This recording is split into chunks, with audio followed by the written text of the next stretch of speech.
tady se nám to písklo.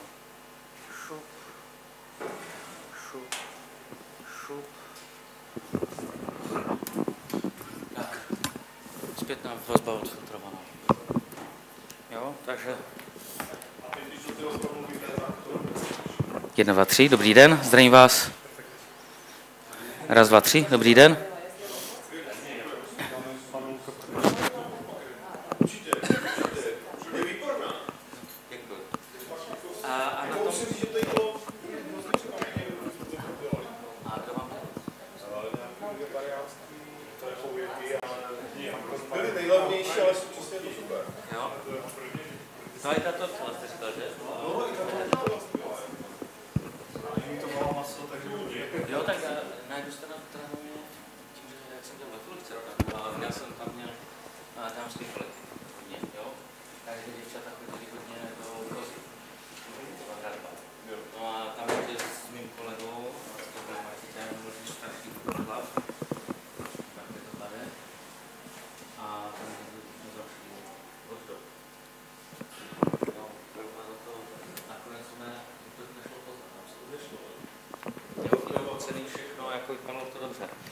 Teďka možná bych na tom streamu, co vám to bude dělat, jak to, jestli mám deaktivovat ty mikrofony.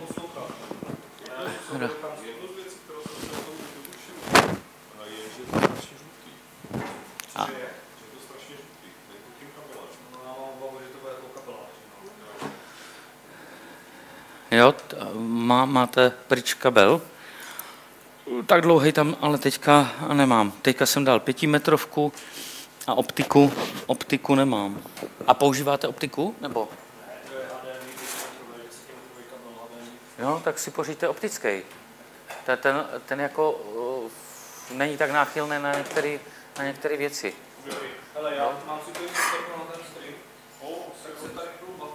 Jo. Dobrý den. Ne, no tak ty repráky, co to? Tak já jsem je oddělal, absolutně. Že? A potom jste mi volali, že něco potřebujete, tak v rychlosti jenom připojit přes ten mix pult. A naštěstí ten mix dokáže jednu krásnou věc, že vlastně dokáže odfiltrovat na masteru zpětnou vazbu. Takže vlastně tak teďka vlastně můžete a zpětná vazba není, což je úplně perfektní. Jo? Ale tady toto nedokáže. Toto, kdybych dal samostatně, tak to nedokáže zpětnou vazbu absolutně filtrovat. To je takový nikde nic.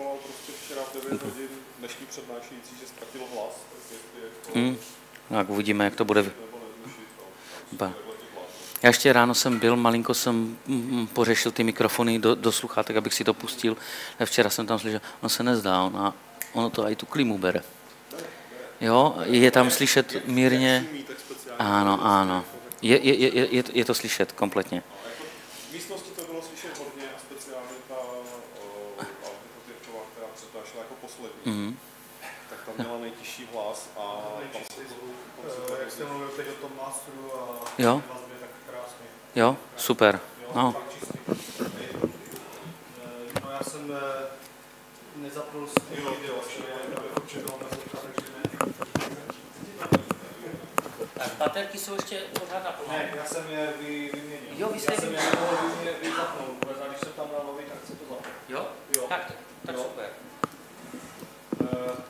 Ten ten příští týden, to slyšel kolega, jestli byste nám ten projektor nějak nenacenil.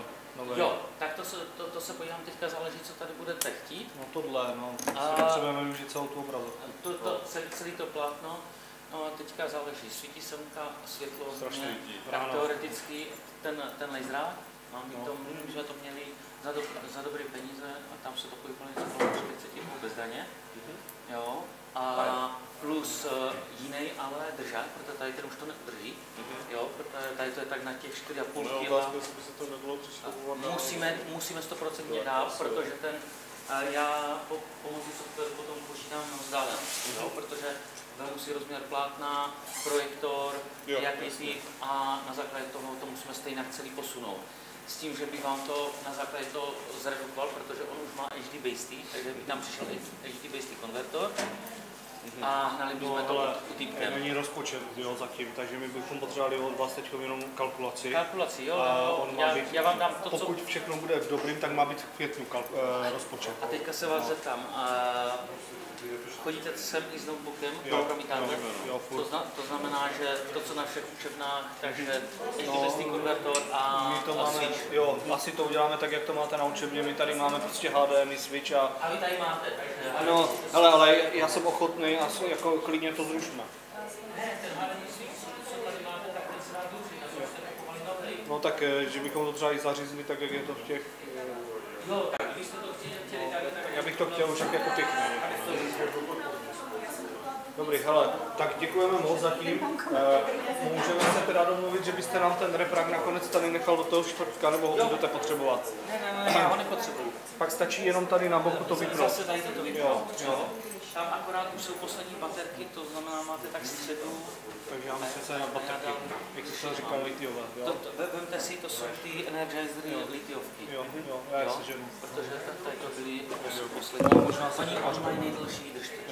Ale oni už vydržijou vždycky pár hodin. Dobře, na mikrofonu. Fajn, tak děkujeme a ještě si zajděte dozadu. Určitě. Ty si taky zajdi, pak je to dobrý. Jo, až to něco no. Ne, to už je nový. To už je nový. Musíte, jestli chcete jako... Ne, děkuju.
Vedoucímu Kvitkovi.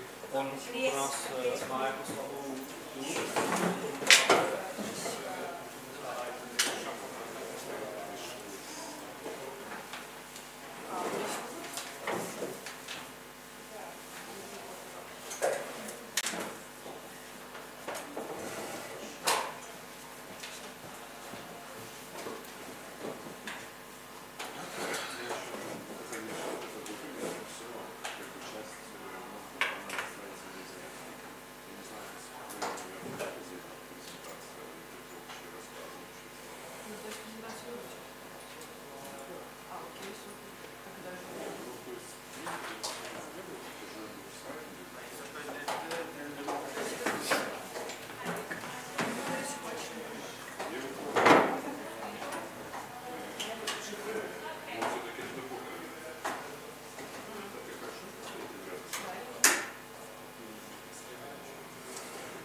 It was fun.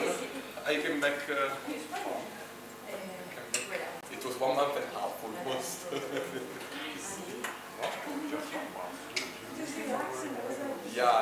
back like a week and a half ago. So it's, we have to start a meeting once I got a second.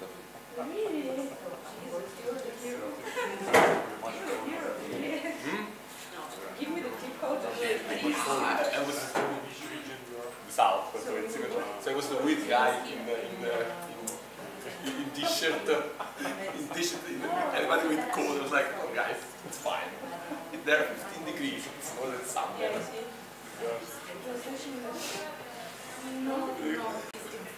But then you know, the factor of the CMAP that you at some point said. I'm telling you, it's in the end. Okay. It was exactly what I wanted. So thank you. Sit là. I was like, it's the first year of PhD, so we don't have like a supervisor at the beginning. So I have to do like. But you're doing this for 7 years. This 7 years. I cannot say like what exactly it is. They don't have a It's 10 years. We started even before I came here. Okay. It was started initiated by Carl, this workshop, and then on the second one I already joined school because I arrived in the department. And we continued to work together. The change of the started 3 years. Yeah, yes. At least we became much more popular. We are attracting international students, international audience, international lecturers. So I hope that maybe after this workshop we will be able to discuss something with our students. Yeah, actually. Future steps. You will see what we do. You will probably better understand what you already can do during these lectures. Yeah, that's. Then we can discuss how we can contribute. Yes, that would be a terrific idea. Please do it. I cannot do it anymore alone. Where are you sitting, guys? I'm sitting there. There is Oriana is the. You met her. Yeah, please, yes.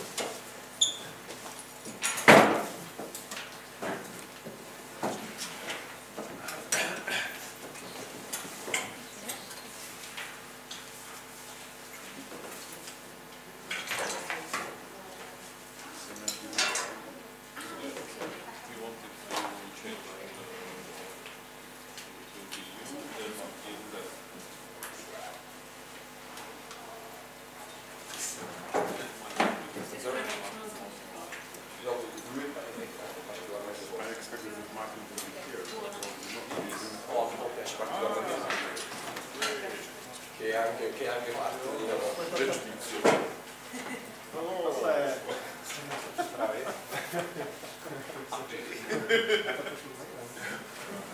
Včera pracoval do půlnoci. Jste dobrý. Gira, così finisce solo.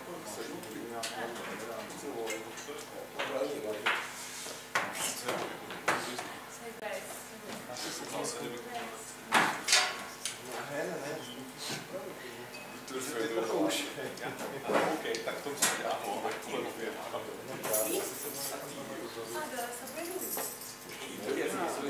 Anche respirare,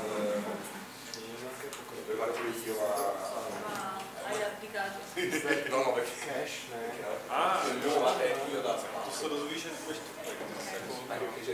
má těch přednášek tolik, aby to mohl postupovat.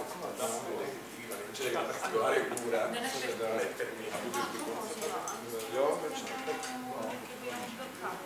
ragazzi ancora non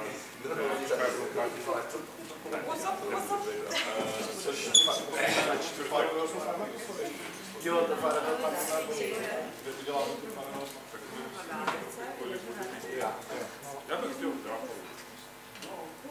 Vidíme město. Jo, jestli to bude místo. a my jsme se vylezli, protože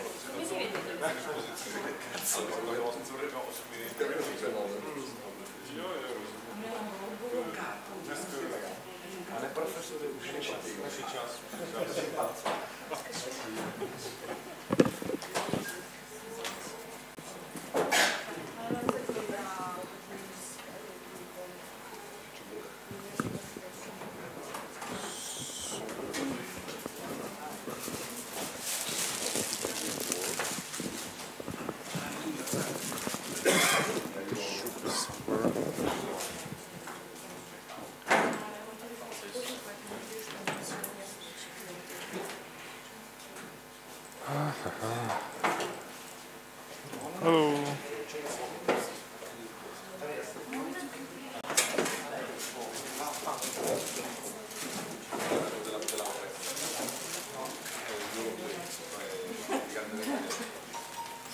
take your seat. I hope you enjoyed yesterday evening.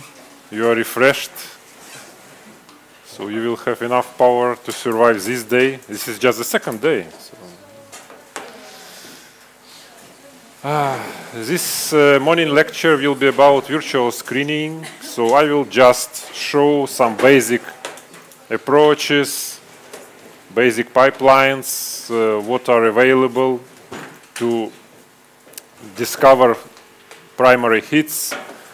More details about these approaches you will learn during this course on QSR modeling, docking, pharmacophore modeling. This will be just a brief overview of some approaches and trends. So as Karel showed you yesterday, here is a pipeline of traditional or commonly used drug discovery projects. So we need to identify targets, then find primary hits, optimize them to lead compounds, then pass to the drug candidates and to clinical trials before approval. And our contribution as a computational chemist and cheminformatics, I usually lie in this part in hit discovery and lead optimization. And what creates the main challenge here? Here is a number of compounds which were already synthesized or explored in some way, so they really exist and somehow annotated. Here is the two largest commercial libraries like SkiFinder and Reaxys, so you can find there more than 100 million compounds. Of course, not all of those compounds are organic compounds, there are inorganics as well, but organics is the majority part of these commercial libraries. There are also PubChem, which is also more than 100 million compounds up to date. There are some libraries of commercially available compound like zinc, which now contains more than 1 billion molecules.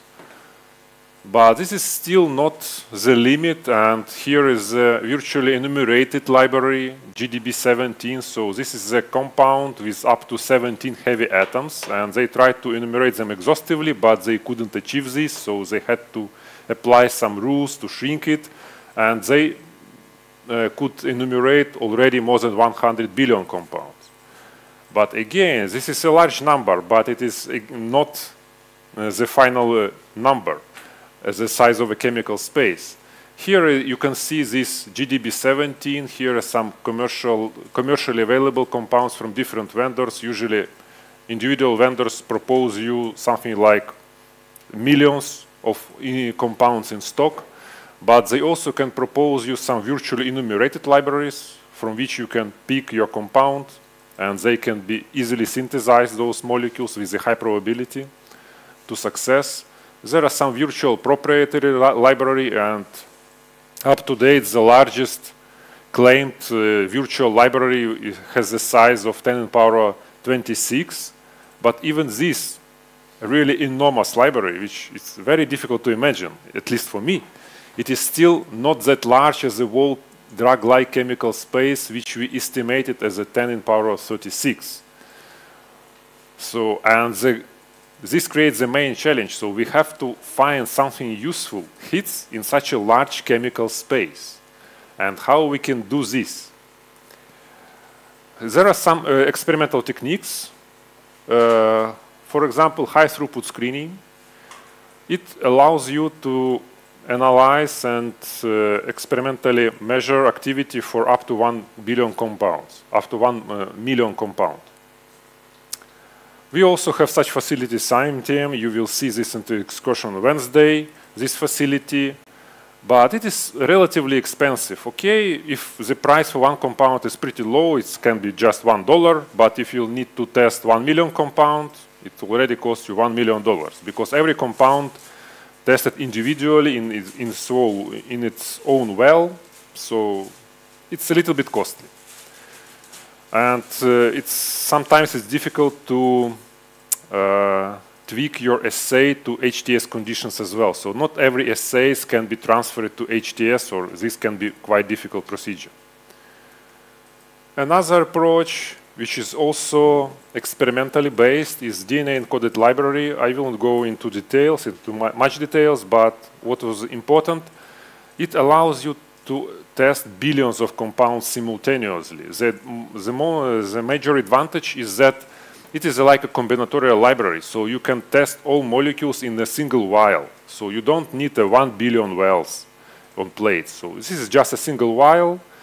All compounds are synthesized in a combinatorial manner. They're labeled with the DNA tag. They pass through the columns with your protein, and then those compounds which binds to this column, they were analyzed based on this DNA tag, which is uniquely label your structure. So those compounds finally resynthesized, retested for binding affinity and activity, and it is much cheaper than HTS.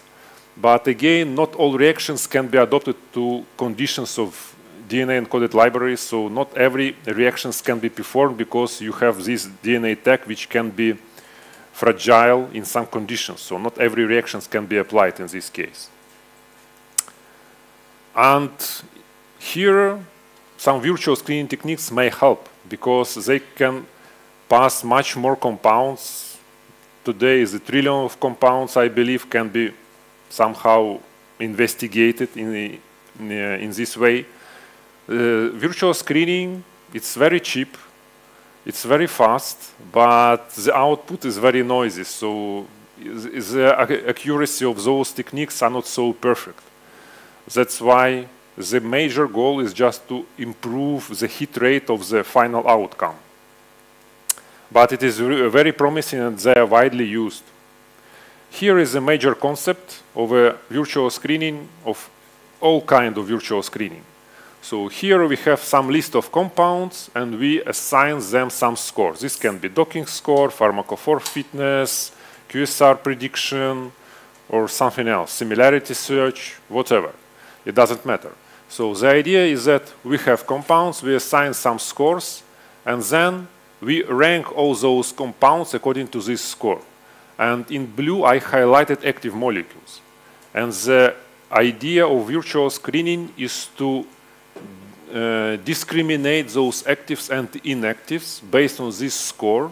And the better these scores are discriminated, the better for us. So we will spend less money to test just top scoring compounds and we will discover many hits. So I will show you this on some practical examples on Tuesday probably on how we perform this in our project. But this is a major pipeline, just to understand. Here is a list of the most popular modeling methods which are applied today, and here are some requirements for them. So we will start from the similarity search, is the most simple one. So similarity search is a ligand-based method. It can be applied if you have just one active compound. So just one active compound is enough to apply some modeling. In this case, similarity search. It is pretty high throughput, so it's probably the highest throughput approach. And the idea of similarity search is pretty simple. So similarity, structural similarity should somehow followed by biological similarity. For example, these two compounds have similar structure and similar biological properties. But it is not always the case, because, for example, these compounds, these are just two enantiomers, they're very similar, but they have completely different effect on our bodies, and that's why thalidomide was retracted from the market, because it was in our body, it converted to their enantiomer, which produced teratogenic effects on newborns. So they are very similar, but biological activity is not always follow this structural similarity. Here is another example of tirofiban, which is antagonist of fibrinogen receptors and used to prevent clot formation and platelet aggregation in our blood vessels. And for example, this compound, eptifibatide, it looks quite dissimilar to this one. But actually they act on the same receptor, the same binding site, the same binding mode, or very similar binding mode. But they look pretty different. At the same time, this ethyl ester of tirofiban.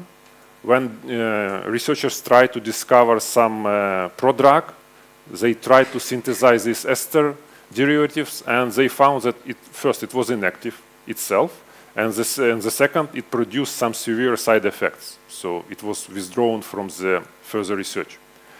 So it's just illustrate you that not always structural similarity followed by biological similarity. But in many cases it's true. That's why those approaches which we apply works.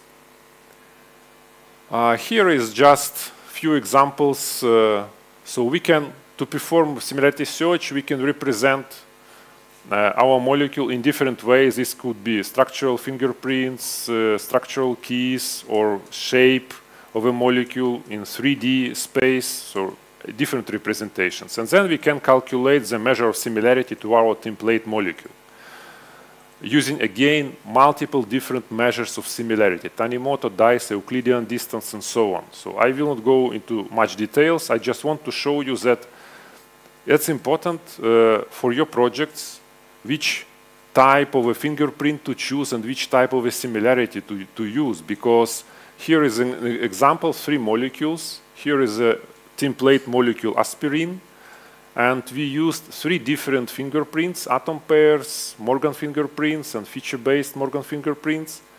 And we observe different similarity values, but what is more important, we also observe different ranking. So use different structural representation, using different similarity measures, we will get different ranking. So that's important. So you have to consider which type to use, which is more relevant to your project. Here is a nice paper, not a paper, it's a blog of Greg Landrum, who demonstrated what is a reasonable threshold and what is a random similarity. Because sometimes it's difficult to reasonably select which threshold I have to use to select similar compounds, where I have to stop. And he made a small study where he selected some random molecules and calculate their similarity between these all molecules in pairwise manner. And he discovered that for different fingerprints, he used in this case only Tanimoto metrics. For example, this like 95 level, it means that 95% of these pairs had similarity below this threshold. So if this could be a reasonable guess where you can put your threshold to choose similar molecules, because below this threshold, molecules will be pretty much like random, considered like random. And again, different fingerprints get you different thresholds. So that's why there is no some universal threshold for all similarity searches. This I wanted to show you some, probably the fastest tool I know for similarity search, which is available to academia for free. So you can ask a license from Andrew Dalk.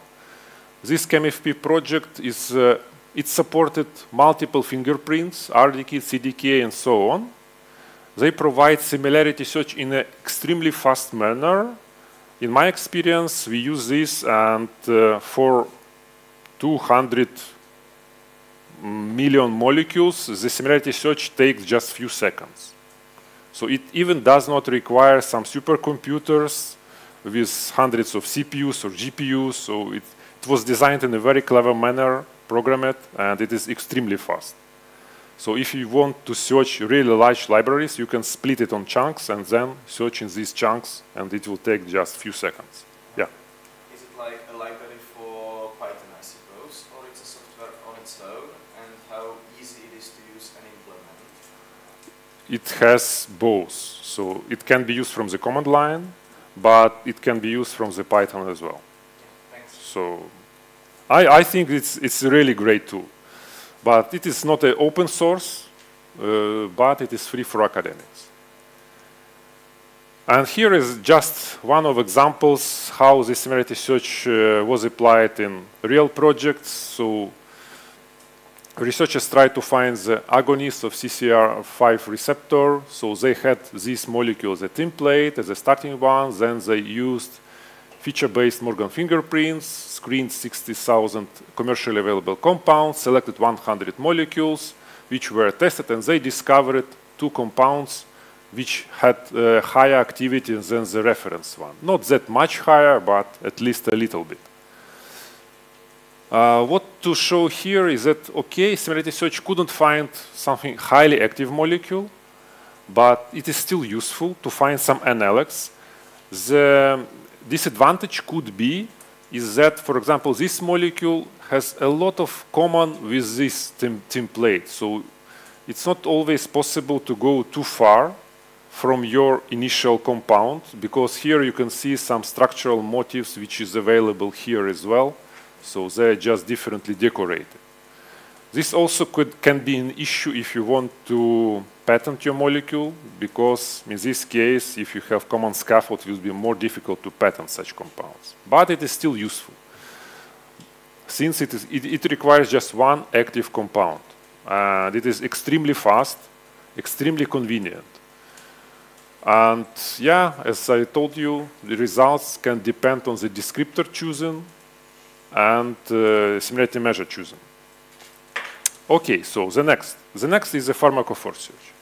Pharmacophore search can be applied in those cases if you have at least several active molecules already discovered in your project, or you have a structure of your receptor in a complex with your ligand.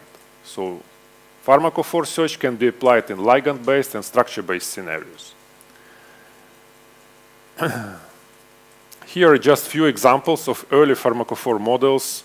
So how people think about pharmacophores, because pharmacophore is probably the most natural way how medicinal chemists look on these compounds, chemical compounds. So this is an example how sulfonamides are used as bacteriostatic, and it was discovered that they can replace paraminobenzoic acid in the biosynthesis of tetrahydrofolic acid. And it was explained due to that fact that the distances between this nitrogen and this negatively charged oxygen is very similar to that distance in this sulfonamide. And it is really happened. So this hypothesis really works. More complex explanations, for example, there are 2 enantiomers, R and S epinephrine. The first one is adrenaline. So its enantiomer is much, much less potent than adrenaline. And it was explained that in 3D space, it maybe cannot form all required contacts with the receptor. This is just from the ligand-based perspective, but it is also have some true. And why pharmacophore alignment is useful and important? Here you can see 2 examples of 2 compounds. These are some substituents, and they bind to the same binding site, to the same receptor. And with this arrow, we denoted hydrogen bond acceptors and donors. These green arrows, blue arrows, acceptors. And you see these structures are quite similar, and if you align them in a structure-based manner, based on a scaffold, we will see that these donor and acceptors are frequently do not correspond to each other. But these molecules bind to the same binding site with the same binding mode. But if we will flip this compound in a plane of screen and then rotate it a little bit and superpose with this structure, we will find the excellent correspondence of all these pharmacophore points. So not always structural similarity, and you should not always think to just superpose based on the scaffolds. That's why I talked that medicinal chemists like this pharmacophore hypothesis, and they frequently consider molecules as pharmacophores because it is more natural. Here is a formal definition of pharmacophore. So pharmacophore is a set of steric and electronic features in 3D space which is responsible for the biological response. And here is just example. So nowadays, all use feature-based pharmacophores which encode particular type of contacts, hydrophobic contacts, hydrogen bonding, ionic interaction, stacking, and so on. They can be produced in a structure-based manner and ligand-based manner as well. For example, in structure-based manner, you have a complex from which software tries to retrieve all possible contacts with the protein of your ligand and finally translate it to such a pharmacophore model. It's very useful, very powerful, very fast, but structure-based pharmacophore models are frequently too specific because in this case, there are a lot of hydrogen bond acceptors were detected, and these apply a lot of restrictions on your pharmacophore search later. So in this case, it might be reasonable to remove some of these features because they are not so relevant. Because if you will apply so complex pharmacophore model to screen your database with the high probability, will return 0 hits. Maybe during this seminar and tutorial on pharmacophore, Thierry Langer will show you such examples. Or pharmacophores can be created in a ligand-based manner. So we have several active ligands. In this case, we had more than 80 active antagonists of fibrinogen receptor. We tried to superpose and align all of them in 3D space. And what we discovered is that there are just 2 common features, center of positive and negative charge. And this is very naive and primitive pharmacophore model, and definitely it cannot be selective and select some reasonable compounds, because different compounds may have different binding modes.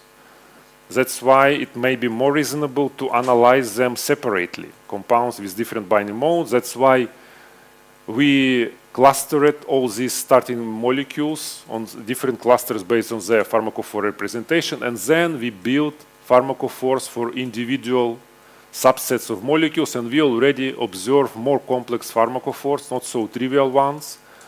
And on the test set molecules, it demonstrates good precision and recall values. So this is just an idea how you can use these ligand-based pharmacophores and how you can produce it.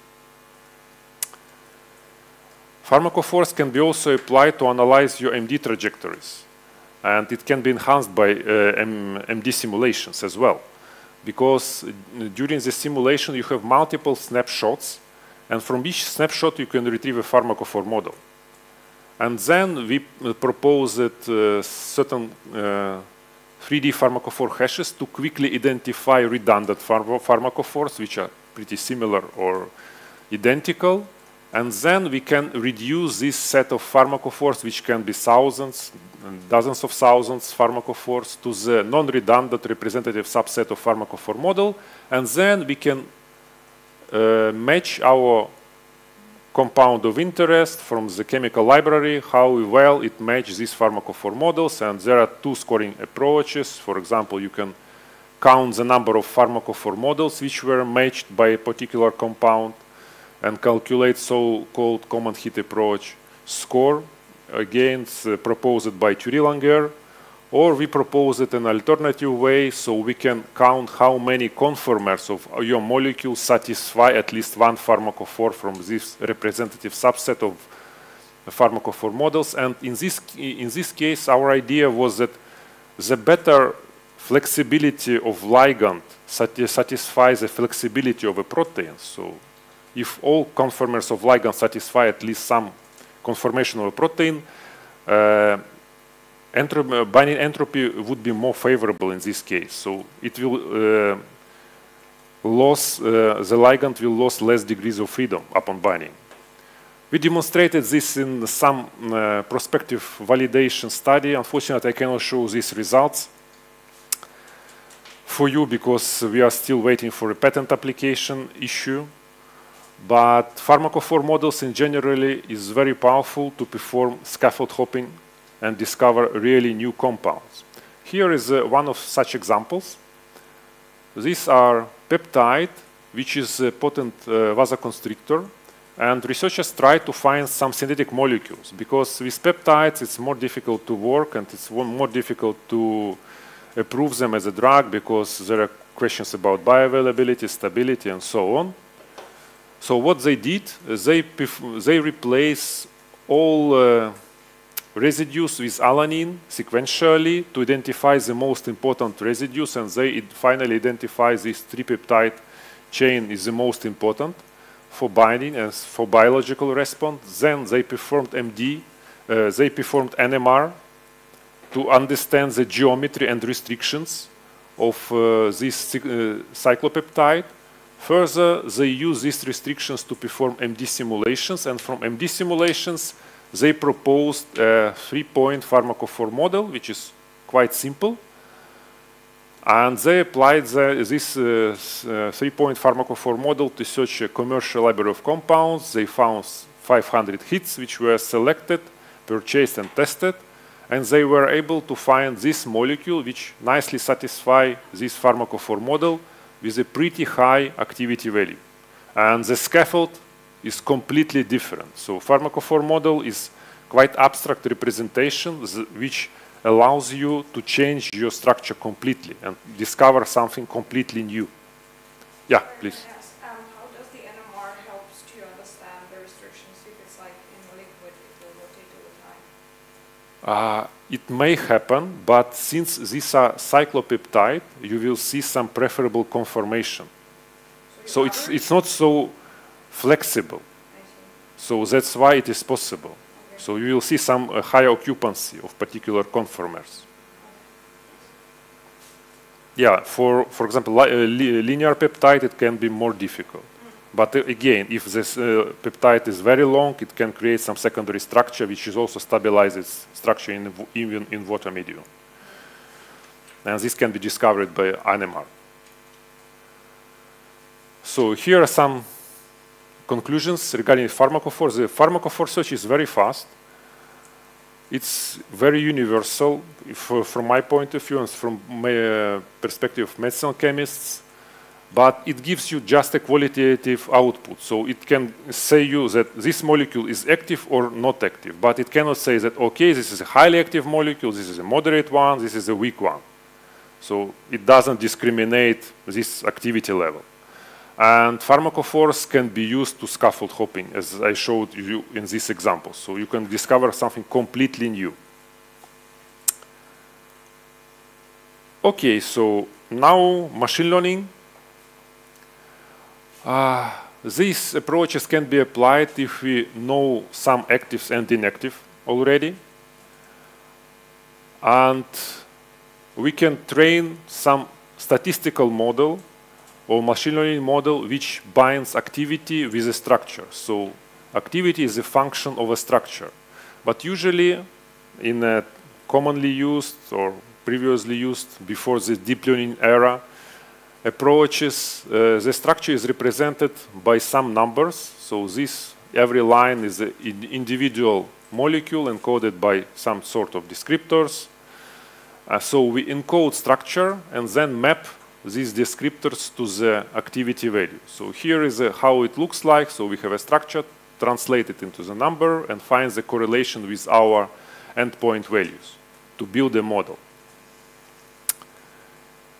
Again, I will not go into much details. I will just show you the general pipeline of a QSR modeling. So first we have to collect data and curate it. And this is the major step and the major limitation, one of the major limitations of machine learning models, because you have to be very careful. The better your input data will be, the better your model will be, because garbage in, garbage out. And you have to standardize biological conditions. You have to consider which values to use, because sometimes biological experiments return you very noisy data, and this is not so suitable for QSR modeling already. So it's really important step. Then we generate some features or descriptors. We can perform some selection of descriptors, but modern methods usually do not require this. Then using these features, we can build some classification model which discriminate actives and inactives, or we can build some regression models which can say the level of activity, so highly active, lower active, so to predict, for example, IC50 or KI values. these models should be definitely validated in different scenarios, so you can, for example, separately select the test set molecules which will never be used for model training to evaluate the performance of your model, because otherwise you cannot understand is this model applicable or not applicable, how predictive it is. And later those models can be interpreted and we can go inside and look inside these models to retrieve some useful knowledge, for example, how different parts of molecule affect your property, atoms or fragments. I hope that during the tutorial Wim will show you these examples. Here are just few very simple, very old QSR models, so just to show you that this is just an ordinary equation. So you have some parameters like lipophilicity, for example, or Hammett constant, and you can link it to the biological activity with certain kind of equations. Of course, modern models are much more complex, so it's not so easy to visualize them in this way. So they are non-linear, so they capture non-linear interaction between your features and endpoint values. But the idea behind is the same. So just mathematical equation, very complex, which calculate your values from the starting descriptors. Here is one of the examples how QSR models can be applied. So the most useful cases where QSR models can be applied if you do not have a structure of your receptor, or you cannot identify particular receptor with which your compound interact, QSR model perform the best one. In this case, researchers try to find some ultimalaria compound. They used data from Cambridge, so they collected almost 500,000 compounds, calculated descriptors, passed through the applicability domain filter. It's also an important feature of QSR models, because QSR models cannot be applied to everything, because they are limited by the training set compounds. So if you train on particular set of, for example, acids, carboxylic acids, it can be not very reliable to predict activity of secondary amines. So that's why applicability domain of QSR models is quite important, because they are not universally applicable. So they pass through the applicability domain filters, then selected the most drug-like compounds and applied their pre-built QSR models, and finally they selected some actively predicted compounds which were predicted active and inactive to validate them experimentally, and they finally found 7 hits with activity less than 2 micromoles, so it's not that bad. Here is the structure of the most potent hit.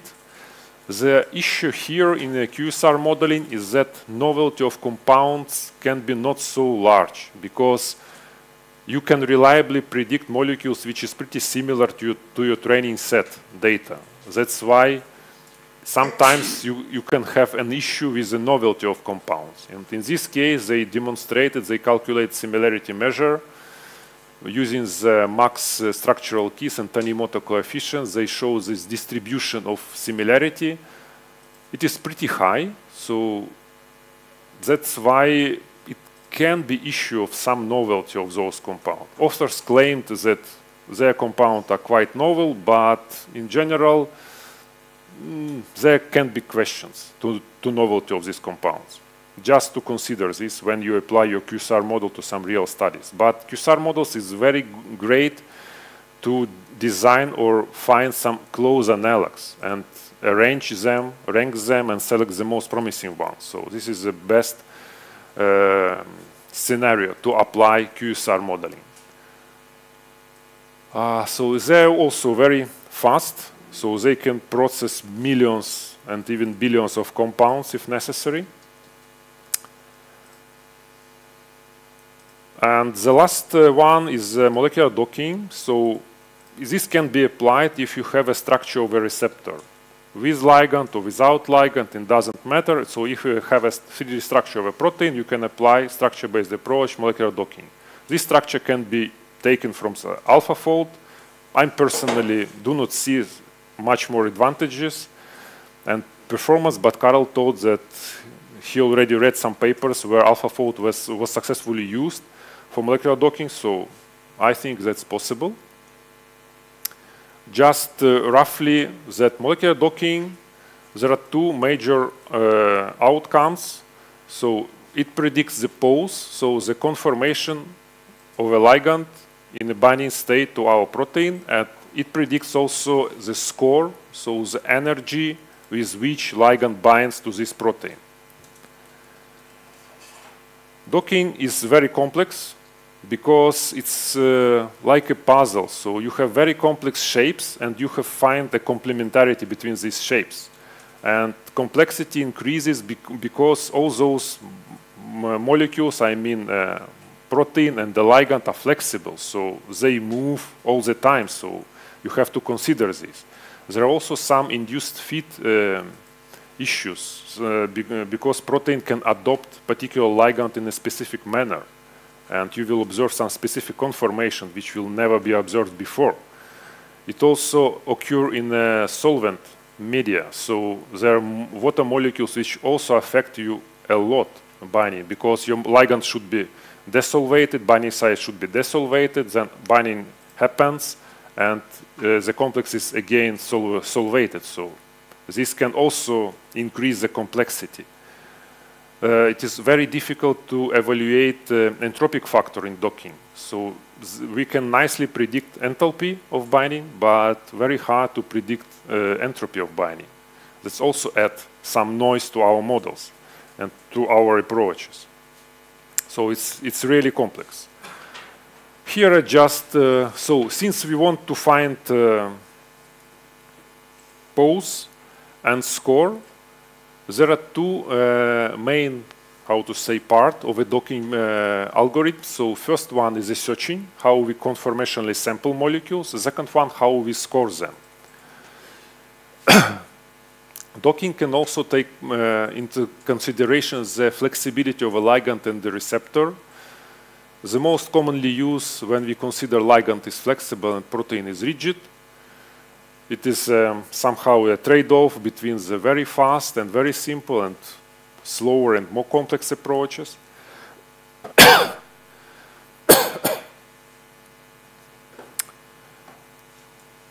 And for searching, there are multiple ways how you can explore the conformational space of your ligand and your protein. You can perform systematic search, exhaustive, but it is not very feasible for large molecules.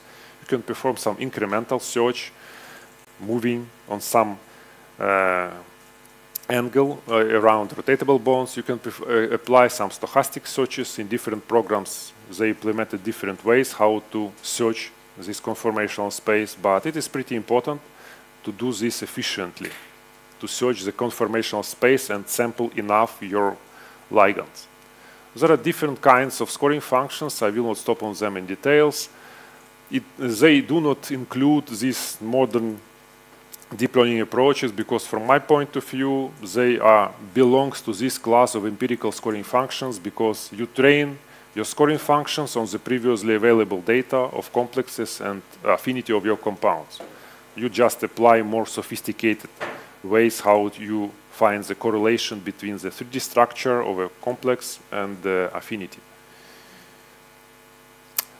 This one is a great example how the docking can be applied to a very large library. In this case, researchers screened more than 100 million compounds in docking to discover ligands of dopamine 4 receptors. So they perform docking with using dock using the rigid docking. So they consider all ligands rigid. So they generate conformers of a ligand and then rigidly dock it into the rigid protein. It's very fast procedure. So then after that, they remove some similar compounds which are highly similar to already known actives or explored chemical space and which is also dissimilar to available in-stock compounds. For the remaining ones, they cluster them and get 1,000 clusters to get representative compounds from each cluster to get final beta diversity of their hits. They selected 124 compounds based on the visual inspection. So medicinal chemists look on these structures, find some preferable contacts and selected them. And the rest of compounds were selected purely based on the docking score. And afterwards, they discovered pretty many compounds, more than 80 compounds, with reasonably high affinity values. Here you can see the correlation between the activity and the calculated docking score. So this activity is represented in the percentage of binding of the reference ligand. So 0 means that compounds completely replace this reference ligand from the binding site. So this is good point, and this is also good point from the docking perspective. So this is the most energetically favorable compounds. You see some general trend, it is pretty weak, but nevertheless, this computationally procedure allows you to screen a really large library of compounds to discover some very new molecules. So these scaffolds were never discovered for this kind of a protein. So docking also allows you to perform so-called scaffold hopping, like pharmacophore modeling, because it does not rely on particular structure. So it also considers all molecules as a shape with some electronic and steric features. Here is some conclusions, and the last example is okay, docking is good, but it is still limited in terms of computational efficiency, because the chemical space is much larger than this 100 million of compounds. Today we have libraries of billions of compounds and even more. And how we can apply docking in that case, for example. In this case, you can use some kind of a so-called surrogate modeling. In particular, one of these examples are deep docking. The idea is very simple. So we have some very large set of compounds, for example, billion compounds. Then we randomly select some set of compounds, split them on a validation, training, and test set, dock all these compounds, and then we build an ordinary machine learning model, like QSR model, based on the structural descriptors. So we predicted docking scores by these models. And then this model is applied to the rest of the compounds to select new subset of molecules which will be docked on the next iteration. And the procedure is repeated multiple times. So this sample of compounds are docked again once more. Then they add this set of molecules to the previously docked compounds and rebuild the QSR model. Then predict the rest of molecule, re-rank them, select again subset of more perspective, more promising ones, and dock them again, and in this way you iteratively improve your QSR model to predict a docking score. Because QSR modeling is much more faster than docking, this may work. And what they demonstrated in a retrospective study, they demonstrated they used more than 1 billion compounds from zinc. On each iteration, they selected 1 million compounds. So in this case, on the first iteration, they selected 3 million of compounds, 1 million for every set. Then they built a 3 million model on 3 million compounds. And then on each iteration, they again selected 1 million compounds and rebuilt the QSR model and perform all these steps. And they discovered that after 11 steps, they observed very high enrichment. So they add to this library of compounds some known actives, and they found that they really can enrich in a very, very large manner. So docking works, and this pipeline works, and this can show you how to discover using docking hits in a very large libraries, like billions of compounds. Of course, this is not the end of the story, because nowadays, as I showed you, the libraries becomes larger and larger, and we have to find more sophisticated approaches to explore this space. I do not believe that in the near future we will be able to exhaustively explore this space and predict activity for every molecule which we can generate virtually. But we are approaching to this, and this is one of the main challenges. The second challenge is the accuracy of those models which we apply, pharmacophore, docking, QSR, whatever, because they are still not so accurate like biological experiments, so they still lack this accuracy. But again, we are developing better and better approaches, and probably one day we will be able to predict like a nature those activity of those compounds. So thank you for your attention. If you have some questions, please ask me. Yeah? Just a dumb question. What exactly limits the virtual screening to 10 to the power of 12? Like, I would say, just like a dilettante, just run it for longer. Yeah, we can run it for longer. That's true. But here is the computational complexity increases very fast. Even if it is linearly scaled, you will need a lot of computers and CPUs already. These are, you can consider as a 10 in power of 12, 10 in power of 15, just 3 difference. But this is a 3 orders. So if you perform this on one server, you will need 1,000 servers already. And it becomes more and more expensive. Of course, those methods should be optimized, and I believe this work will be published soon, that can be efficiently applied to larger and larger chemical space, but it is still limited physically, so, and economically, so just a matter of money, so how much we can invest. Yeah, other questions? Okay. No. Okay. Doreen.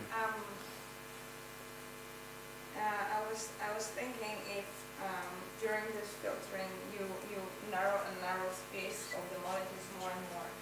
Does anyone consider the complexity? How would you say it? Like the availability of synthesizing the molecule, like the complexity of the synthesis process as a filter? Yeah, that's. Like I do understand that it's like really hard to predict in advance how hard it would be to make a molecule, but for synthetic chemists, I think it's a very important factor, because if you give me 100 molecules, but I cannot make them. Yes, that's excellent question, and I will tell about this a little bit more during the de novo lecture. But synthetic accessibility of those molecules are really crucial and important. However, those virtually enumerated libraries, they are created most frequently in a reaction-based manner. So they applied known reactions, which they know well behave. They have building blocks, and they virtually enumerate all possible products using this particular reaction. So they claimed frequently that synthetic accessibility of those virtual molecules is up to 80%. So in 80% of cases, those molecules are synthesizable. They try to expand and enlarge these spaces all the time, but it is really a big question that those molecules should be synthesizable finally. And this issue is even more strict and more severe in the case of de novo design methods. So on Thursday I will show you these examples. Exciting, thanks. Yeah, you're welcome. So yeah, please.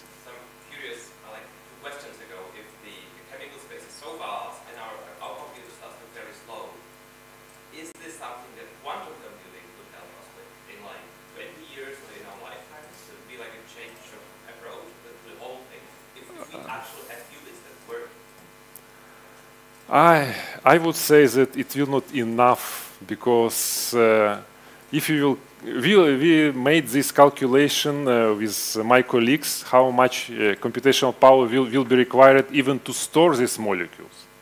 We do not have enough space, computational space, we don't have enough atoms on Earth to save all this information, because the number of molecules is much larger than the number of atoms. So it's incredible number of compounds. So that's why it's very difficult to imagine these numbers. So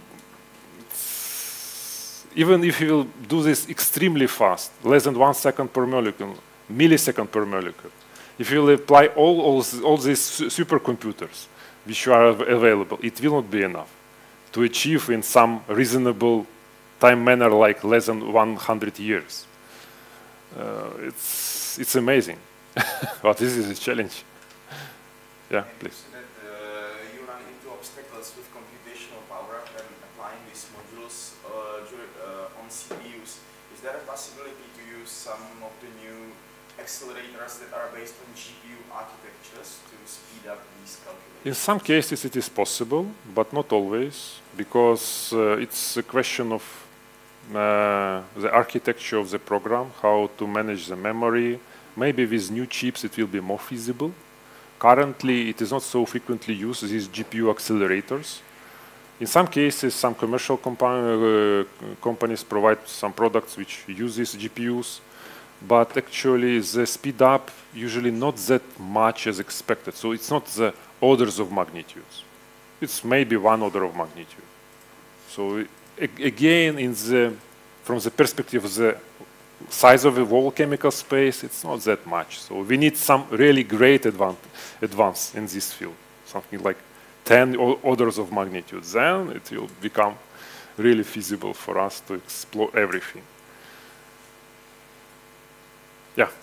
But when we're talking about enumerating a full combinatorial library, this method needs to actually enumerate all and save it in the memory and then perform the loop, or it can be done on the fly in a way. You mean the last one with deep docking? Yes, or the deep docking one.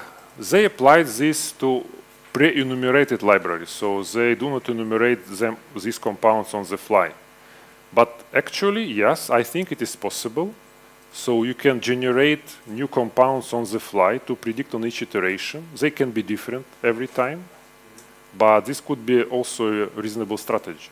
The only is the question how you enumerate these compounds. This procedure should be very fast, and you should enumerate synthetically feasible molecules.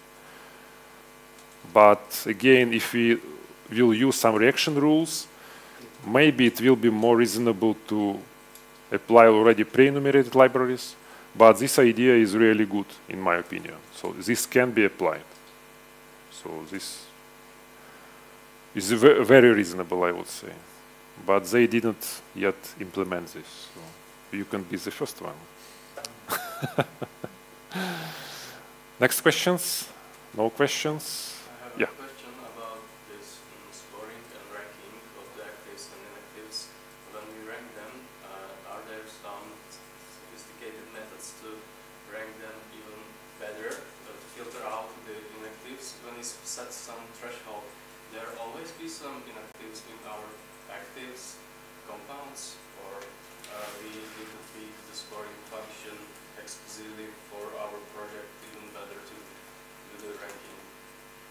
Yes, unfortunately, we will always have some inactives in our top scoring molecules. That's not possible to avoid them, since there is, even in the biological experiment, we see some errors. So that's why we can predict not better than experiment. So if you will have, for example, 10% of errors, we will observe at least 10% of errors in our modeling stuff.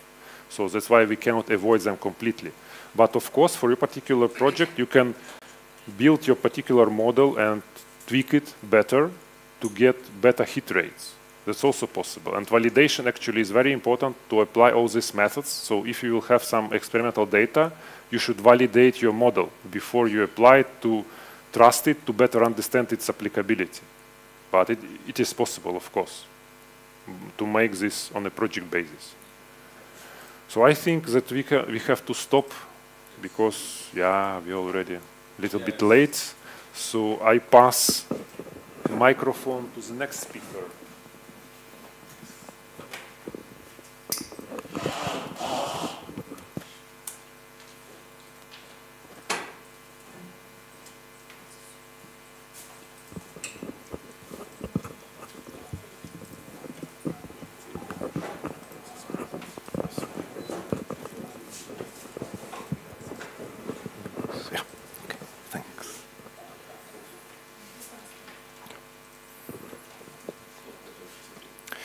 All right, thank you very much. Can you all hear me? Is it fine? Good. All right, so I have good news in the beginning for you, because now I will save you at least 10 hours, which you would spend reading this book, and I save you 213, 14 euros for buying it. And on top of this, I will tell you even more than is in this book. Because this book, although it has the same name, QM in drug design, as my talk, I dare say my talk is broader than this book. This book is mostly on fragment-based QM. All right, so my name is Martin Lepšík. I come from IOCB Prague, and this is Institute of Organic Chemistry and Biochemistry. This is the old building, like 80 years old, and this is the very brand new building, a few years old, and it's good to remember that building this was only able or only possible because of the money from successful drugs from a medicinal chemist from our institute called Antonín Holý. If you want to know more of the story, we can talk later about it, or even at the webpage of the institute, there is some like a Hall of Fame, so you can read all this, and these drugs are now sold by Gilead Sciences pharmaceutical company. So, but he's the old type medicinal chemist, so he didn't trust in any type of calculation. So this must change these days. All right. So first of all, I tell you briefly about my interests, which some of them concentrate in my talk, and some of them we can talk later on. So one is protein ligand binding and atomistic details. So this is an example, HIV protease, a drug, a ligand that binds in the active site. Here are some important amino acids, and here are some calculated energy contributions. What you can see here that it can go even further than just what you can see in crystal structures, but because hydrogens play a role, and this is already where modeling starts. As you know, you can add hydrogens to benzene, for example, and then you are pretty safe. It will add it at 120 degrees angle and a distance of 1.1 angstrom, and this is roughly where it really is and should be. As opposed to this, when you talk about methyl, already you can have some rotamers, which some of them are more and some of them are less probable. When you talk about hydroxyl, for example, the same. But not only that, you can also think about having the proton or not. So this is defined by either tautomers or some equilibria, depending on the pKa of the compound itself, but also on the pH of the experiment in which these are measured. So mostly it's physiologic pH, but also these pKa's get modulated by the surroundings. So for example, in this case of HIV protease, you may see here very tiny 2 aspartic acids, which at normal pH should be unprotonated, so acidic, so negatively charged. But this would cause a repulsion between the two of them. So in reality, and it has been measured experimentally, one of them has an elevated pKa of roughly 6, which means one of them will be protonated. And this, unfortunately for us, also, or it complicates matters, will also be dependent on the type of inhibitor that binds in there. So if, on the other hand, you bind an inhibitor with an NH2+ group, for example, secondary amine, then the 2 aspartates will become again unprotonated, both of them, so negatively charged. And all this we need to take into account when calculating the binding affinities, because as you may well imagine, the interaction between a protonated aspartic acid or unprotonated with the ligand will have a wildly different number. The same, but in opposite direction, will be true for the solvation of these two species, and desolvation, which obviously needs to take place before the binding occurs. So you can see these blobs are electron densities from X-ray crystallography at an extremely high resolution of 0.8. For proteins, this is really something very special. We were somewhere in the top 5% in the whole PDB. But still, there are some uncertainties about which proton will be accessible and which will be present. So for these, QM calculations can help, but you must be ready that even QM calculations, extremely precise X-ray, may not give you one definite answer. It may give you, okay, it might be either or, but it definitely helps.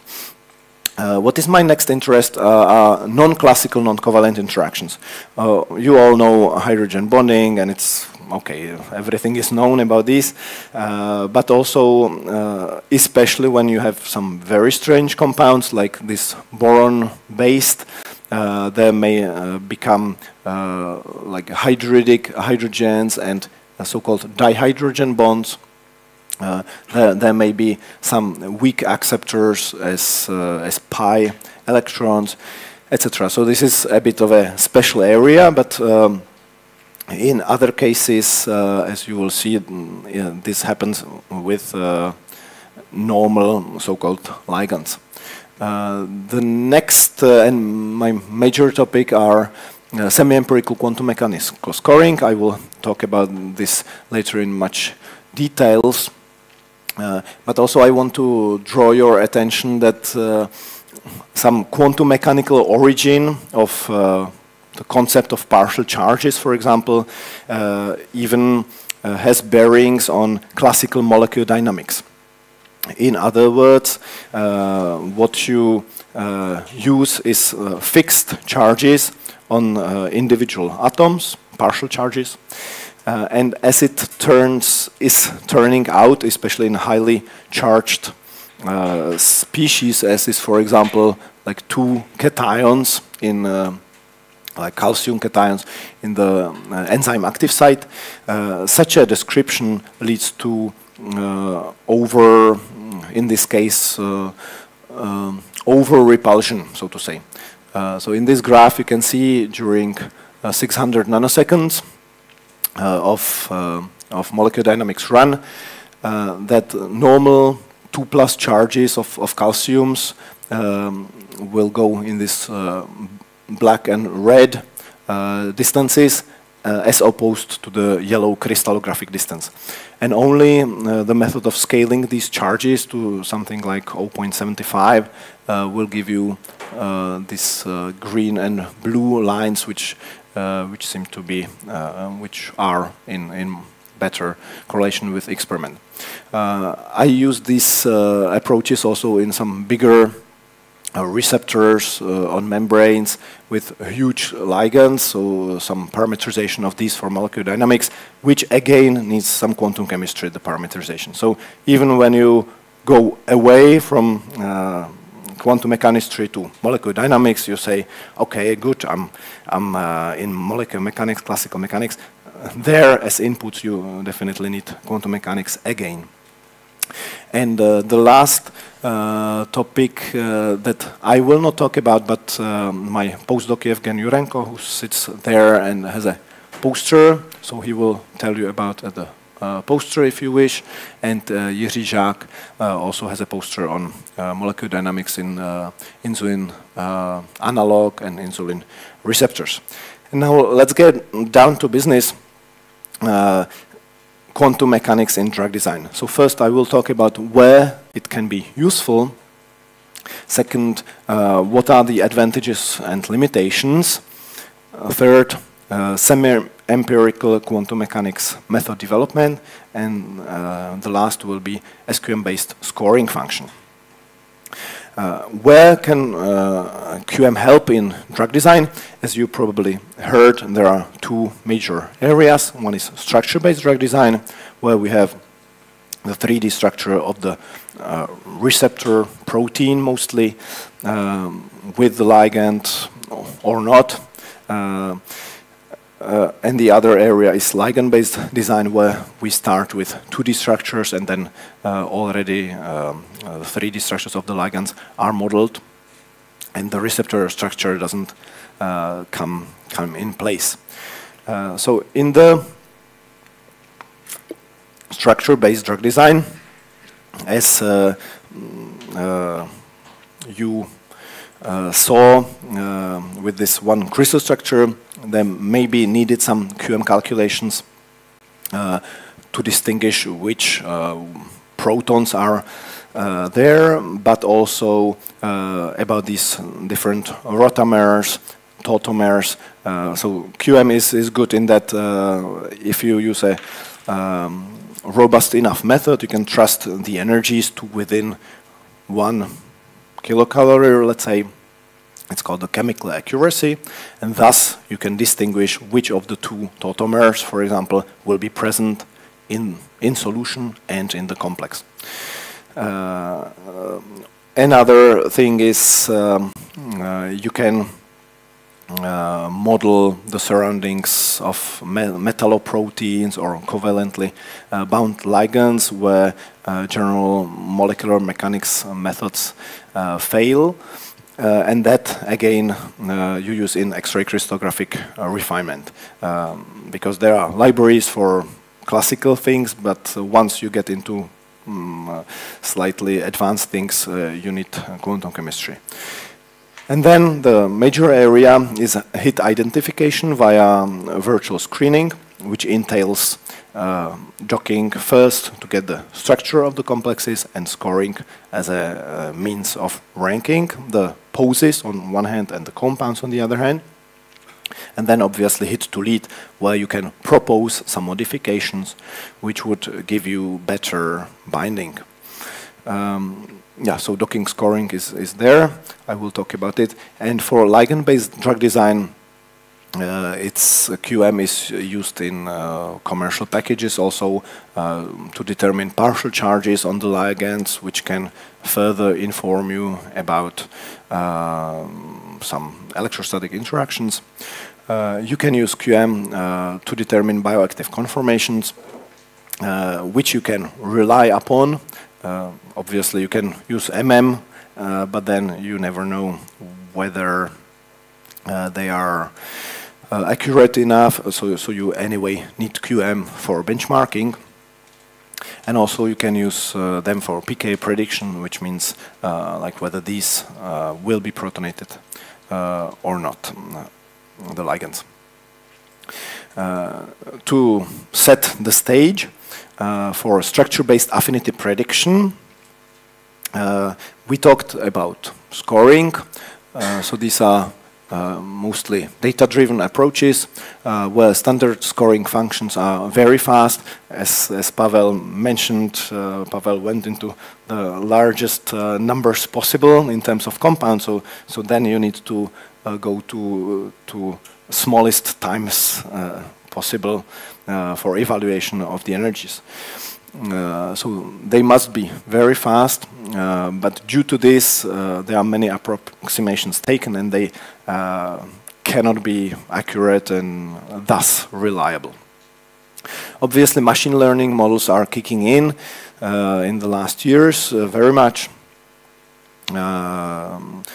Semen will tell you how they will prevail everything in maybe 5 or 10 years or 15. So in the meantime, before ML gains the, we can play with physics-based method. No, I'm kidding. As you will hear, machine learning is very powerful, but definitely it will always be dependent on the available data and their quality. So this is yeah, still to be developed. Opposed to this are physics-based methods where the major player, also in the pharmaceutical company settings, is free energy perturbation methods or alchemical simulation methods, which are based on classical molecular dynamics potential, where you want to exchange some functional groups or the whole ligand identity, and you want to calculate what free energy is connected with this alchemical change. And this entails all movement of the protein receptor, of the ligand, of waters coming in and out of the active site. So all the processes are in there, but it takes time. Obviously, you need a good sampling.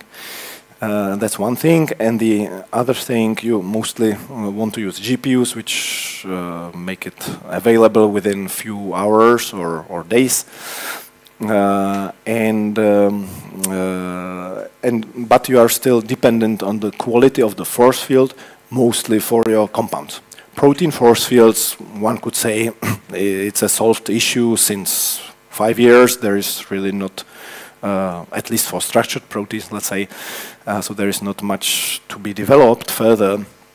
But for the ligands, this is an order of magnitude lower accuracy because of the chemical diversity.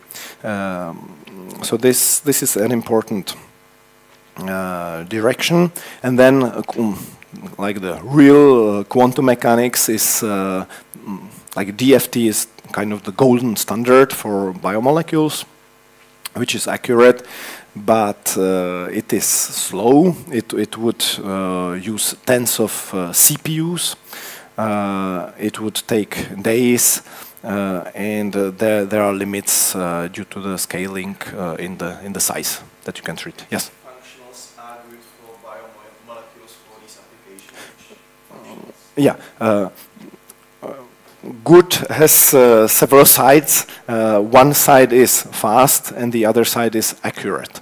So if you go for accurate, if you go after accuracy, then definitely all of them must contain dispersion in some sense, because without it you cannot describe the non-covalent interaction properly. And the most modern ones are omega. I will tell you, the name is slightly longer. And you would probably go to some triple zeta quality. Yeah? And in terms of the fast ones, you would go to double zeta quality and BLYP, for example. The old ones, or BP86, they are fast, but yeah. Yes, sure. Have you tried DFT on GPUs? And so on GPUs, some people run on small proteins. So what you are hitting at is probably where the limit is, let's say 1,000 atoms for optimization, which may mean a small protein. If not, you can go to larger, but you must already come in with some tricks, like cutting it to pieces and this fragment-based method, and then like overlapping pieces, and then you calculate the pieces, and then you subtract what is overlapping, and you construct the total energies. GPUs there are tens of codes. GPUs normally have not been the domain of QM, but recently there were developments, obviously, in this area, and they always start with hydrogen, carbon, nitrogen, oxygen. And sometimes they even stop there for GPUs, but we have sulfur, for example, and in ligands we have bromine or iodine. So you can get into these types of limitations that GPU may not be combined with treating all the elements. But you may tell me about the code. We can talk about it later. Yeah. All right, but anyway, still I would argue that a node with 36 cores of CPUs will be maybe a third of the price of one GPU. But yeah. All right, so quantum mechanics in terms of non-covalent interactions. First of all, it's important that these descriptions are quantitative, as opposed to molecular mechanics, where this can vary. So the classical ones, like dispersion, hydrogen bonding, are obviously described well, even in molecular mechanics. But some of the non-classical ones, like halogen bonding, which has to do with some non-isotropic distribution of electron density on heavier halogens, as bromine, for example, shown here. These are not. It's not simple to describe it correctly on the molecular mechanics level. So the other thing is interactions with metals. These interactions obviously require d orbitals, and this like directionality and strength of this interaction and partial covalent character of this is something what molecular mechanics doesn't describe. Similarly, polarization or charge transfer. So again, electrons are not present in molecular mechanics.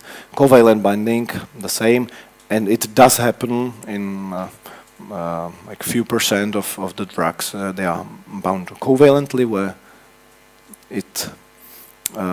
there is some non-covalent complex, and then goes over a slight barrier, and then these two atoms will make a covalent bond, and this will make a drug. And last but not least, quantum mechanics doesn't need any parameterization of ligands, because you just need elements and charge. But what QM method would be most useful? We talked about DFT, which has a scaling, exponential scaling with number of atoms. Note the logarithmic scale here. So you can go. Maybe it's a bit outdated, but still you can go to maximum of 1,000 atoms within days. Obviously, you can forget about the benchmark, like coupled clusters, which you can use for a few tens of atoms. So you can say, okay, good. So are there some simpler methods? Yes, there are. They are called semi-empirical quantum mechanical methods. They date back to the 1960s, and there were, I think, even Nobel Prize for that to Dewar. And so why not use them? So first of all, it has taken, I think, up to the year 2000, when more elements were parametrized, like 70 elements. But second of all, the trouble is the error here. You can see 10 to 50%. So that's too bad. What can we do with this? There is an option to make some parameterization on small model systems of dimers, and which look like this, which feature different types of non-covalent interactions.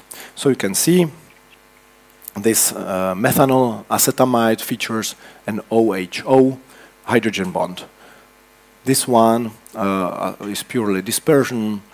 Here is bromomethane, so it's a bromine pi interaction. So halogen bonding.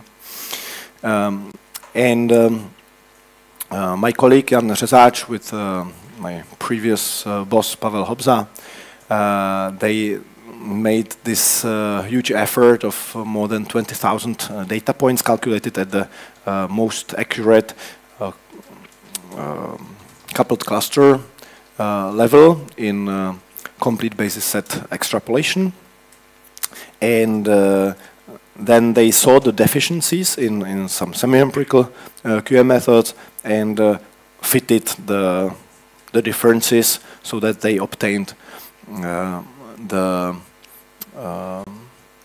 method with dispersion correction, hydrogen bonding correction, and halogen bonding corrections. And you can see the errors in comparison to coupled cluster went down from the original methods of 15 to 20%, went down to up to 5%. So this is already very much useful, but don't forget we are still in the gas phase with this method, so we need also to treat the solvent accurately. And the existing method of implicit solvation, meaning you have some continuum which screens charges, as the solvent does, had some troubles, especially with charged moieties. So you can see here root mean square error in kilocalories per mole. You can see the original Cosmo or PCM SMD, like especially these cations, is a huge RMSEs. So again, Jan Řezáč parameterized this Cosmo 2 so-called method, which decreased the errors in the data set of small molecules with experimentally binding energies. So now we have gas phase and solvation, and we can carry on and put this into a SQM-based scoring function. To do this, we can imagine the binding process as this, so that it's to break it down into steps so that we can calculate them. The first step, when you have a protein and a ligand in solution, is that we desolvate them. Then such hypothetical protein and ligand in the gas phase change the conformation towards that which will make the interaction.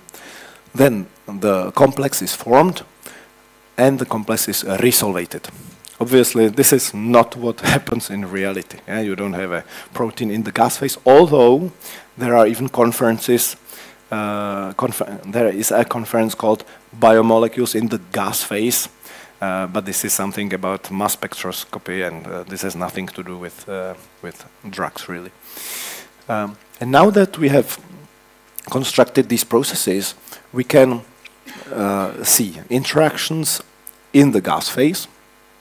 So that's delta E interaction, calculated at the PM6D3H4 SQM level. And then we have some desolvation here and resolvation here. So the difference makes the solvation term at the PM6 Cosmo 2 level. And then we have some change of conformation in here and in here that makes the conformation, and there are some protonation, deprotonation processes and entropy. And with this scoring function, we can start doing some calculations. Just a technical detail is that to calculate the whole protein would be pretty tedious, so we take some inner part around the ligand which we optimize, then a bigger part which is fixed at the QM level, and even bigger part which is fixed at the MM level. And now we can go searching for a universal, reliable scoring function. So we have assembled a team of 4 of us here at IOCB who were before part of Pavel Hobza group. And first of all, we looked at the experimental data available. As Pavel said, even the experimental data have their errors. And there is an elegant study where someone wanted to quantify this. So they took thousands of same protein ligand complexes measured in different laboratories. And then they were comparing how much their inhibition constant or their logarithm differed. And lo and behold, no correlation of 1 as you could expect, no straight line. And there are, you can see differences of, let's say, half an order of magnitude, so several fold more and less is acceptable for, or it's the inherent error of the experiment. So we can, so this was quantified as R² correlation of 0.8.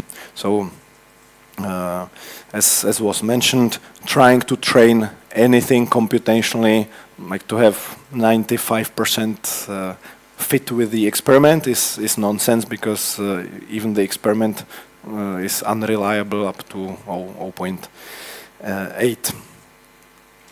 All right, so what we wanted was a data set where we would really trust in both the structures, so it means experimental structures of high quality, and the affinities. So in terms of structures, so we checked not only the resolution, but also we looked into the structures that the electron densities cover the ligand correctly, so the ligands are modeled with confidence. And in terms of measurements, we preferred Ki values, which are proper thermodynamical parameters, as opposed to IC50 values, which differ definitely based on conditions. But even if we took them, we had to make sure that they come from one laboratory, so it was measured consistently. And thus we assembled this PLREX dataset, which features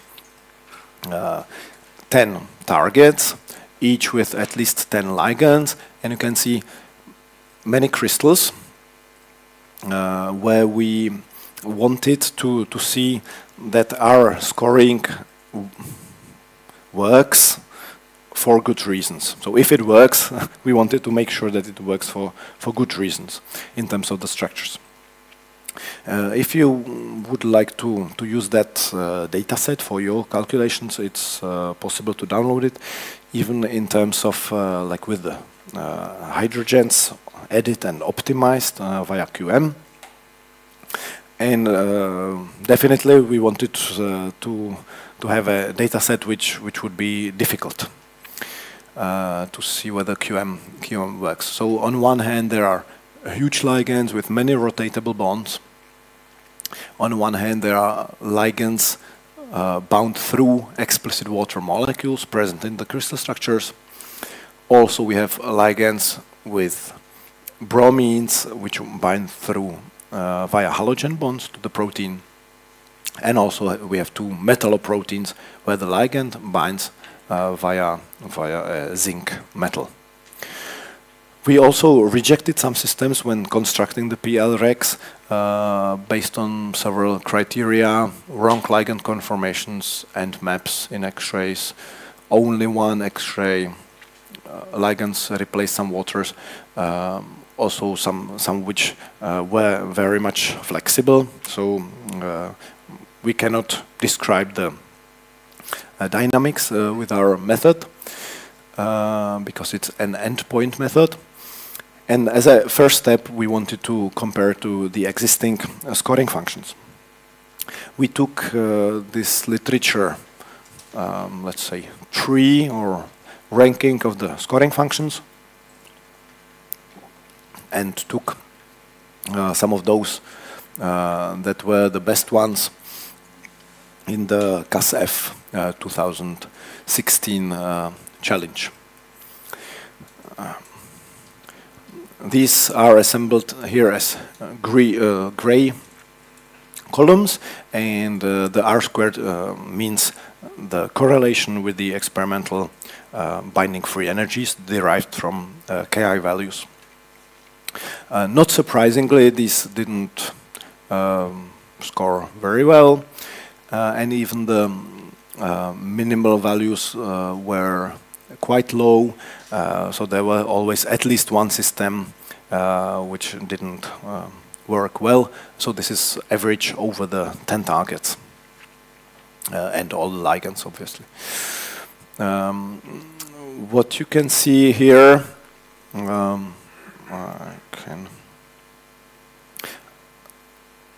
we are here, the SQM score, so the correlation is really great. We also tried to, like MM score is pretty bad, and we tried MM geometries and our SQM score, and it made it better. So this means that we improve both the structures and the scores. We also tested some machine learning potentials. I'm not claiming that they are the newest ones and best ones. They were used there. And we can see that they entail, during the learning process, the troubles from the data sets. This was derived from PDB bind, and we have found their structural troubles, and these machine learning methods propagate them. So that's why they have troubles in different data sets. All right, so this I can skip. And now we wanted to see, so obviously when we won this spectacularly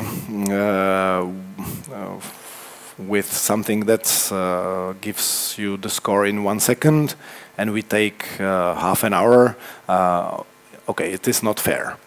So we wanted to go to some bigger, but on the other hand, it's an important first step. So we wanted to see how do we compare with DFT, which in these systems took, well, in these systems we cannot actually use it because our QM parts were about 2,000 atoms, and that is beyond the limit of DFT. So there we only made comparison with amber molecule mechanics, and that is in the numbers broken down to individual targets, what you saw before. So for amber, it means not only one system, but most of the system it failed. When we use SQM on amber geometries, it fails in 3 systems. So amber doesn't give you good geometries, and yeah, and we can retrieve good binding energies. And for DFT, we had to trim the system down to 1,000 atoms. So we squeezed it to smaller one, which showed us a slightly worse performance, but I would say, well, comparable. 0.69, 0.62 or 67 is pretty comparable. But when we can, we better go to bigger systems, and DFT gives a pretty comparable score as well. So this is very reassuring because this takes a day or 2, and we are done with in half an hour. All right, yeah, so here you can read this omega B97X, yeah, D3, yeah, and the DZVP, but this is of triple zeta quality. All right, so let us go further. So now where we are in terms of time or speed versus accuracy. So as I said, the So here in the logarithmic scales, the fastest are the standard and machine learning scoring functions, which have low accuracy. DFT, as I said, it takes days, and the accuracy is very well, or maximum, let's say. And we are on par in terms of accuracy, and 2-3 orders of magnitude faster. So this was reassuring, but we wanted to see how we compare with FEP, which is done on GPUs, which is somewhere in between. Thus, we turned to their data sets. So what is used frequently is FEP plus dataset of Schrödinger from a software company. They have 8 targets, 10 to 40 ligands each. These ligands are similar because FEP works better when you make small changes in the ligands. They have some automatic preparation tool, use a different force field, and their results are R² of 0.56. As opposed to us, they get absolute binding free energies, including entropy and everything. We have much lower values, like more negative, because we don't use so much of entropy calculation and those repulsive terms. So this still is not finished. We are still working on it.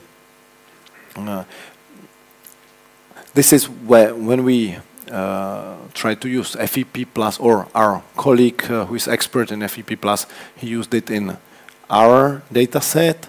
So there were some failures which we are investigating now, and it's slightly worse, let's say.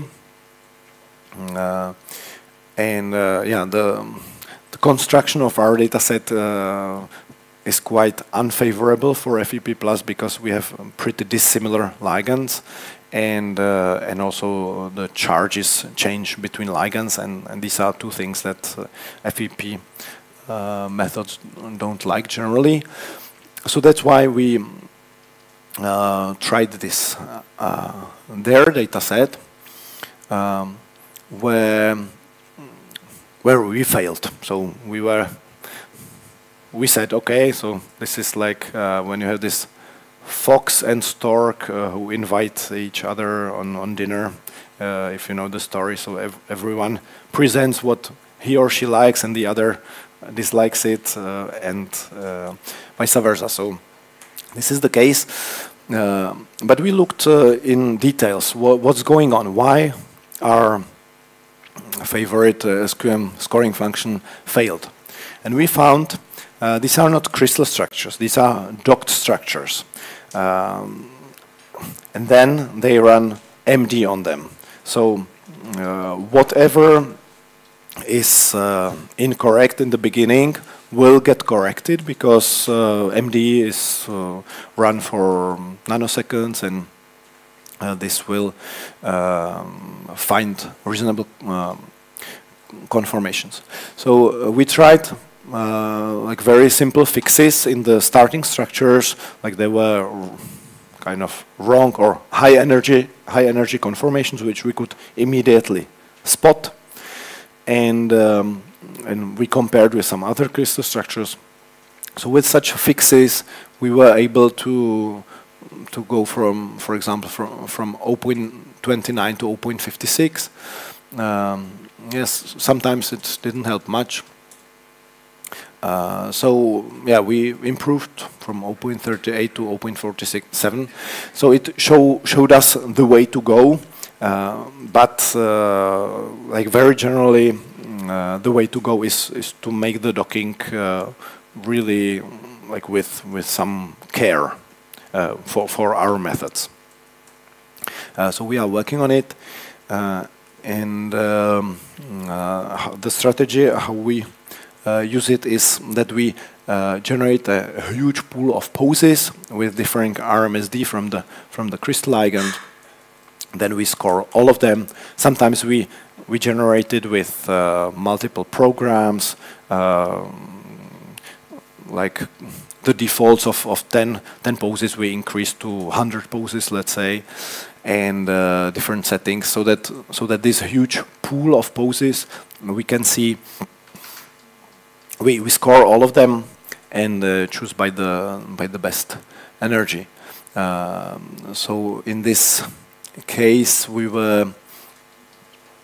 tried it previously for several complexes from the PDB, and we recorded the number of so-called false positives. That means cases where a docked pose scored better than the crystal ligand. That obviously shouldn't happen, because the crystal ligand should be the energy minimum. So whenever it happens, we count it as false positive. So the higher these columns, the worse. And you can see like this happens in only, well, some part of the complexes in the standard scoring functions, and we don't have these troubles in our scoring function.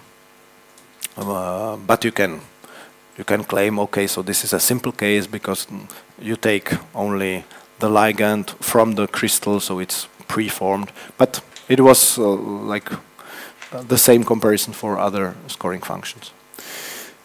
And also we tried in one case virtual screening, where we could see, so this is random, and this is the true positive rate, which goes steeply up as we increase the number of compounds for our SQM scoring function for this heat shock protein, and we had 72 active compounds and 4,000 decoys, and obviously in multiple conformations, tautomers and others. So this is about it. I will sum it up, that we have an SQM scoring function which seems to be universal and shows how quantum mechanics can be used on one hand reliably and on the other hand rapidly.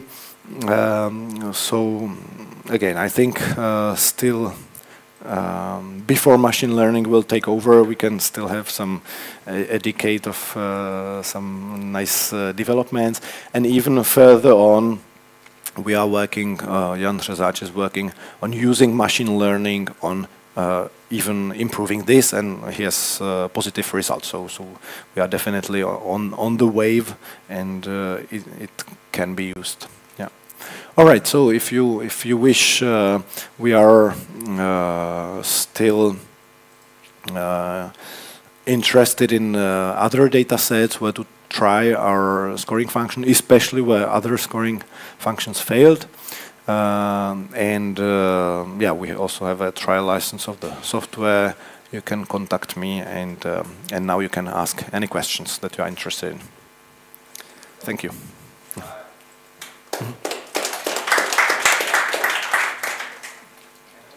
Yeah. I spoke to Dr. Řezáč about a year ago, and he was talking about this. He had a lecture there, and he said that this program or this method is already commercially used to some success, but he couldn't elaborate more since it was in early stages, as he said. So can you give more details, or is it still like confidential? Yeah. So this is a US-based pharmaceutical company, one of the 5 biggest ones, and they have been licensing it on a yearly basis, and already now it is the 4th round that they extended. And the data from FEP Plus is from them. I cannot say which company it is. We are bound by this, but we are like the data are we have assembled the data and are working on a publication, so it will be revealed once we publish this comparison with FEP+. Yeah, so, yeah, sure. Mm-hmm.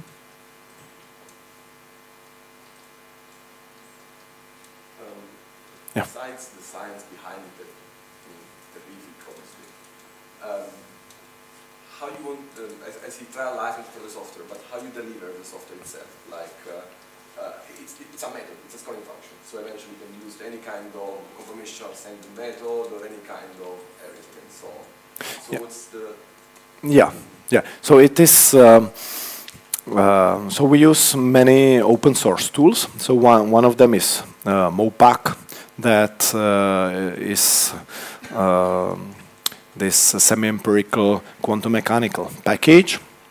The corrections from Jan Řezáč for the D3H4X are in there, but then we provide a set of scripts which automate the process of ligand preparation, setup of the calculations, like of the protein, movable part or a bigger part, and also analysis of the results. So it's like a package which runs your data set through. You need to, what is asked from you is to input the ligands in SDF format, where you input the experimental data or not, if you want to predict them, but correct charge and correct protonation, the same for protein. You also need to define what the protonation state is, and from then on it goes automatically. So SDF, the protein and the charges and... protein, even PDB. Yeah, protein, because it goes via force field. Yeah, sure. Mm-hmm. Yes? Since it's a semi-empirical method, did you encounter a structure where it failed to give accurate result, or is it like generally good enough? I would say mostly we are limited by the wrong structures. Yeah, like what, or unknown, let's say, too flexible, where even the experimentalists don't know where the positions are. So that is troublesome. And then obviously when there are some close contacts, the calculations may fail because it just it doesn't converge the SCF cycles, etc. But up to now, even the metals make a good, yeah, like. Good. But also, I must say, we are using this cancellation of errors. Imagine all the ligands bind to the metal with the same warhead. So even if you calculate this interaction wrongly, in all the ligands, this kind of cancels out. Yeah. Yep. Sure. Is there no other questions? So we can go to the coffee break and return at 11 o'clock. Or 11:15. We have 15 minutes.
Yes, we can. Okay, so after a short coffee break, let me introduce you to Semen Yesylevskyy from this department, from IOCB, from Receptor.AI. We will speak about the usage of artificial intelligence in drug discovery. So we have now a nice tension between QF from Martin and Semen's artificial intelligence. So we'll see how it works out. Yeah, thank you very much. I hope you can hear me well. So, a few words. As Karol said, my name is Semen Yesylevskyy. I'm working in IOCB Prague and also here in Palacký University. And I'm a co-founder of the Receptor.AI startup company, which focuses on the development of AI drug discovery tools. So I will try to give you kind of overview from two different perspectives, from the perspective of academic science and from the perspective of the industry. And despite this kind of generic and boring titles, the talk would be quite informal. And I will start with very informal quote when the founders of our startup first gathered in 2021, we coined kind of phrase that the amount of human intelligence in the modern drug discovery is quite low, so the addition of some artificial intelligence would not harm. And we quickly realized that the field which most of the people imagine like this, so kind of high-tech assembly line, is more like this in reality, and something have to be done with this. So the plan of the talk is quite short. So first I will talk about why modern drug discovery struggles. After that, how can AI make it struggle a little bit less? And I will also do some shameless self-promotion at the end. So let's speak about the struggles of modern drug discovery. They are quite well known. First of all, the cost per drug continues to increase with time, and the development time doesn't improve. So it's still from 5 to 10 years from start of the discovery to the markets. And the failure rate is embarrassing, I would say. It's still more than 90% for the drugs which pass at certain threshold for being considered successful in the very beginning. After that, they fail for more than 90% of times. And only about 6% of drugs reach the market as of 2022, which is extremely low. And here you can see different stages of drug discovery funnel, and you see that something happens here on the late stages of early drug discovery, where you come from the lead optimization to the clinical phase, but after that it also goes down, and at the end only very few molecules succeed on the clinical stages.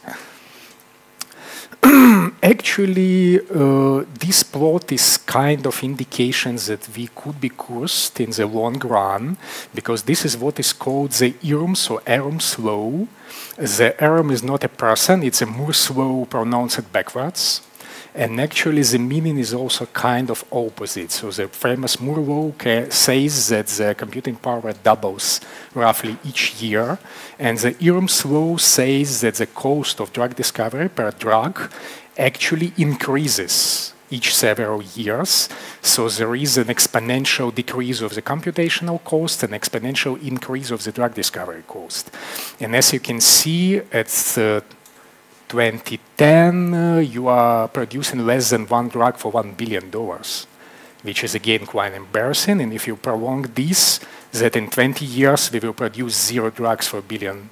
So you are throwing billion and you're getting nothing, which is, well, not very good. So what are the reasons of these behaviors? Usually people emphasize 4 major reasons of this Irm's law, and the first one is called better than the Beatles problem. So it's, in essence, it's very hard to beat established drugs and treatment modalities, because if it is already on the market for 20 years, it's economically quite hard to move it, because all the industry and all the regulations have a huge inertia. So if your drug is a little bit better than the existing one, nobody is interested because it's just a little bit. So the cost of substituting on the market doesn't justify the change. The second problem is the cautious regulators. So the number of check and required evidence in the trials increases with time. And nowadays it's really hard to pass the clinical trials, and the same compound would pass it 20 years ago without any problems.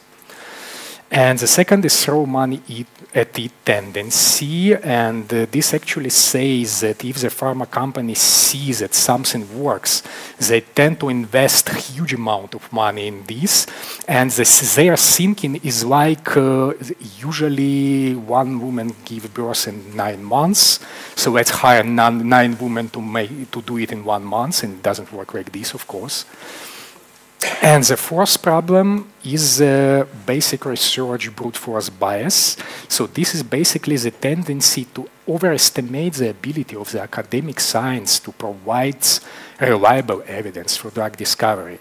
So if you are brute forcing the biology, let's say, you are providing a lot of promising drug targets, but after that most of them fail.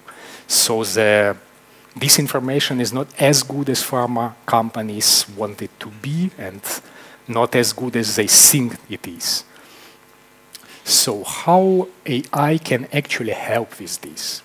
Nowadays, it's kind of consensus in the industry that AI can actually break this Irm's law, and the estimates go as far as 60% more drugs per billion in 10 years. And this is in general the general paradigm change, so nobody knows how exactly it will go, but at least it is some promise. Coming to these problems, if we are speaking about the better than the Beatles problem, we can cut the R&D cost with applying some AI to the extent that the new drugs will become beneficial for the industry and will substitute the existing ones. And we can also find some fundamentally different modalities and targets. For the cautious regulator, the solution is actually predicting the unfavorable clinical outcomes as early as possible. So we are not going up to the clinical trials to see that it fails. We have some predictors, some AI predictors on the very early stages that this compound is unlikely to pass the clinical trials. So we will not proceed with this. And of course, we can also automate and streamline the trials themselves, because for the trials, you are spending a huge amount of money just for organization of this process. And for throwing money at the tendency, we of course want pharma to throw money at us, so I would not comment on this. And for the basic research brute force bias, we can actually use AI to combine multiple domains of knowledge. So we can make predictive models which include all available big data in the hope that this will reduce the percentage of failures. So we will combine the expertise of multiple people which are not aware about the other fields, and we'll try to work with these. Okay, so the prediction is pretty much like this. So if we will use AI, the optimistic scenario is that we will come at about 0.9 billion per drug in 10 years, and this would be 60% more drug per billion than we have now. At least we are not going to zero. It's not great, but it's not terrible. So which problems in general in the drug discovery process we can solve with AI? First of all, it's a huge problem of so-called context gaps, because we have multiple domains of knowledge which are not put very well together. We have chemistry, we have biology, we have simulations of different kinds, we have bioinformatics, we have populational studies, omics, whatever, and we have patient data. And of course, people who are experts in one of these fields usually understand nothing in the other. And these context gaps also exist in the large teams in the pharma companies and academic communities. So AI can actually bring this together, aggregate the data. It's also intractable amount of data. So if we are speaking about chemical spaces which are used for virtual screening, we are now coming to the tens of billions of compounds, each interactable by humans. We have more than 40 up to 50 ADMET endpoints, which is also hard to think about. We have extremely high throughput readouts. We have dose screening, RNA displays, flag displays, HTS, whatever. And all this data is collecting. They're looking like piles of data, and nobody is able to make sense of this. And of course, we have also trial outcomes, which are usually controversial. There's a lot of data again. Nobody can understand what's going on. So AI can help to analyze these piles of data. And the last but not least is the workflow construction. Because when you are doing drug discovery, you have a huge amount of different techniques on each stage. You have computational techniques, you have experimental techniques, you have different trial techniques, different animal models, cellular models. What should you use exactly for this protein, for this indication? In which succession you should put these techniques? What feedback should be used? So this workflow is quite hard to construct, and each pharma company have its own internal workflow, which is usually not optimal. So it's just for historical reason. So AI can actually help to automate this and to construct better workflows. So in a way, in traditional approach, we have a kind of tug of war between doing drugs quickly, reliably, and cheaply, and you can choose only two of these. With AI, you can try to use all three. So applications of AI in drug discovery, concrete applications could be roughly classified like this. So first, you can use it for target identification. So you can work with population omics, with big data, with knowledge graphs, with unstructured data scraping. I will speak about this a little bit on the next slide. For the early drug discovery, from hit to lead optimization, you can use AI virtual screening, AI ADMET prediction, and AI QSAR prediction. On the later stages, you can also do formulation optimization. You can predict the outcomes of the IND and clinical trial stages. And you can try to plan the clinical studies and monitoring to make it more optimal. And you can also do the drug repurposing. So in this talk, I will mostly speak about things which we are doing, which is a little bit about the knowledge graph and the early drug discovery. But you should understand that all these are huge domains. For each of them, many companies exist, many academic groups are working on these AI techniques. So when we are speaking about target identification, the problem is to find the protein which is the most promising for drug development. And for this, you should aggregate, again, huge amount of information. So it's multi-parametric problem. And one of the approaches to this are multi-parametric knowledge graphs. So these are huge graphs, graph databases, if you want, which combine information about target proteins, metabolic pathways, different omics, drugs which are available on different stages of the pipeline, drug modalities, indications, diseases, etc.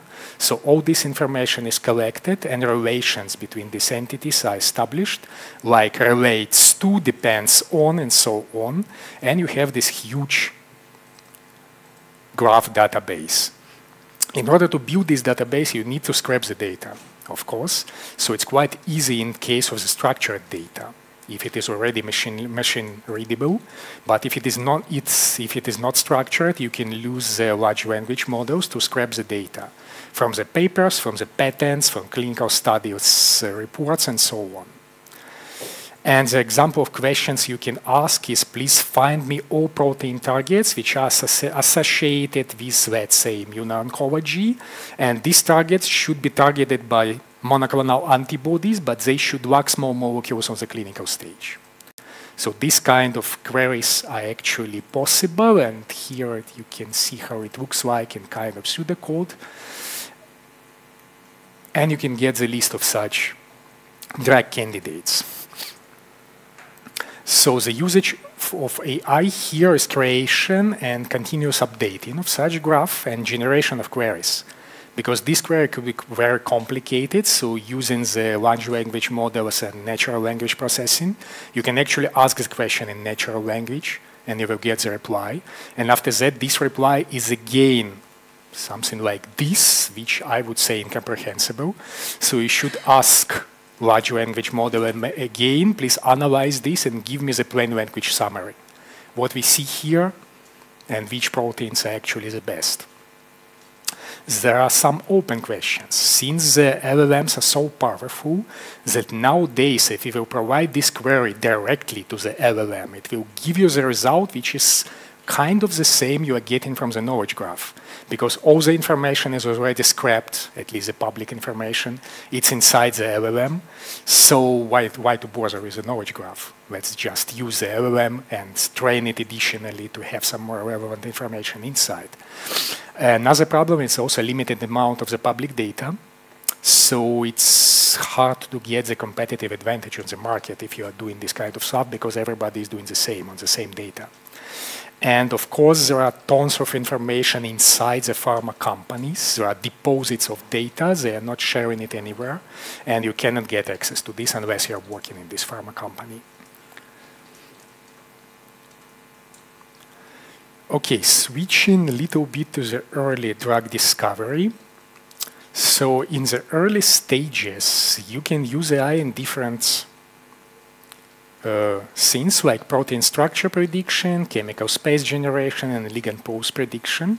If we are speaking about protein structure prediction, we have the famous AlphaFold and Rosetta Fold. So tomorrow, I guess you have the lecture about AlphaFoldology from Carol, so I will not go here in depth. If you are speaking about chemical space generation, AI actually gives you an ability to generate billions and trillions of compounds very easily, and all these compounds would be chemically correct. So the chemical grammar would be obeyed, and there are several companies, especially in silicon medicine, ICTAS, which are doing this kind of generators. The problem with generators is quite hard to synthesize the compounds while they are generated, because there is some kind of synthesability score built in into these models, but still the molecule could be synthesizable, but it will cost $100,000 per milligram. So it's quite useless. So there's limitations of this. Another thing you can do is scaffold hopping, so you can take the molecule and change the core of the molecule to keep the same pharmacophore structure, or you can generate substituents on the given scaffold to give the series of compounds for screening.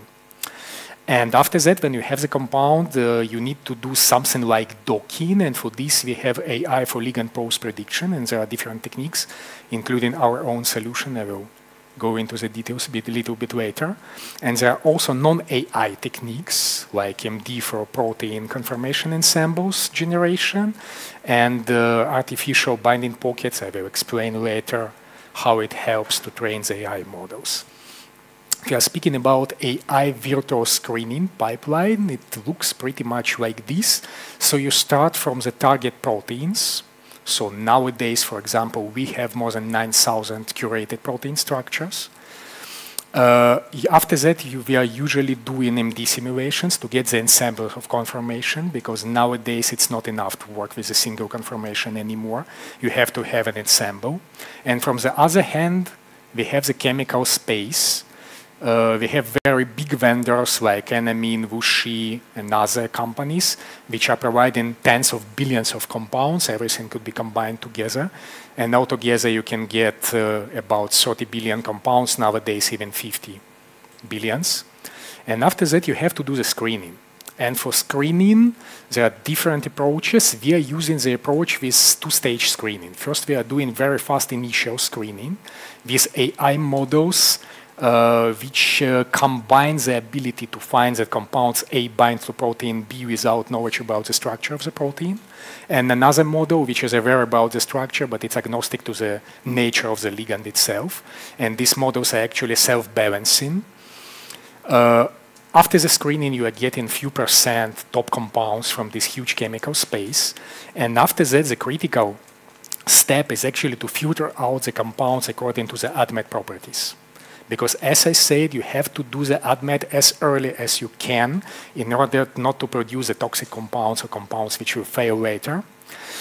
So we are using the AI technique for multi-target model for ADMET prediction. And we are predicting currently almost 40 ADMET parameters and almost 40 physical-chemical parameters of the compounds. And you can filter on this or just annotate the compounds depending which stage of the discovery you are on. So this narrows down the space even more. And after that, you're also doing the selectivity, so it's vice versa here, but it doesn't really matter at which stage to put it. And selectivity is really important because nowadays, if you have the target protein, you also have off-targets. The proteins you do not want your molecule to bind to. And usually, this is kind of computational panels, like if you're working with kinases, you have kinase panels of 100 different kinases, you want to be specific to one of them. This is the same, but you can do this on the proteome level.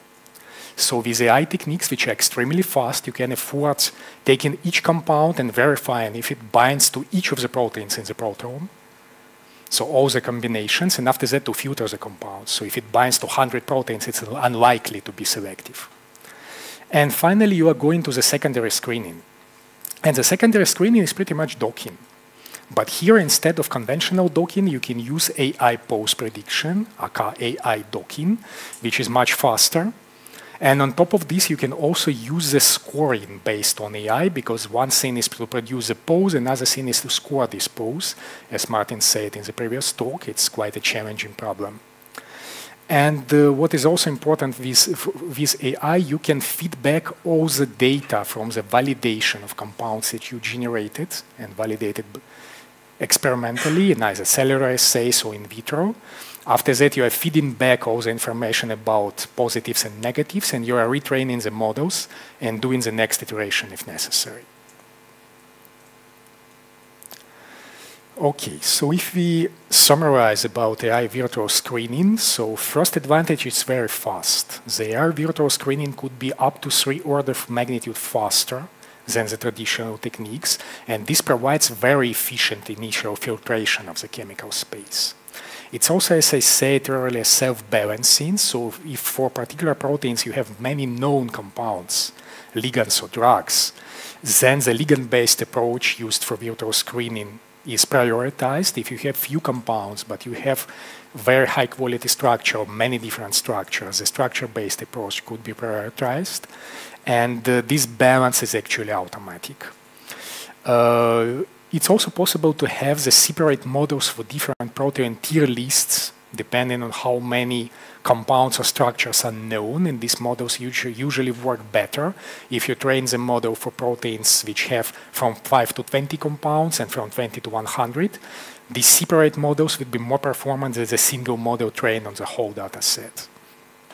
In general, you have about 70% accuracy on the, let's say, favorable targets. And due to very early assessment of the ADMET, you have fewer toxicity failures on the later stages. Speaking about ADMET, these are the ADMET parameters which we currently have, and this is pretty much a golden standard of what have to be predicted. Of course, not all of them are relevant for each protein. You should really see which disease and which indication. So, for example, for CNS, you are mostly interested in the BBB permeation. For the blood proteins, it's not a question. But in general, there are about 40 major parameters, and all of them ideally have to be evaluated. There are also other ADMET properties for animals, which are usually distinct from the human ones. So if you plan to do the experiments on mice, for example, then you need the ADMET properties for mice, because they are different from humans. And this is, by the way, one of the points for failures when human models are translated to animals and vice versa. So for ADMET, what we do multitask learning. So we have multiple endpoints, as you see here. And in this plot, you can see that there are some clusters of related endpoints. So for example, all the cytochrome toxicity comes together. There are also other clusters, which means it's kind of cross-dissemination between the endpoints. If you lack the data in one of them, you can extrapolate using the data from the other column. And for this, it's advantage to use the multitask AI models, which are training on all these endpoints simultaneously, and use a correlation from one of them to the other to increase the performance. So this looks pretty much like this. So when you're doing the multitask model, you have the classical ML models, and you have the multitask. And as you can see, for many of them, the accuracy is actually higher. Not for all, but for many. This is a concrete example which we did with Cairo, with MoMeDB database. And this is prediction of the membrane permeability, which is kind of overlooked ADMET property. And pretty much nobody can predict it accurately. So we tried to see how we can predict it. So we are predicting the permeability of the membrane, which is log P here. And we are predicting the partition coefficient, so the distribution of the drug between water phase and octanol, which is kind of measure of hydrophobicity, kind of standard parameters and all the ADMET data sets. And as you can see, the results are kind of excellent. So all of them, except this one, are above 90%. But there is one problem here. These points doesn't look realistic, so they're too good to be true. And this is a partitioning between water and octanol. And it's an interesting case because we are always speaking about fair data. And in this case, it's a prominent example where this FAIR principle fails miserably. Because when we looked at this data closely, it appears that in the database we used, actually this is not the raw data. These are predicted data from the very early days neural network made in 2002. And of course, if you are training one AI model on top of the other AI model, you get an accuracy close to 100%. But this is an artifact. So we need to get the raw data and retrain the model. And now the funny part starts, because this data comes from the FISPROB database, which was collected in US many years ago, and it's no longer publicly available. So about 2020, it's disappeared, all the links are broken. And it's claimed to move to the API suite software, which is maintained by the governmental US Environmental Protection Agency. So this data is used to estimate if particular chemical compound is harmful for the environment. And it's used by the US government. And okay, in this suite, we took this program. It's free of charge, but the data is not available because, again, it points to the same broken links. And the binary files are not readable. And there is no documentation. So after that, what we did is what we call the data archaeology. So we found a paper which was used this data at the days when it was still available. And they curated this data and made the curated data set, which is still public. Also, there are a ton of issues in this data set, tons of problems. So this AI model, which is used by US governmental agency, is actually prone to all these problems. And after curation, we get about 13,000 compounds for the model training. And of course, yeah, I mean, fair data, nice job, US governmental agency, congratulations. So this is an example how you can rely on the data from very respected agencies nowadays. So if you see that some compound is safe for an environment according to US governmental agency, you know how the data look like internally for them. And this is what happens if you train the AI model of the curated data on the raw data. So numbers are not that crazy. And actually, they're just a little bit better than the initial AI model, so it's pretty much no difference. But at least we see that this is actually the threshold we cannot overcome due to the quality of the data. What is also interesting, there is kind of competition for ADMET model, which is called the TDC benchmark. This is an open benchmark with 22 ADMET endpoints, and everybody who is doing AI models can actually participate and compete to predict these endpoints better than the others. So nowadays we are not officially here. We want to publish our metrics in few months, but actually we are overall the best on the TDC metrics right now. So this is multitask approach actually pays for itself. As you can see, this is the current TDC best and this is our best. So sometimes it's comparable, sometimes it's better, but overall it's better. Now we are going to AI docking, which is probably the most interesting part of this talk. So we all know conventional docking, but it's also possible to train AI model on existing protein ligand complexes to predict the poses of the ligands and sign the protein binding pockets.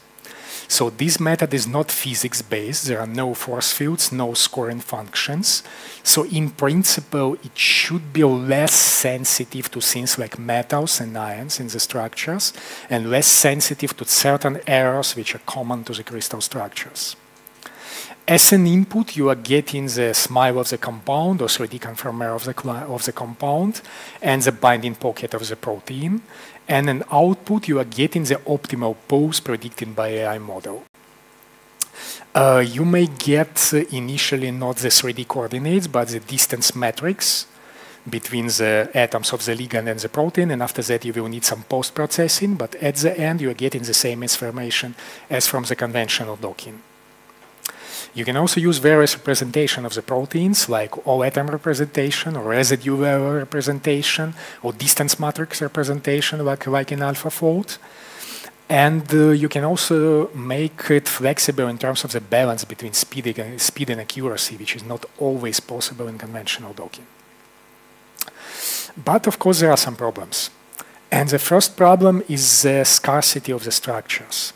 So there is a very limited number of experimentally determined protein ligand complexes. If you will combine X-ray, cryo-EM, and NMR, you will get less than 20,000 complexes altogether.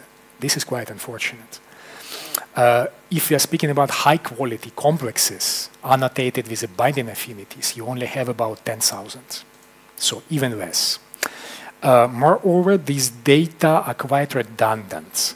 So only slightly more than 1,500 ligands are present with more than one complex. So most of the ligands are crystallized into just one complex, in just one conformation, and that's all what you have.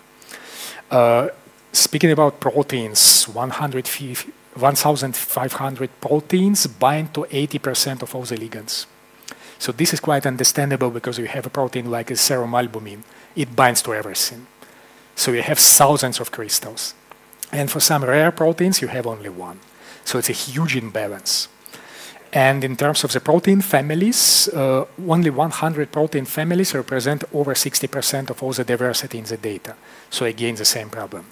So this is very limited and very skewed data set for ML, but that's all what we have. And here where the data augmentations come to play. So, okay, you have not enough data. How you can deal with this? Let's generate the data and complement the data set which we have. So what we can do, we can take the statistical distribution of the interaction between the ligand and the protein in the real complexes. And after that, you can generate the artificial binding pockets around the real ligands which follow these distributions. And after that, you can mix and match the real pockets which generated one in different proportions, and to find the proportion which provides the best performance of the model. So in these techniques, we are kind of silently assuming that all major non-bond interactions are already present in the experimental data, but there are not enough combinations. So we are generating these additional combinations and providing this combinatorial diversity to the model. And we also hope that this data will teach the model to recognize some corner cases. This is how it looks like. So you can see the features which we use. So we use interactions between, let's say, aromatic rings and liganded protein pocket, hydrogen bonding, cationic interactions, halogen bonding, and things like this, rather 13 altogether. And for each of these interactions, for example, this panel is for hydrophobic interactions of different kinds, you have experimental distribution and you have the distribution in artificial pockets. So they are not exactly identical, but they are quite close. If you see the numbers here, The range is also not that large, so it's reasonable correspondence. And for example, for hydrogen bonds, again, you see the same picture. So by carefully tuning the procedure of generating these artificial pockets, you can get the distributions which are quite close to experimental ones. So it's reasonable correspondence, and there is a potential of improvement because you can trade off the cost for the training time and vice versa.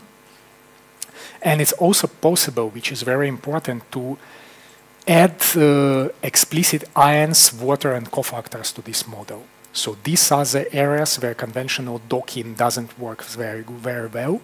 So we can try to overcome this, but this is the next step. And we made our model, which is called RTDoc, which is kind of next generation AI tool for binding post prediction. So it's based on the quite lightweight graph neural network architecture. It's very fast for training and inference, and it includes only the binding pocket. So we don't need the whole protein globule, we train the model on the binding pocket itself. So we use an algorithmic technique for generating these fake binding pockets around a diverse set of real ligands. And as I said, we are mimicking the statistical distributions. And it's also possible to integrate the protein dynamics. So you can train this model on the range of protein structures which are obtained either from experiments, let's say NMR, or from MD. And this is how it performs. So this is the Aztecs data set. This is a very well-known data set for benchmarking the docking and AI tools for post-prediction. This is an older data set which was collected before the hype of AI started. And it's considered not particularly challenging for AI. So most AI techniques perform mostly well on it. And you can see that, well, it's okay if you're only taking into account the MSD metrics. So the root mean square distance between the crystal position of the atoms in the ligand and the predicted positions. But if you are taking into account the so-called post-Buster valid set, I will explain on the next slide what is it. This is a set of structural requirements for the correct chemical structure. You immediately see that most of the existing AI techniques fails. Just fails. And even the DivDoc, which is kind of state of the art before we started this work, actually makes it only at the level of 47%. And we are doing this for the 72%. And we are even outperforming the conventional docking like Gold and Vina on this. But again, this is not very challenging data set for AI models. But this looks promising, so we moved forward. Last year, the post-Busters data set was published. And this is kind of game changer for this field, because this data set includes multiple structure quality metrics beyond their MSD. And also it's designed to shame the AI docking models from the very beginning. So the authors are very skeptical about AI in general, and they made the data set which is super challenging for AI techniques. And of course, it doesn't work. So AI techniques beat this data set at the end. So there are multiple versions of this. The first version was made public last year in the preprint. And after that, the authors actually improved this data set in the sense that they made it even more challenging for AI. And now it's published and peer-reviewed. And AI methods still pass it. So, I mean, it doesn't work as intended. But as you can see, it depends which AI method to use. So, for example, this is the first version, this is the third version. The picture is pretty much the same, so it doesn't matter which one to consider. Let's look at the latest one, for example. You can see that the early AI techniques like equibind, tank-bind actually fail miserably on this. Later techniques like DivDocs are quite archaic in terms of MSD, but fails for the post-Buster metrics.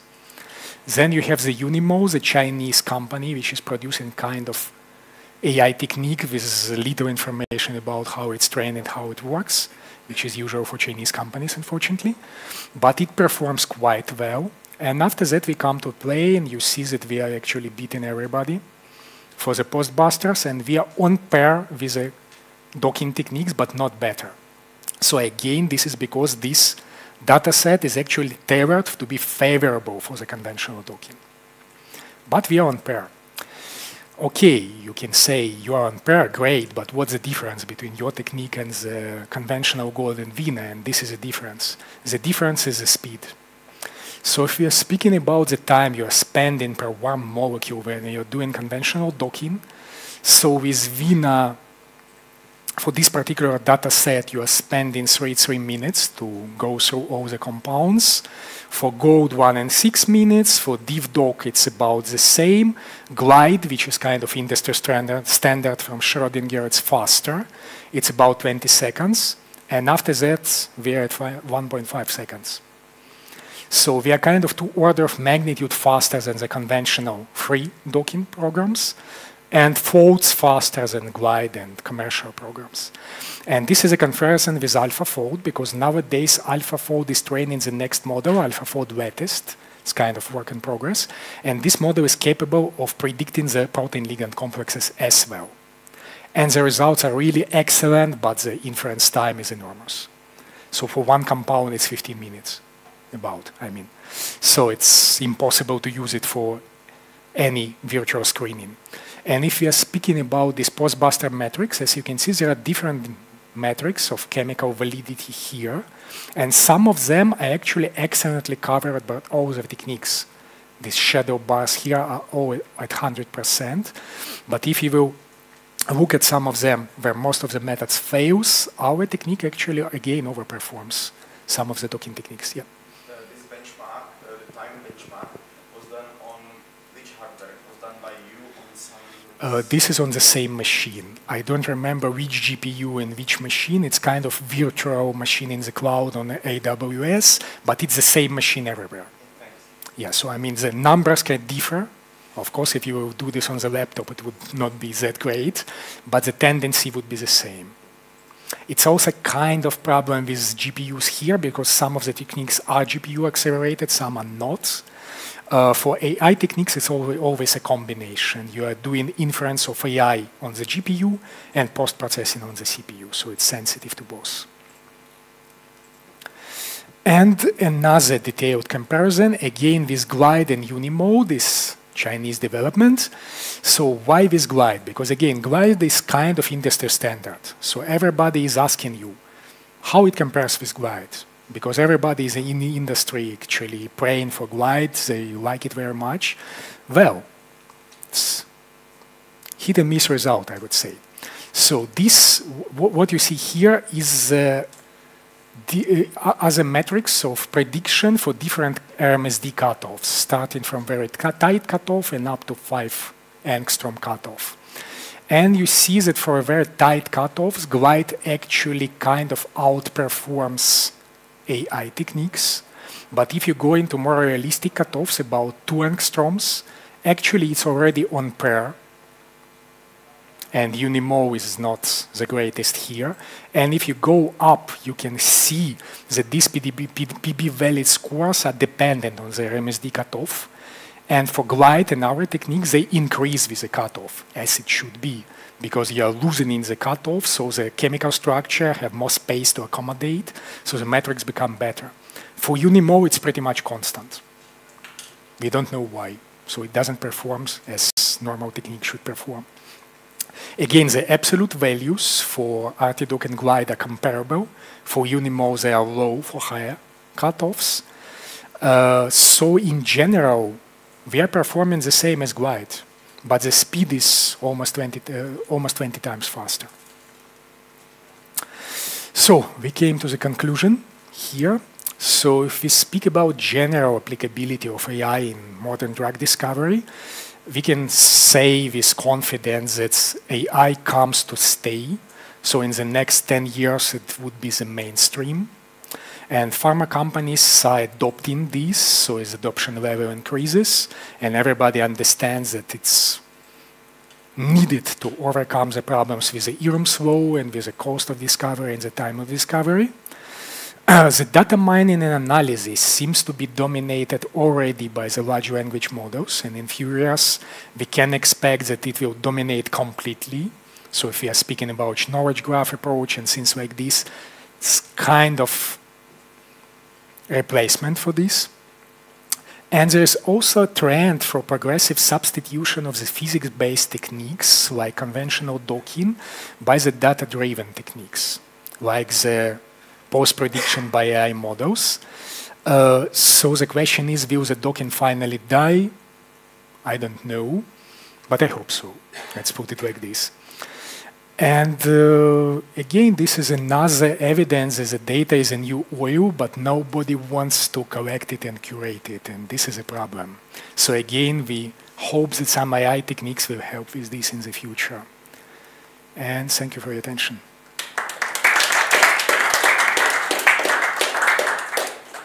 Questions? Yeah, I have two questions. First thing, you show a plot with this RMSD percentage of being within the RMSD cutoff, percentage rejected. This one, yeah. No, actually, two slides further. So because it's the one where AlphaFold latest is included. Yep. So it's is it unknown which percentage is postbusters valid, or are all of them invalid? It's unknown. It's unknown. So we just took the results from their press release. It's not published yet. There is not even a preprint. It's kind of press release, and that's what they because that's report. Also the first thing I thought when I read the press release. Okay, and so the second question is, do you have some comments regarding ranking or scoring? So let's say if you want to use this for virtual screening and pick out some nice molecules, how would you do that? How would you rank? So for this again, this is very good question, because here we are only predicting the poses. So the scoring is another problem. So on top of this, you have to do the scoring, because for AI you don't have the scoring function. So the selection criteria is not clear. So one of the possibilities, if we stay in the AI lens, we can train the AI model for scoring. So first model will produce the pose, the second model will score the pose and rank them. Another possibility, you can use any other scoring which you prefer, like the method which Martin mentioned in the previous talk. If you have few compounds, it's actually a very good combination. So you first do the rough screening, you are getting like 100 compounds. After that, you are scoring them with very precise technique, and you are taking top 5 and do the biological validation. It's also possible. Or you can use a conventional docking if you like. Is the accuracy ever increasing, or is there a problem with, you said that you use some data, and the data is curated by AI, but is there a problem with garbage in, garbage out? Yes. Problem with Yes, absolutely. If you put too much data into it and do not curate it, the AI will actually get worse. Yeah, this is a typical example of garbage in, garbage out, because this is what happens if you train on the data which are actually garbage, and the AI prediction for AI training is garbage. So we are getting unrealistic values. Of course, even here, if we are speaking about this 70%, what is the accuracy of the data? So we are always working with a crystal structure, so cryo-EM, which is even worse. So for cryo-EM, it could be 3 angstrom resolution. So what is 70% is not entirely clear, but at least we are comparing apples to apples here. But you always should keep in mind that the data is not ideal.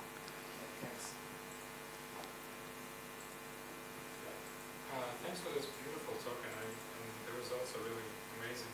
I was just wondering, so it seems that a lot of these AI companies are interested in the same problem as you are interested in. Finding some new molecules, new drugs. And I'm just curious, like how, maybe now, you show this AlphaFold model latest that works, takes ages to run. But I was wondering, like in the future, how do you or any other small AI startups can expect to compete with these big companies, considering their resources? This is again a very nice question, because the market is quite crowded already nowadays. I would say for us the competitive advantage is here. So we are just doing this faster and at lower cost. And another advantage, it depends on what you are selling. So most of the AI companies nowadays are selling the models. So this is kind of one model company. we are selling the pipelines, the workflows. So we assemble the pieces into the workflow and we are selling these. But this is a purely business question. But in terms of the competition, yes, the competition is very, very large now on the market. But again, the companies from the first generation, like in Silicon Medicine, Atomwise, most of them are actually losing valuation right now. So it's now the second generation of the companies which kind of substituting them, so we are learning on the mistakes. Thanks. I guess that the part of the protocol that is actually real interesting is the way that you fake the binding. That's the point, I guess, because it's just a GNN, so straightforward. That's the point. Because of course, one lead and other probably 1,000 people. You can say a little bit more on how this method is applied, or is some sort of... Actually, it's published, so you can get the paper. So again, the disclaimer: this is not exactly the same technique which is used in the commercial product, of course, but the idea is pretty much the same. So it's now published. The AI model in this paper is kind of very naive, but the proprietary model, as you can see, is much better. But the augmentation technique is pretty much based on the same principles. A technical question of the workflow. Maybe you mentioned it and I just didn't understand. Let's say in conventional docking, you first minimize the molecule so you know like the most stable, thermodynamically stable conformation, right? And then you dock them, so like they fit the more stable molecules inside. And in the AI, you say that you don't need any force field. Yep. So how do you take the molecules? Like, because if the conformation is more stable, but you will put it inside and you will say, okay, that's a great I got the question. So first of all, when you're doing conventional docking, it's not necessary to minimize. Most of the time you do not minimize because it takes time. So you take the structure, you take the molecule with charges computed, and after that you just have the dihedrals which are rotating, and that's how you feed the molecule. In AI it works a little bit different way because you don't have the force fields and you don't have notion about the rotatable bonds. So what you do, it works pretty much like image generators. So imagine image generating AI, like Midjourney, for example. It works, it takes the random noise as an input, and it emerges the image out of the random noise. For the post-prediction, it's the same, but on the place of the random noise, there are random coordinates of either atoms or rotational bonds, depending how method operates. And from this random configuration, you are emerging the molecule. So it's not like you don't need the information about the chemical correctness of rotations in a way. So it's emerged from nothing, from the noise. Other questions? No. So I expect that everybody already hungry. You can thanks once more. Yeah. Thank you. And we have a lunchtime. Yes. We will meet you here at 4:00.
we are starting with the afternoon session, and we will start with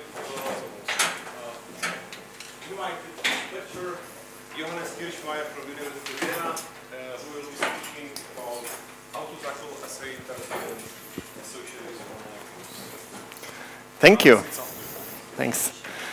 Thanks very much for the kind introduction, and thanks for giving me the opportunity to speak a little bit about the problems that are related to assay interference.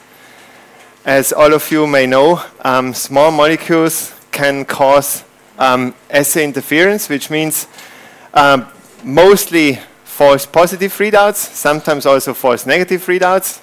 The false negative ones are particularly problematic in the context of toxicology, for example, as you may imagine.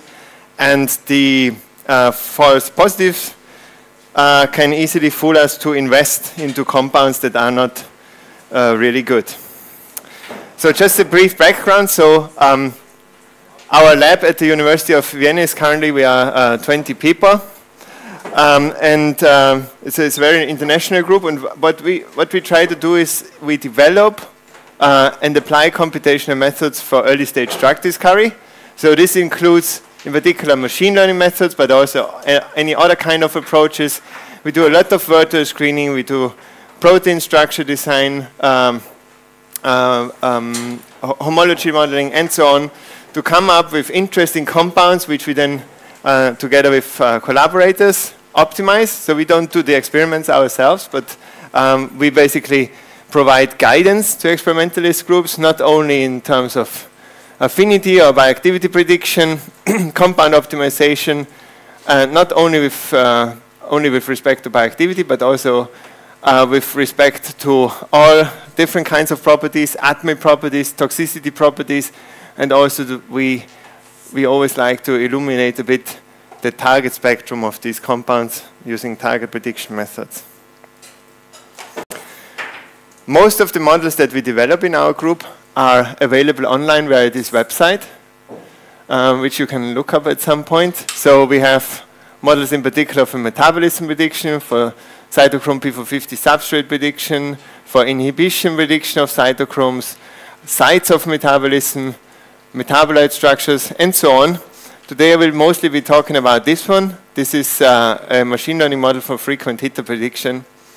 And yeah, we have several more. And the nice thing about this web service, the web service will be relaunched and it will be then fully maintainable and scalable, and we will publish basically this web server infrastructure. So any one of you that would like to publish or provide web services to machine learning methods so that you basically can make your models easily available to the community, we will be publishing this web service so that you can easily implement this very powerful software architecture and a web server environment in your own lab.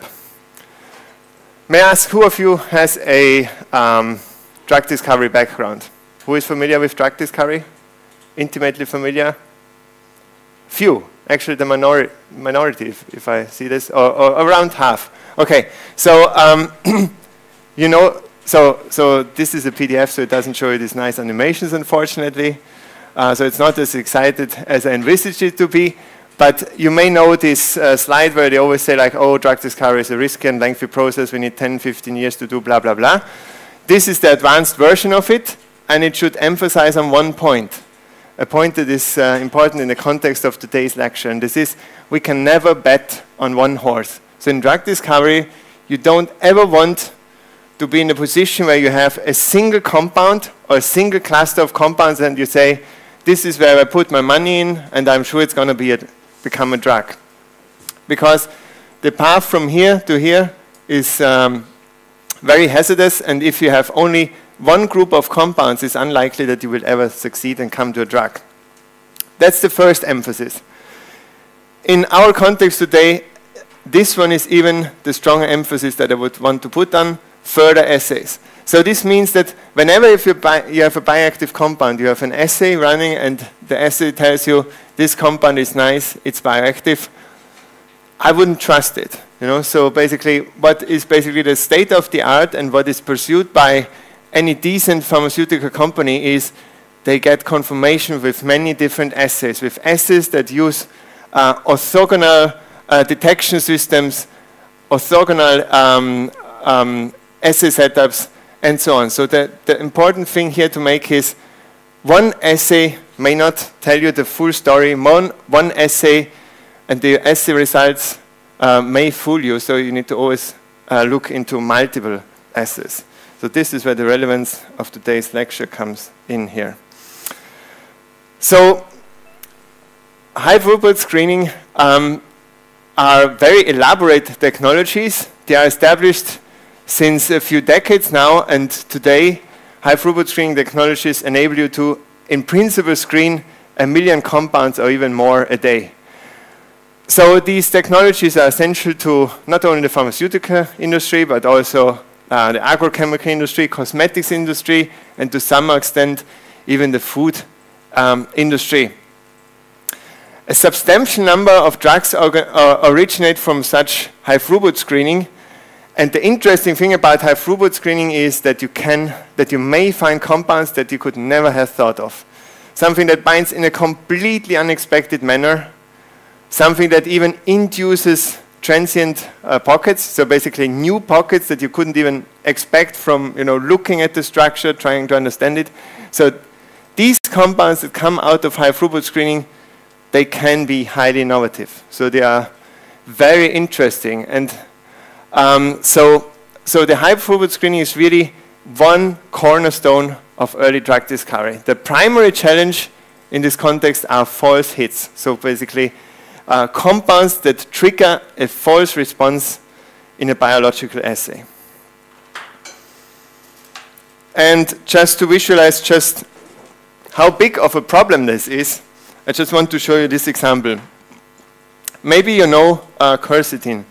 Quercetin is one of the most abundant flavonoids in nature.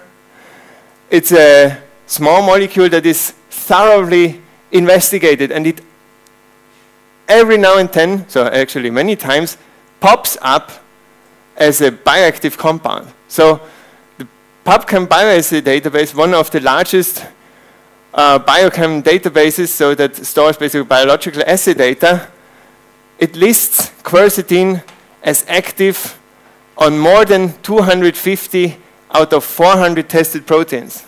And on top of that, most of these proteins are of pharmaceutical interest. So basically, if that were true, we already have our miracle drug, our panacea, to heal all the diseases that we have. This cannot be true. And the fact is that quercetin is actually known to be a disruptor of biomembranes. So it disrupts any assays that, it may disrupt any assays that include biomembranes. It interferes with spectroscopic assays. These are the most popular assays, in particular in high throughput screening. And it forms colloidal aggregates. So it is shown in some studies that if you don't take care of these false positive outcomes, then you may end up with artifacts at the rate of 80 to 100%. So there are studies out there where not a single hit, not a single one, was genuine, from a genuine bioactivity. And reports that started to emerge about these problems, the first ones emerged in around 2002, where Brian Scheuchert and his team, Susan McGowan and Brian Scheuchert and their team, for the first time reported very extensively on one of the most abundantly observed mechanism of assay interference, which is colloidal aggregation. So about 90% of the assay interference problems that we have, so the false readouts in the biological assays, they originate or are linked to colloidal aggregation. About 10 years later, in 2010, Jonathan Bell and Georgina Holloway, they published another landmark publication where they introduced the pains concept. Who of you is aware of the pains concept? Can you raise your hands? Few, so minority. Okay, so the pains concept, this was basically, this one received a lot of attention because it was highlighted a lot in the literature, and it basically is a collection of substructure patterns which have been linked to compounds or scaffolds that cause assay interference, right? And it took about 10 years more, or 7 years more, in 2017, all publishers of ACS journals related to small molecule chemistry, they published an editorial which highlights just how important it is to consider assay artifacts, and they give some guidelines on how to address these and to detect these artifacts. Because once they are in the literature, so once somebody publishes, this compound is active on Y, it's like the pest, right? You will never get rid of it anymore, although of the pest we did to some extent. So you will not get rid of it anymore because these errors tend to propagate in databases. Just imagine how bad situation you can generate if you publish a compound that is active and this one happens to be purchasable, right? Then all the labs start to purchase these compounds and jump on it. So the most common type of assay interference is colloidal aggregation. What happens there is that above a certain concentration of the compound, the critical aggregation concentration, huge agglomerates or aggregates are formed. They are huge, right? So they can bind thousands of enzymes or proteins around. And you can even see them actually under the microscope quite easily. And this is this very common theme that compounds that are in particular hydrophobic, have some aromatic moieties, they try to, or they tend to, form these large aggregates. And more recently, another very interesting observation was made or reported, which is that only few compounds, so here we have thousands of compounds or many, many compounds. Here we have a few compounds and they are even able to mimic a full unit of the protein. So you see here the third subunit of this TNF alpha, and this one is basically mimicked by these very few compounds. So you see this here a bit more clearly. So these compounds, which are, you see, highly aromatic, highly hydrophobic, they mimic basically a protein binding partner. So there's only one report of this phenomenon so far, but it just shows you just how tricky the situation can get. So besides what I said is by far the most important cause of assay interference, there are also other causes of assay interference, and these include effects related to chemical reactivity, compounds that may undergo redox reactions or even act as redox cycles, compounds that may form disulfide bonds, for example, with the protein in particular, compounds that are microacceptors or act as microacceptors, or that can undergo nucleophilic aromatic substitution. Another type of interaction, very tricky one, is metal chelation, because the binding to metal can basically fetch away components of the assay that are just vital to function, or they can also lead to the formation of colored or fluorescent chelates. And also it can inhibit, of course, enzymes in the assay that are dependent on the presence of these metal ions that may be fetched away by a compound. And last but not least, membrane disruption is a big issue. So if you have any assay components or an assay that includes membranes, then some of these compounds are able to disrupt those membranes and lead to the formation of precipitates or to changes in the assay condition and so on. And very important is also the interference with light signals, because those assays are so popular in the pharmaceutical industry in particular. So compounds that, for example, cause autofluorescence, chemiluminescence, or they quench the signal, so which means that they basically interfere by the energy transfer to the interference compound, and so on. So there are just many different ways for a compound to interfere with biological assays. Now, there are many terms out there, and very few scientists are actually able to or use them accurately. So there are many different terms out there, and what this figure should show you, they are just all like interconnected, and it's very, very difficult actually to define and use them correctly. So first of all, we have a hit. The hit means we have a compound that triggers a signal in an assay. It can be a biological assay, it can be even an in silico model. Then we can have, of course, the genuine hits, or on the other side, the false hits. So false hits basically are related to false assay readouts. They are also referred to as bad actors or nuisance compounds, or this acronym is sometimes used, compounds interfering with an assay technology. In the context of natural products, there is also a special term for that, which is IMPs. So it's basically invalid metabolic panaceas. And then there's the pains term, which is often used very inaccurately, because pains does not cover all false hits. It does not, for example, cover aggregation, and it doesn't cover most of the reactive compounds.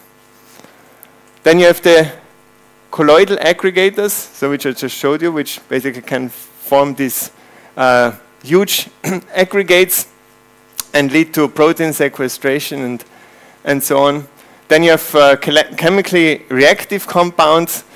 These chemically reactive compounds can either be compounds that are themselves chemically reactive, or the result of degradation, or also impurities. Then we have the frequent hitters. Frequent hitters are simply compounds that show an unusually high hit rate. So basically, if you test them in 20 different assays, you would find that they are unusually often reported as active, and this can again be related to genuine bioactivity. So you happen to have a compound that is truly promiscuous. It can truly bind to many different receptors, for example, because it's based on privileged scaffolds. Privileged scaffold means these are scaffolds that just enable the compound to bind to multiple binding sites. So it's just, yeah, a privileged molecular structure that happens to fit to many binding sites. And on the very other end, we have dark chemical matter. And the dark chemical matter is defined as compounds that have been tested 100 times or even more in different biological assays, and they have never shown activity. Okay? So altogether, when you read literature in this context, it's sometimes, or it's often actually very confusing, because using these terms accurately is really difficult. So if we come to assay interference, this is really the primary concern in biological and cell-based assays. We often see this emphasis on the false positive hits, but in particular, if you're working in the context of toxicology, for example, false negative hits would also be a big issue, because with false negative hits, you would actually oversee or miss to see any compounds that are actually toxic and harmful to humans or other organisms. The problem with assay interference is that it can impede rational optimization. So this means basically you're just following a phantom, because the assay says always, I'm happy, this is a positive result, and you would just not get a right direction on how to optimize your compounds. You would not see basically this typical structure-activity relationship that would allow you to guide the synthesis-driven optimization. If the artifact remains undetected, then it can trigger follow-up studies that are likely futile, which is particularly bad if such compounds are, disseminated in the scientific literature. Many of the drugs are assay interference compounds, so close to 10% maybe are known to contain a pain's substructure pattern, and many of them are actually interfering with assays. So it's important to understand that whether a compound is interfering with an assay has generally no implications on the value of the drug, right? Because for the patient, it doesn't really matter if the assay has a problem. but it will just become more difficult to develop such compounds into a drug. Also, natural products are often frequent hitters, in which case they are called invalid metabolic panaceas. And what is really some of the trickiest part, and people are even shy to talk about it, is the impurities and the degradation products, because they are very difficult to detect. They are very difficult to model, and they are not uncommon. Because, for example, in medicinal chemistry, there are many processes that involve metals. And if you don't get rid of these metals, you may easily find yourself in a situation where your assay is fooled by these metal ions. But this is just one example. So these impurities can be so tricky that, as a general rule, once you have a compound, a nice compound, and you really want to build on it, even in the academic environment, you should consider resynthesizing it or getting it from a different source, just to see if the bioactivity data that you get from it remains consistent. So before I move now to the theoretical approaches and how to tackle assay interference, just very briefly an overview of how you would tackle it in the experiment. The most important one being the colloidal aggregation. You see this, for example, if the dose response curves have this unusual, very steep shape, so that suddenly you see very strong biological effect. So if you come across any incomplete dose response curves or dose response curves with a weird shape, this is really a signal of caution, right? This is really basically, if people report IC50s and they don't show you the dose response curves, you should actually be concerned. One reason to detect such aggregators, or one way to detect such aggregators is besides the investigation of the slope, is to use detergents, because the detergents, they can disrupt the colloidal structures, they can actually prevent the aggregate formation and the non-specific protein absorption. So if you basically add detergent and your dose response curve suddenly differs, then this is a very, very strong indicator for a reason of concern. Importantly, but if you work, you cannot add, just ample amounts of detergent, because this will also destroy or basically limit your assay readout. So you need to be also very careful with that. So none of this is basically a solution for all cases, right? So only together, if you get these. If you use these strategies in a global context, then you can go far. You could also screen below the critical aggregation concentration, but this would lead most likely that you miss a few compounds, like weaker binders. And yeah, what very powerful is the use of methods such as DLS, or also microscopic methods, centrifugation and NMR, to detect such aggregates. There are also different strategies to detect chemical reactivity, for example, time-resolved measurements. Then if you do a very strong dilution during an experiment, you will see that chemically reactive compounds, so covalent binders, are less affected than the non-covalent binders, and so on. Fluorescence-based assay, there are many ways to deal with fluorescence, for example, by pre-reading signals, by profiling the spectroscopic profiles of compounds, by using different fluorophores, by referring to kinetic approaches, and so on.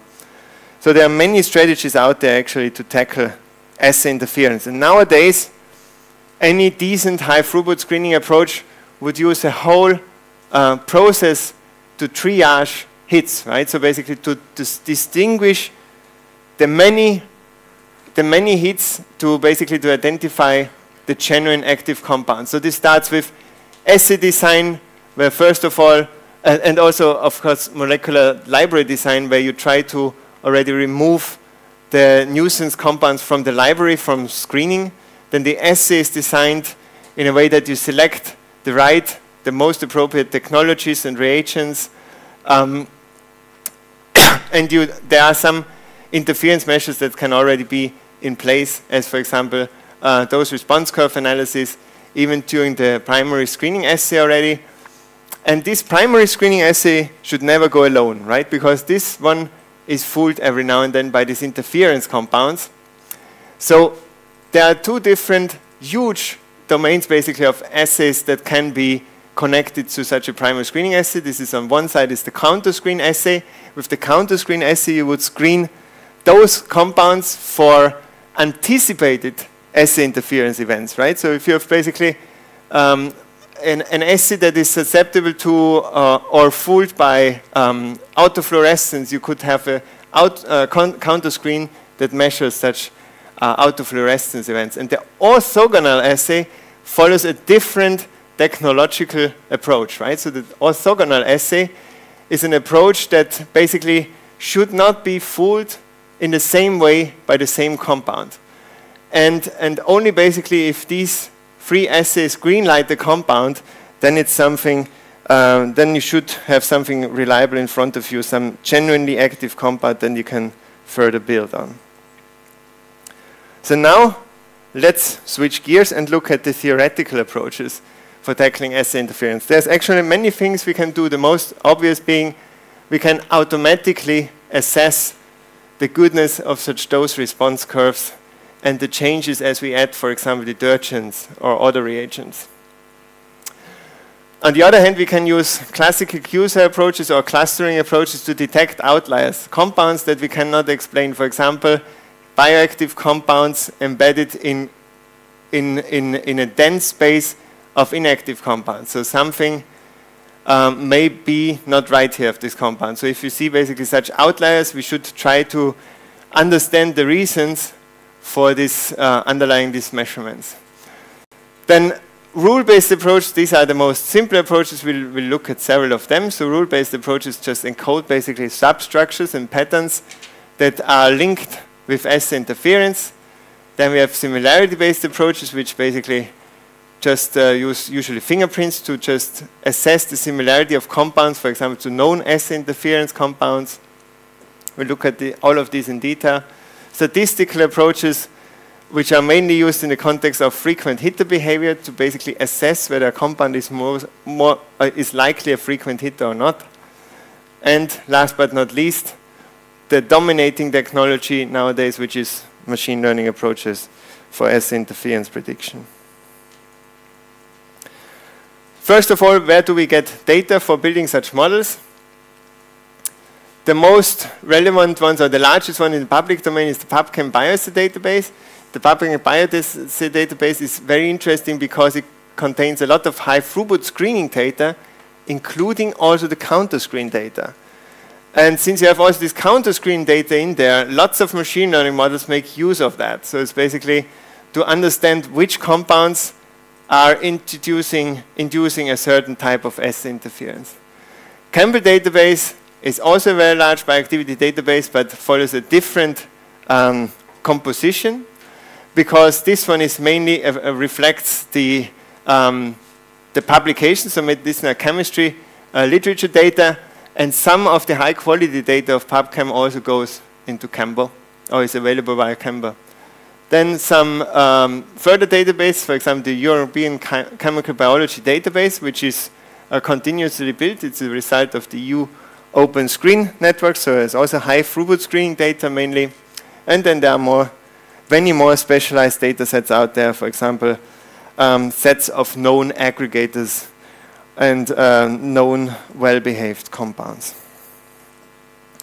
So this is actually a slide that you may have seen as a decoration at the entrance of many of the experimental labs, because it really should show you just how important this is to consider assay interference. There are many different ways of assay interference. We heard already several of them. And the Payne's filter, so the Payne's concept, was one of the first attempts to bring them together. Yeah? So basically these 480 smart patterns or molecular substructures, they encode the substructures that are linked to assay interference. And these substructures are based on molecular scaffolds, not so much individual molecules. So 480 rules sounds good, but there are important limitations that we should consider when we use this approach. First of all, 68% of these rules are derived from 4 or less compounds or observations. So the data situation is not always good in this context. The data set is composed of approximately 100,000 compounds. They are generally screened at high concentration, which means that there's a higher likelihood of assay interference. We have a single screening technology, which is the alpha screen. So the whole rule set is derived from only one screening technology. So we know by now that this screening technology is actually indicative of general assay interference. So it may well apply also to other types of technologies, but we need to be aware it's only derived from one. All the compounds, so prior to building this rule set, this database has actually already been filtered. So a garbage filter has been used and a reactivity filter to remove the most obvious nuisance compounds. Screening was performed under detergent-containing conditions, so you will miss many of the reactive compounds and the aggregators for that reason. The paints are class-based, so this means basically they encode substructures for which the scaffold has been shown to be involved in pan-assay interference. So only because you have basically a hit for a single molecule, that you have this substructure in a single molecule, does not necessarily mean that the compound is actually a pan-assay interference compound. One of the, from today's angle, what we see as one of the most restrictions is that it is a proprietary data set. This means that the compounds and the content of this data set is undisclosed. So if we basically use the paints data set as the standard in the field to define which compound is good or which is not, and we don't understand the underlying data set, then this is problematic. Like you may also know from any other rule-based approach, such as, for example, in the context of toxicity prediction, where you have the structural alerts, these structural alerts or these substructure patterns, they always have a very limited scope and accuracy. So it is not recommended to use these paints patterns as hard filters, right? Because we know, for example, from marketed drugs that you will lose up to, I don't know, so something like 8 or 10% of the drugs you will lose by just applying this paints filter. So the paints filter, if at all, should be used as a means to flag potentially problematic compounds, but certainly not as a hard filter. And there are many more rules out there, and you have this slide, so I'm not expecting anyone to read this now, but you also can just click on all the hyperlinks and you get directly to the literature. So among these rule sets, they keep popping up, right? So from all the major drug discovery companies or pharmaceutical companies, they have published their rule sets, or at least part of them, and they keep popping up. So the latest one is from the Novartis Institute of Biomedical Research, NIBR. They have published 440 of these patterns that they use to flag their in-house compounds. And all of these data sets, or all of these patterns and pattern sets, are actually available. And you can use them, but I would always recommend that you only use a carefully selected subset to really reject compounds right from the beginning, and not to use it as a general filter. So apparently some symbols got lost here, so this would be the pros and this would be the cons. So as I mentioned briefly, these rule sets are really nice for the reason that they can be even derived, even if the data is scarce. So experts can derive them from very little data, and this is what they're actually doing. On the other hand, if you have something that is expert derived, then it's inherently subjective in its nature, so it's basically subjective. And you have a limited accuracy, high false positive rate. We have oversimplification of the problem because we only look at basically the presence or absence of a substructure, but we don't basically consider the full molecular context. And this is exactly what machine learning models, for example, can do much better. So there was a lot of attention to these rule-based approaches, and quite rightly also a lot of critique. So if you are interested, you can have a read also of this very interesting comments. Nowadays, the Journal of Medicinal Chemistry still emphasizes that you should double-check compounds that have a pains liability, but as we know, the data set underlying these rules is not disclosed. So these were the rule-based approaches. Now let's go further to the similarity-based approaches. If the similarity-based approaches is very simple, it's basically guilt by association. This means if you look like a known aggregator, you are an aggregator. People have collected about 12,000 known aggregators, and you can use this online tool from Brian Scheucher's lab to investigate or to double-check if your compound is closely enough structurally related to any of these known aggregators, and you will get the warning sign. What is also known about aggregator is that it's very closely linked to log P. So if the log P of your compound is high, this increases the likelihood of it being an aggregator.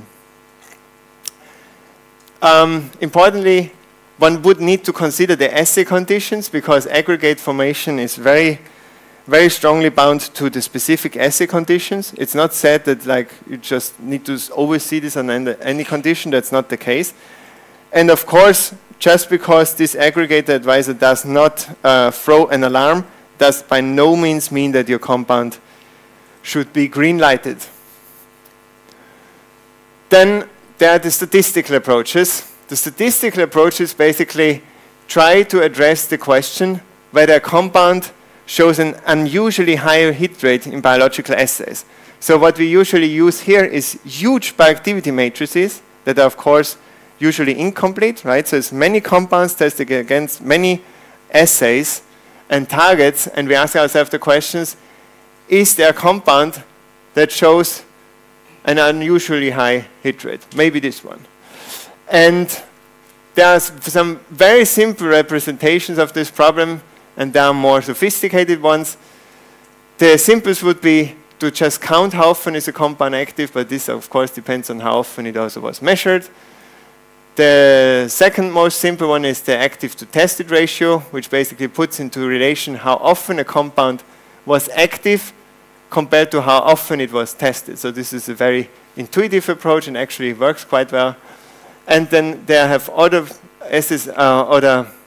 approaches also been explored, for example, Bayesian estimation or binomial survival function, which basically tries to assess whether an observed number of active measurements is unlikely given a fixed or expected active to tested ratio. And there's only one approach out there that uses such a statistical approach still, which is Bad Apple. Bad Apple is basically trained on a large subset of the PubChem bioassay database, where 430,000 compounds were tested in a total of more than 800 different assays. And what the web service does, it basically disassembles your compound. It does a hierarchical scaffold analysis and computes a promiscuity score, which is basically based on all the PubChem data that is related to this compound and the underlying scaffold. So it takes into account how often the compound, based on the same scaffold, were tested versus how often they were active, and how many assays the scaffold was tested and how often it was active, and so on. Yeah? So this is the only model that is in the public domain or publicly accessible. There are further proprietary models that have been reported, such as one from AstraZeneca, for example. So this is Bad Apple, the only statistical approach in the public domain. And all the later ones, so the new ones nowadays, they are all machine learning approaches. And these machine learning approaches try to learn patterns linked to frequent hitter behavior or assay interference. And I just want to briefly show you one that comes from our lab. So these machine learning approaches, from our lab we have developed HitText-3. So it's the third generation of a model for assay interference prediction. So the aim in developing this model was actually to predict frequent hitter behavior. So frequent hitter behavior is usually linked to S interference, but not necessarily. It could also sometimes be an indication of the presence of a privileged scaffold that just exhibits genuine binding to multiple proteins. But nevertheless, it would be very important to highlight or mark such compounds ahead of the screening or after the screening during hit triage. So the aim was to have a model with a broad coverage of S interference mechanisms. So unlike basically paints, we want to also cover reactivity and also compound aggregation. We want to have the broadest possible coverage of chemical space. We want to cover cell-based and biological assays. We want to consider the decorations of the molecular scaffolds. This is exactly what bad apple, for example, does not do. And we want ideally to have a high prediction accuracy. So basically, most of the thought went into preparing the data set, making best use out of the data. We'll show you this on the next slide. The modeling itself was rather straightforward. So we explored many different descriptors with the Morgan fingerprints in combination with multi-layer perceptrons winning the race. So we started from the PubChem Bioassay data set, which contains about 300 million measured bioactivities for about 600,000 different assays. The first we did this, we focused on assays that are really representing high throughput screening. So any assays that have at least 10,000 compounds measured. And then we tried to remove some substantial biases. First of all, to remove assays with abnormally high hit rate. For example, this could be assays which, for example, represent cytochrome P450 enzymes, particularly the 3A4, which may have a very high hit rate, and also maybe other assays where you have basically enzymes that have a very promiscuous binding patterns, and that may distort the statistics. And then we also tried to really represent, to get a representative sample of the protein space in the way that we clustered proteins by sequence. This has the reason that, for example, we want to avoid that any kinase inhibitors are declared or are defined as promiscuous compounds simply because there are so many kinase assays and so many related, and hence so many related ligand binding pockets in our data set. And by reducing these biases, we ended up with a range of 330 to 360,000 compounds, some measured in target-based assays or in cell-based assays. We had also a set where we had an extended set of cell-based assays. The difference between those two is that these cell-based assays are designed to measure a specific biological response, which is not necessarily always the case. So we leave this one aside for today, and we just focus on target-based versus cell-based assay. So this slide just shows you the coverage if you compare it to Campbell database. So basically the coverage of this huge bioactivity data matrix is a bit smaller than the Campbell database. So in particular, we lack these larger sized compounds that are listed over here. So, and to define what is basically an active or a frequent hitter, so a highly promiscuous compound, a promiscuous compound or not promiscuous compound, we refer to the active to tested ratio. So any compounds that were active in approximately fewer than 1% of the tested compound assays were considered as basically the negative class. So these are the not promiscuous compounds.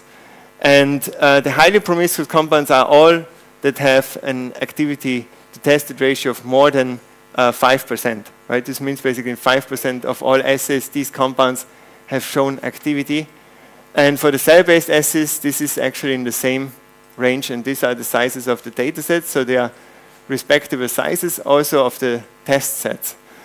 And overall, what these statistics actually should show you is that only a very small percentage of the data set are considered promiscuous compounds. So 9% are promiscuous, and a subset of 2% is highly promiscuous. So these are basically compounds that have a very unusually high hit rate. And this is how well these models are able to discriminate highly promiscuous compounds from benign, or supposedly benign compounds. The best one was the MLP with a Matthews correlation coefficient of 0.64. This is very good. It's actually very high on the test set performance. The AOC is also very high. So this means that on average, so at least these values would suggest that the models work very well, but we need to have a more closer look on the behavior of these models. And this is actually, I think this is the most important graph that I may show you today. So this shows you on the test set the performance as we go further away from the training data. So basically, this similarity is the maximum similarity between the test compound and your training set compound. This means these compounds here are very, very closely related to those in the training set, and getting those right is obviously a simple task. But once you start going away from the known chemical space to rather new chemical space, you see that things are getting more tricky for the model. So this model actually shows a fairly steep decline. We are not happy with this one yet. So this basically shows that around a similarity threshold of 0.6, 0.7, you already have a fairly weak performance of the model. And if I can just show you what this actually means. This is now this similarity measures calculated for this compound. So it's basically, if you have this compound as your compound of interest, then this is the similarity to the compounds in the training data. And you see that even if the similarity is 0.5, there's still obvious chemical similarity, right? So and this is basically a value where the model already shows a clear hit. So anything that is below a Matthews correlation coefficient of 0.4, I would consider not as an ideal performance of the model anymore. So there's a very limited actually applicability domain of these models, and this is consistent throughout all the models that are published in the scientific literature. For the reason that these fingerprints just don't generalize particularly well. So HitText, you can use this model on our website, so it's accessible via the website. I tried this at some point. I tried it with the 15 most noisiest approved drugs that were identified by GSK. So basically GSK published those compounds that they found repeatedly as active in the assay, in their different assays. And with HitText, we found that almost all of them were correctly identified. So red basically means frequent hitter. Almost all of them were identified as frequent hitter. Just one was missed, and this was this certindole here. And this one has here, this is the applicability domain indicator, has a alarming flag, meaning that the prediction may not be reliable for this particular compound because it's too far away from the training data. So in short, these models work, but only within a constrained applicability domain. What also is very interesting to see, maybe, so this HitText does not only include the machine learning models, but it also includes the many other approaches that I showed you today. In particular, pattern-based approaches and paints, for example, none of the compounds here would have been flagged with the paints patterns. So this was now a general model for frequent hitter prediction. Without discriminating the underlying reason for frequent hitter behavior, there are many other models out there for predicting other types of assay interference. First of all, those that are linked to compound aggregation. So there are many models out there that allow you to predict compound aggregation. And in recent years, we have seen the start of the consideration of assay concentrations and assay setups. So people are starting to become aware and try to include assay conditions in their models to get better predictions, actually. And there are also lots of focused models or specialized models out there to predict assay interference in spectroscopic assays. And all of them have together that mostly they draw data from the PubChem BIOS database, and they use anything from like classical machine learning approach, random forest, XGBoost, and also one or the other deep learning approach. So when you use these models in practice, my recommendation is that you really need to familiarize yourself with the model and understand basically when a prediction is reliable and when not. The input structures need to be prepared according to the model's requirements, although hopefully the whole model, so basically the whole prediction process would have measures in place to warrant that your compounds are interpreted correctly.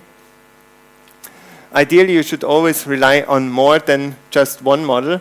Ideally, combine the outputs or the insights from many different models, in particular those that are based on different technologies or data sets. Yeah, very important to consider, to observe the scope and the limitations of the models.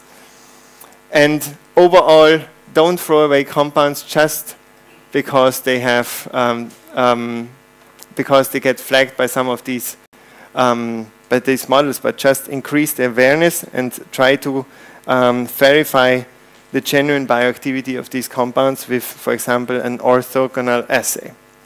So when I actually looked at the literature recently, I got a little bit the impression that people try to start picking models that that basically greenlight the compound. You should also not, of course, do that. So simply because a compound is not flagged by your model does not mean that it is benign. And the key to successful drug discovery, of course, relies into the integration and amalgamation of the experimental approaches with the theoretical approaches. So the computational approaches should be actually an integrated part of the whole drug discovery pipeline. They should help already to design the screening deck, to design the assay setup, to do something like an online monitoring of the screening process, to see how the dose response curves look like, if the structure-activity relationships are plausible, how the counter screen and the orthogonal assays behave, and to also profile the compounds beyond what you can do with the experimental approaches. And on my last slide, my conclusions. So in particular, the false positive readouts in the biological assays remain a major challenge. It's important to note that these phenomena, these assay interference phenomena, they are highly dependent on the assay conditions, and by no means it is evident that the assay interference behavior of a compound reduces its value as a drug. We should only use these technologies for flagging potentially bad actors, but not necessarily to reject compounds right from the start.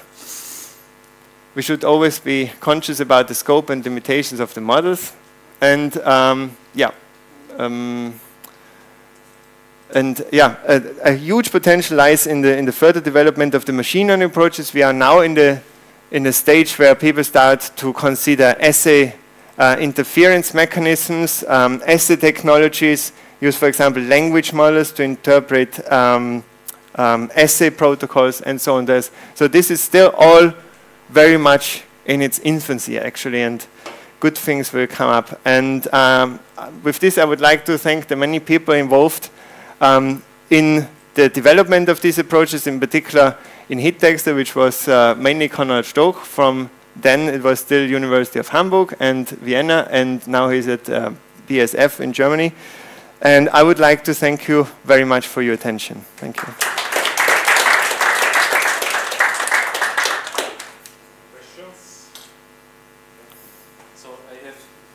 First, I have bad news and then I have a question.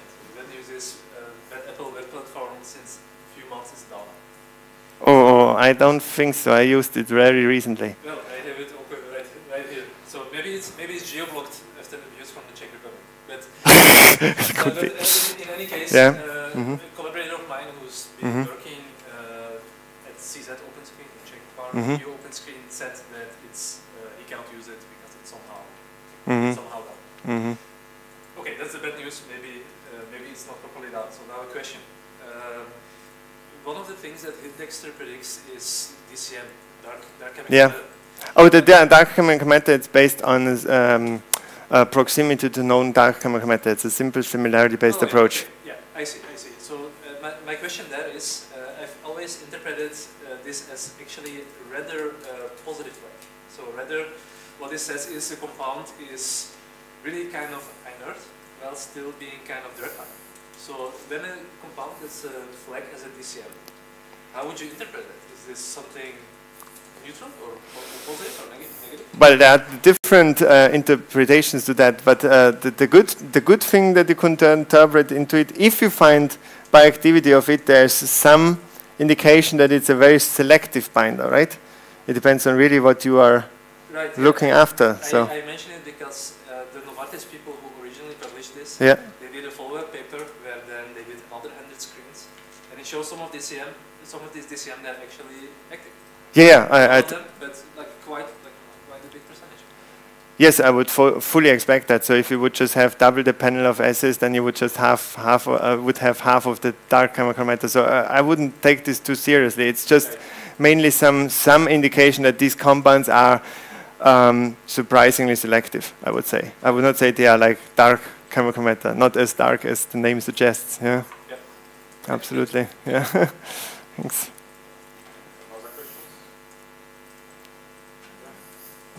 I would like to ask, so the paints was introduced in 2014. 2010. 2010. And then, and then in 2017 there was an update by Bio on like 7 years of paints that the database, like the concept is changing, and some compounds are getting accepted, and some of them are like it's updating, and like there are some new things. Yes. How other people, like people who are using the concept, how are they updating with the information? Because I think it's like a constantly changing concept.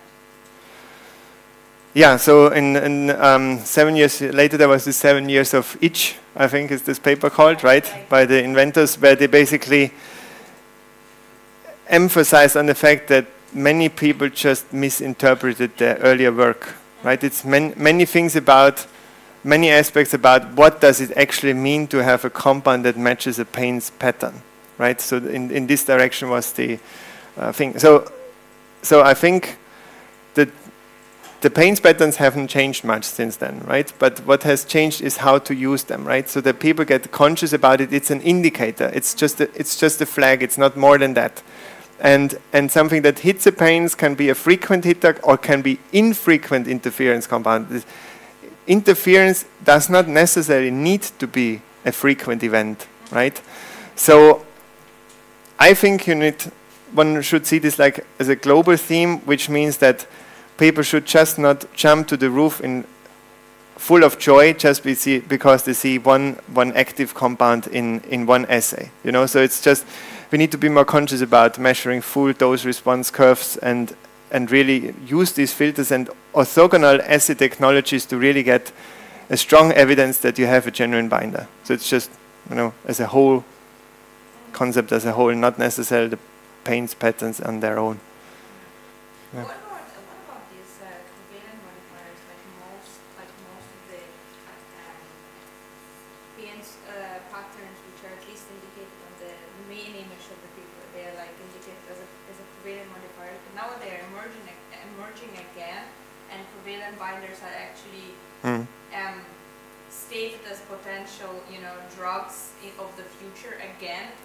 So how is it like? How is the situation with it? Or like these covalent modifiers particularly are just like promiscuous and No. So basically, as you say, completely right. So covalent modifiers are again of high interest to research, for the reason that medicinal chemistry has evolved sufficiently far that one can think about developing very specific warheads. Right? They just don't bind just anywhere. But I think these are two different things, right? The one is like, how can I selectively bind a protein, and how can I detect an interference with an assay? And of course, they may overlap, but then the assays need just to be run in a different way. I guess you need to have specialized or special assay setups, or use additional confirmation assays, like to see, for example, with mass spectrometry, whether the compound is really bound to where you expect it to be. Yeah, or even ideally even X-ray structure or something like this of your hits. So it's about awareness and about doing multiple checks. Yeah. Mm-hmm. Thanks. Maybe I missed it, but in how many cases, like in real published papers, if you can provide maybe an insight, has been the case that they did some scanning, maybe they did some assay, and they found some positive results, but these results were false positive. So maybe how prevalent this is? In the scientific literature, how prevalent it is? Yeah, I did not find any numbers that you can really count on, but there are funny case studies which show that up to 100% of the hits that they wanted to publish eventually were all not active binders, right? So I think this is completely context dependent also. I mean, you have the library, you have your assay technology, so there must be a huge variation, but what you are asking is actually the number of false positive hits effectively published. I'm not asking for number. Maybe when you were studying it, how many cases were there that actually went through reviews and stuff and they actually happened to be published and then later found out to be, if it happens maybe often or less often? No, this is a huge problem, but I really couldn't tell you a number. It would be, it's a huge problem. Just look at how many publications there are on quercetin being bioactive on something. You know, so, but I don't have any numbers that you can count on. Yeah. It's large enough that, as a general rule, you should not trust what you read. Right? Other questions? No? Okay, so thank you. Thank you.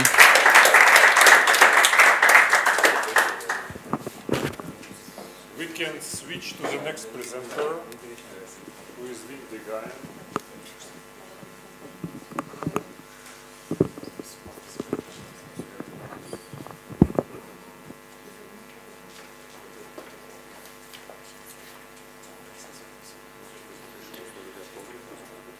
Yeah, it should be on the platform.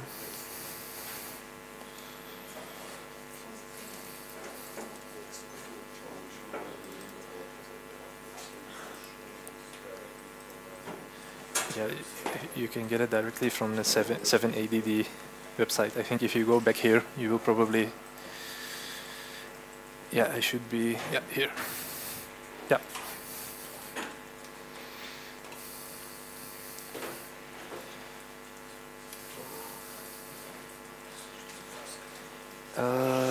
It's yeah, in the PDF viewer. It's actually kind of within the browser. I don't know how to do that. Maybe I will take USB stick and do it in PowerPoint. Yeah, I'm not a Chrome user, so.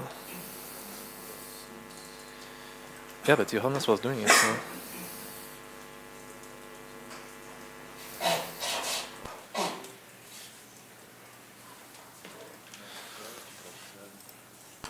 Okay, nice. So, and this.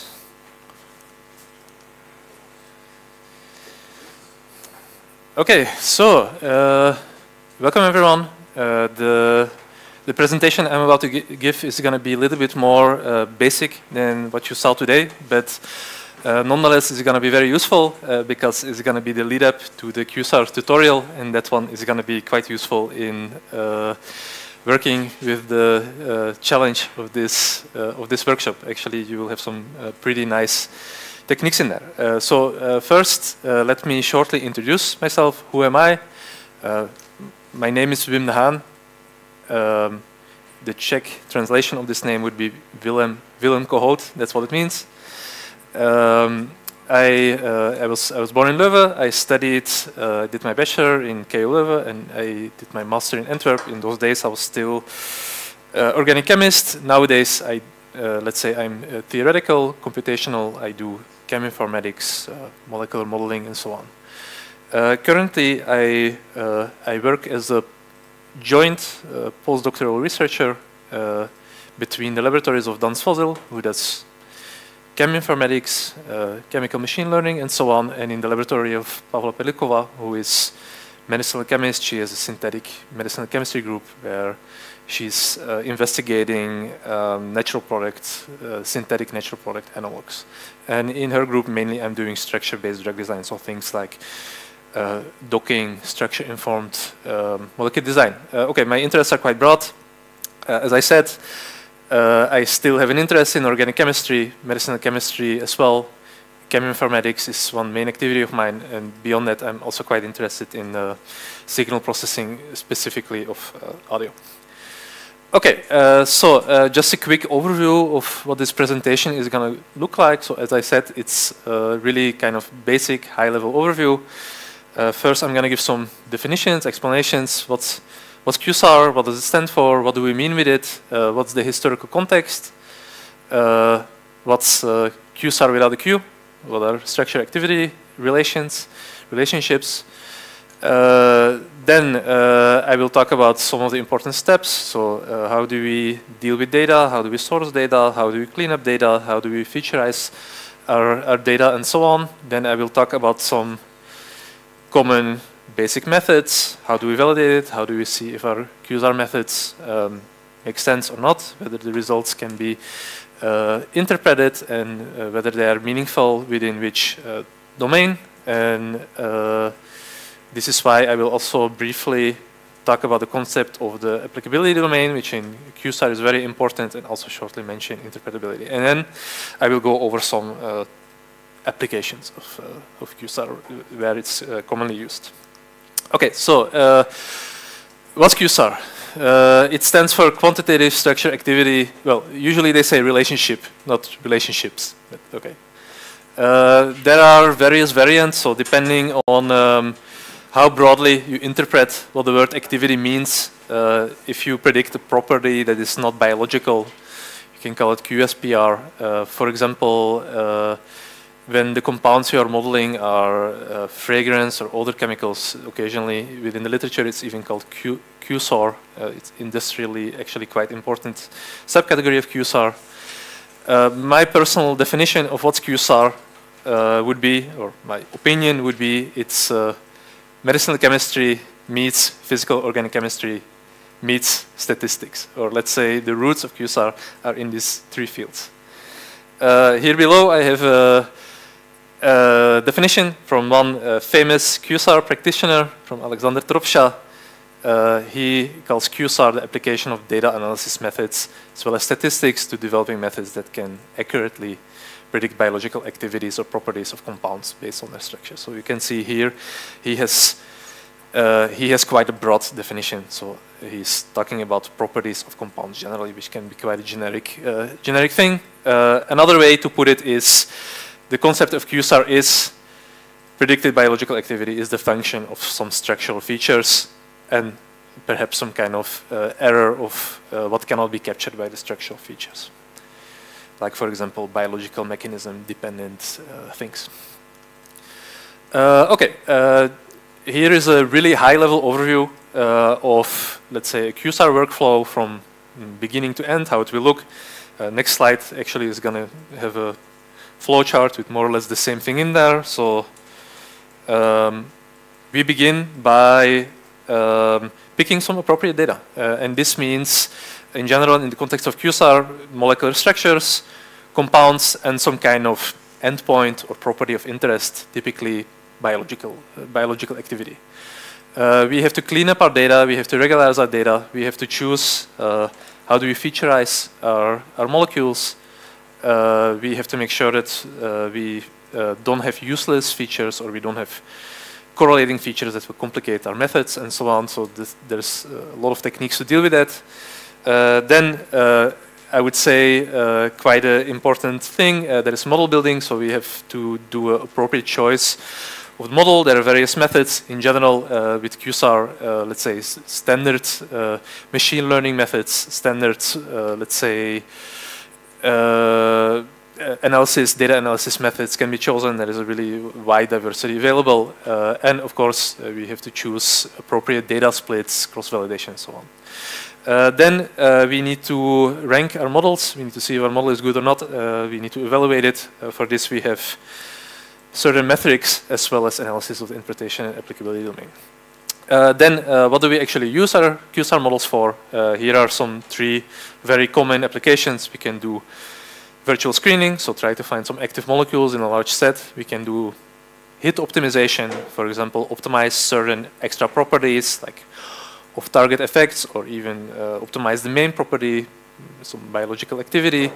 We can use it as well as filters for compounds that we want to prioritize or deprioritize. When, for example, there is some toxicity alert or something like this, we rather want to deprioritize the compound. Okay, so here is the same thing shown in the flowchart. So we begin here with some molecules. Here in this case, they are shown as 3D conformations, but they don't have to be 3D conformations. They can be just smiles, they can be just the graph, they can be ensemble of conformations. It can be whatever way in which you want to represent your molecules. Okay, we curate them according to certain logic. Okay, then important, what we do is we calculate molecular descriptors. In a moment, I will describe in more detail what's meant with the idea of molecular descriptors. What does this term actually mean?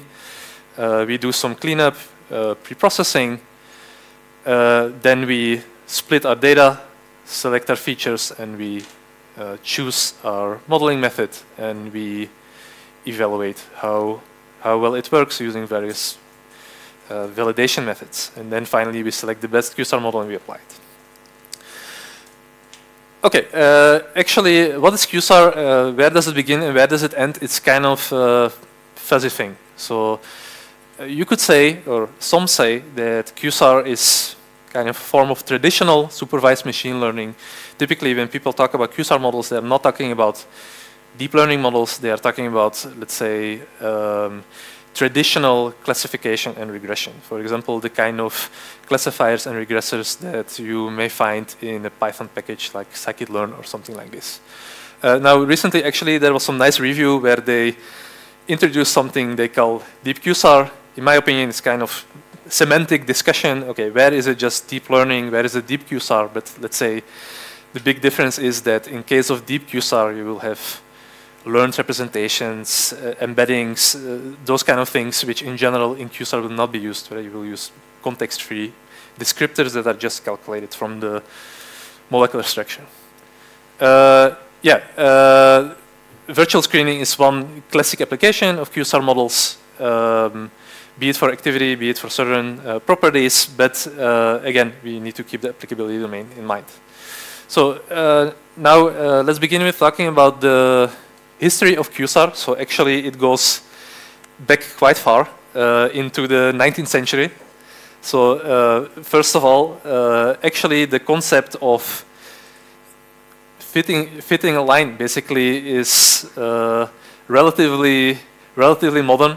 For example, here I point out the development of method of least squares, which was used by Legendre and by Gauss to determine some orbits of spatial bodies based on more easily obtained astronomical observations. That's what I call the statistics part. Then when it comes to the medicinal chemistry part, the relation between molecular structure and physiological action was pointed out in the middle of the 19th century as well. On the next slide, I will have a nice quote from this surprisingly modern paper. And then the third important origin of QSAR, that's physical organic chemistry. And here I point out the Hammett equation. So basically, this relies on the concept that you have certain substitution constants that correspond to the rate of a chemical reaction. So for example, in this reaction equation that's shown here, depending on, for example, if in the para position there is a methyl or a methoxy or nitro or something like this, the rate of this reaction is going to change because of mesomeric, inductive effects, and these can be simply numerically captured. Yeah, so this is a quote from this Crum, Brown, and Fraser paper, which I think it's very modern. I'm really quite surprised it's almost 160 years old, because this is actually really formulation of the SAR concept. Now, when it comes to QSAR itself, what is widely considered to be the origin of QSAR proper, that's the Hunch equation, which was published in early 1960s. You can see here, here is one formulation where you have the logarithm of the activity, which is here in this case a linear function of the descriptors. Doesn't have to be linear. Actually, the originally published Hunch equation, it contains this quadratic term here. Importantly, in here you can see this sigma, that's a Hammett constant, whereas here, okay, I put log p, it should probably be pi. In any case, it's some constant that corresponds to the lipophilicity of the compound. And here the big insight is that these two can combine to give really meaningful activity models. Around the same time, also, what got developed is the free Wilson formalism. The concept of this is really nicely shown here in this equation. Basically, biological activity is additive. It starts from the reference compound, and then you have substitutions, contributions that decrease or increase the activity. So here in this case, the sum of these substituent contributions, AI, together with the reference compound here. Okay, then one more thing to mention is another milestone in QSAR, that's COMFA. This was basically the first 3D QSAR. More or less, the way this, I will not talk about this this much, but the way this works is that you place aligned conformations on some kind of grid, you probe it with certain types of probes, like let's say, for example, cationic probe or lipophilic probe or something like this, and you make kind of like a map of certain grid, 3D map of certain features that are important for your molecule. It's sort of similar to a pharmacophore, but not quite. But what's important is that it captures spatial distributions of features, and it needs conformations, not a graph. Okay, then when it comes to QSAR, important to mention is also the OECD. This is an economical, political alliance, which one of its activities is the usage of QSAR in regulatory context. So, for example, this is important in REACH when chemicals need to be brought to the market. One part of the assessment is done through QSAR. And this means that in this context, actually, it is very important to understand the power and limitations of the model, because they're actually used in a regulatory context. And they have these 5 principles which they demand for QSAR model. These 5 here. So, you can see they are fairly strict. The endpoint needs to be defined, the algorithm needs to be unambiguous, the applicability domain needs to be explicitly defined. There need to be appropriate measures of goodness of fit, robustness, and predictivity, and, if possible, a mechanistic interpretation. Okay, now let's return to SAR. So without Q, just SAR. This is some concept which to this day is very important in medicinal chemistry. So this tends to be a very intuitive ad hoc thing. So this is chemists making series of compounds, or having people from their group or their firm making series of compounds and doing iterative optimization according to experience, rules of thumb, and so on. So that's certainly not quantitative, it's rather qualitative, but it would be confusing to call it QSAR as well, because it's also Q. So, okay, now a short poll. Who recognizes this famous man? So you can see in the greatest Belgian election, he became 3rd after Father Damien and Eddy Merckx. So who recognizes this man?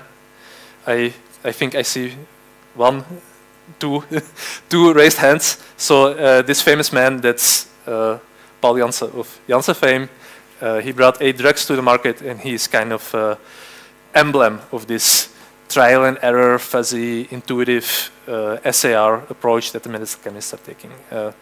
For example, one by now a little bit infamous drug, fentanyl. This was the result of this kind of SAR exploration over a few years, where they go from like kind of a weak synthetic opioid, meperidine, into like ultra potent, short acting, in a medical context, extremely useful compound, which made Janssen also many millions of euros. Okay, now let's go through the steps of building a QSAR model. So it all begins at the data. So where can we find data? In many places, some very big depositories of chemical data and bioactivity data is Campbell, PubChem as well. In the presentation of Johannes already, we spoke about this. There are also some community benchmarks available which are suitable for the QSAR model. For example, in case of sample, some of these challenges, like for example, octanol water or partition coefficient prediction, that's typical QSAR type of task. In the literature, you can find all kinds of ad hoc data sets.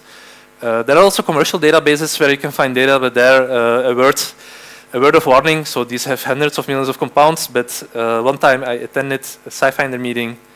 I asked them, may I make some small data sets and use them in my projects? And they said, no way, you cannot use our product in this way. You should just be looking up how to make and buy chemicals. Okay, now when it comes to the endpoint side of the data cleanup, like for example assay data, there are a lot of things we need to consider. So some of the data is not good, and there can be various factors for it. So one factor is simply experimental noise, which can be part of the assay. It can be part of how the experimentalist does his or her work. It can sometimes even be that during the deposition into Campbell, for example, there are simply inconsistencies. I've personally experienced that. Very typical, for example, is off by 3 orders of magnitude errors when micro and nano and milli is confused with each other. Also, here I point out this recent really great preprint that I recommend everyone to read. When you combine different measurements, even if they are the same assays, even if they are not just IC50s, which are, for example, concentration dependent, but even KIs or KDs, in practice, if there is a situation where you can compare them, you see that they're really quite different. So they're big source of noise, and this means that the ceiling of your model is lowered. So you always have the choice between greater diversity of data to learn on, but higher amount of noise and lower amount of confidence in if these are actually comparable data or not. And then finally, you can also say some sources of data, some publications, they are just more trustable than others. So for example, if you have HTS hits that are done on a single assay, which are basically meant for initial filter or initial triage, this is a totally different thing than if you have medicinal chemistry paper with few hundred compounds in there, all tested on the same assay, where the goal in the end was to take, let's say, drug to the market or to optimize the drug. Okay, now we don't only need to clean up our endpoints, also the molecules themselves can have all kinds of problems. For example, the question of molecular identity, what's the same molecule and what's not the same molecule, this is actually way more tricky than it sounds. Also, to normalize them is a little bit more tricky. So, for example, there can be several tautomers, there can be several protonation states. You can have explicit calculization, or you can have aromatic atoms. You can have charge states. You can have salt forms, and whether these differences matter or not, it depends actually on what you're trying to model. And also, many of these, let's say, forms that the molecule can take, they are actually dependent on the conditions. For example, depending on which solvent you will have another ratio of the tautomers that you have. So to show some example of this, this is from a really nice paper by Roger Sale called "So You Think You Understand Tautomerism." So you can see that these these molecules here, they are tautomers of each other, which means basically the hydrogen moving around, and some of these forms are formally aromatic, some of them are not, and depending on what kind of workflow or representation or descriptors you use, actually that makes a difference. Another typical example is protonation state as well as tautomer state of histidines and similar systems like tetrazoles, for example. And then also you have actually the opposite problem. So you have systems where you have something that is formally a tautomer. So here you move these hydrogens around. So formally this is tautomer, but this will actually, these two will not convert under any kind of normal conditions. Okay, to return to this slide, there are even some more problems. Depending on how your data is deposited, some of them simply will not parse in the software. For example, maybe there is a little error in how it's put in there, or maybe the specific cheminformatics software doesn't like how you dealt with the charges or how you dealt with the salts or something like this, and it differs between the software. It can be that some of your molecules has undesirable properties for what you are going to do with them afterwards. So for example, if there are some atoms in there that, let's say if afterwards you want to do some docking, for example, or you want to calculate some properties, if there are non-parameterized atoms in there, it's better to filter them instead of getting an error. And another thing to consider is that a chemical entity is not necessarily just a molecule. Can be a mixture, can have impurity, can be a reaction annotation, can be a specific conformation, lowest energy one, docked one, something like this. So all these things you need to take into consideration. Okay, when we want to featureize our molecules, we use descriptors for this. So again, I have a quote from Alexander Tropša. He says there are 3 keys to the success of QSAR model building exercise: descriptors, descriptors, and descriptors. How would I describe descriptors? To me, these are graph invariants of a chemical graph. So they take into account just the chemical graph, but we have to consider chemical graph is colored. This means that there are atom labels. It's weighted, which means that there is bond valence or bond order. It's a non-directed graph, and each vertex has some extra data, like for example charge, hybridization status, coordinates, something like this. So they are graph invariants, and they should be invariant to the vertex order of the graph. Doesn't matter how it should be canonized. But if you are calculating some 3D descriptors, rotation and translation invariance is actually also important, because those two are, from the chemical point of view, equivalent. So there are many, many possibilities to calculate descriptors, and from the, let's say, descriptor point of view, or the descriptor framework, what is called fingerprint, you can consider this as a list of descriptors resulting from common process. So usually these fingerprints are binary or count vectors. Well, occasionally you can even have real valued fingerprints. So let's talk about these binary descriptors as they, for example, occur in a fingerprint. Often this means the presence or non-presence of one or several structural motifs. For example, if you have a structural key, one bit, one value means the presence of a certain substructure. If it's 0, it's not in there. For example, if you have something like a Morgan fingerprint, which I will talk about in detail in a moment, 1 bit corresponds to rather a random bag of fragments due to folding. Whether the molecule is displaying a certain or corresponding to a certain topological pharmacophore, this can be as well used as a binary descriptor.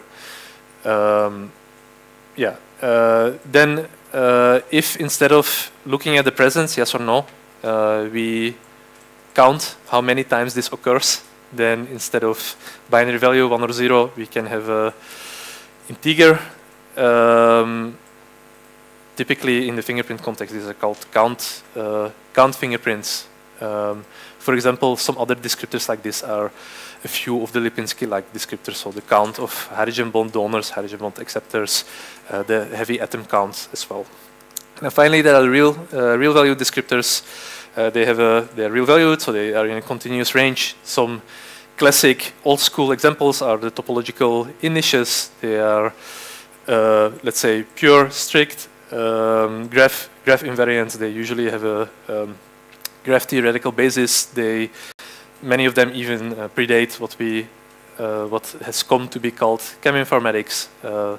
As well, you can have typical physical-chemical descriptor like log P or molecular weight or something like this. Also, calculated or measured properties take a real value, like for example QM calculated properties, the energy, or even something that you measure like boiling point, actual non-calculated partition coefficient, NMR shifts, those type of things. Okay, this is one way to categorize descriptors, but another way in which it's commonly done is into 1, 2, 3, and 4D. So 1D is, let's say, something that considers the molecule as one thing. So these are things like molecular formula, molecular weight, and so on. Then there's something which is called 2D descriptors. Actually, in my opinion, it's a little bit of a misnomer. So it's called 2D because it's based on the 2D structure of the molecule, but actually graph doesn't have a dimension. And some molecules you cannot draw them on the paper, and yet this would be 2D structure. But what's meant with this is these topological initials, presence of substructures. The most, let's say, traditional descriptors, they tend to be 2D. Then 3D descriptors depend on a conformation, so on a concrete conformation. So they consider things like volume, shape, surface. That which results from QM calculation, of course, it's also it requires the atomic coordinates, so this is also a 3D descriptor. And then finally, you can go even higher when, for example, you take into consideration some dynamics, flexibility of the bonds, some vibrational modes, if you make an analysis of MD trajectories and calculate fingerprints from them, they also can be considered to be 4D. Okay, now let's take an example of fingerprinting. So one which we are going to use in the tutorial. This is why I'm going to explain it in detail. That's the ECFP, Extended Connectivity Fingerprint. It's called also the Morgan or Morgan-like fingerprint. It's based on topological neighborhoods. I will show what this means under a given radius threshold. It's very common input QSAR models. It tends to be highly performant, quite generic, quite a good starting point, and major cheminformatics package implements some form of Morgan-like fingerprints, like for example RDKit or the CDK and so on. Okay, so here's the introduction. We start with this molecule here, O-methyl proline. So first, we consider radius 0 fragments. So a radius 0 fragment, it actually just means an atom. So this is a radius 0 fragment, this is a radius 0 fragment, and so on. And you can see it here. Like this methyl corresponds to this radius 0 fragment. Likewise, this oxygen corresponds to this radius 0 fragment. These fragments have certain vertex invariants. Typically with ECFP, that's something like the atom number, the charge, the degree, the hydrogen count, the aromaticity status, those type of things. So we distinguish between those, and this is how we define whether an atom is under this view the same or different. Then when we extend the radius, we add all the atoms that are directly connected by an adjacent bond to the fragment. So in the case of this methyl, directly connected is this oxygen here. So this means the radius 1 fragment is this methoxy fragment here. For example here, if you take atom 4, which you can find here, this is connected to 3 atoms directly, which means that this methylene, this carbonyl carbon, and this amine, secondary amine here are all included in this fragment. So in total, 4 atoms are included in there. Now this, we can keep on iterating it until we get the radius which we want. So we start again from the fragment that we obtained, and we add all the directly connected, topologically adjacent atoms. So for example, in the case of our methoxy here, directly connected is atom number 2, this carbonyl carbon. Okay, once we selected what's this, let's say, bag of environments that's available in our molecule, we assign values to them. So what we do is we take these invariants, so atom number, degree, hydrogen count, and so on, and we just apply some hash function. So we project it into 32-bit integer space in as evenly spaced way as possible. Then to obtain the identifiers that correspond to the higher radius fragments, we hash the numbers of the neighbor atoms. And we iterate this until we reach the radius that we want. And then finally, to get it into a fingerprint of a short length, here in this case I show 64, we take these really big identifiers and we apply a folding operation. For example, we can do modulo operation. And this we then use as the index to turn on the bit in the fingerprint.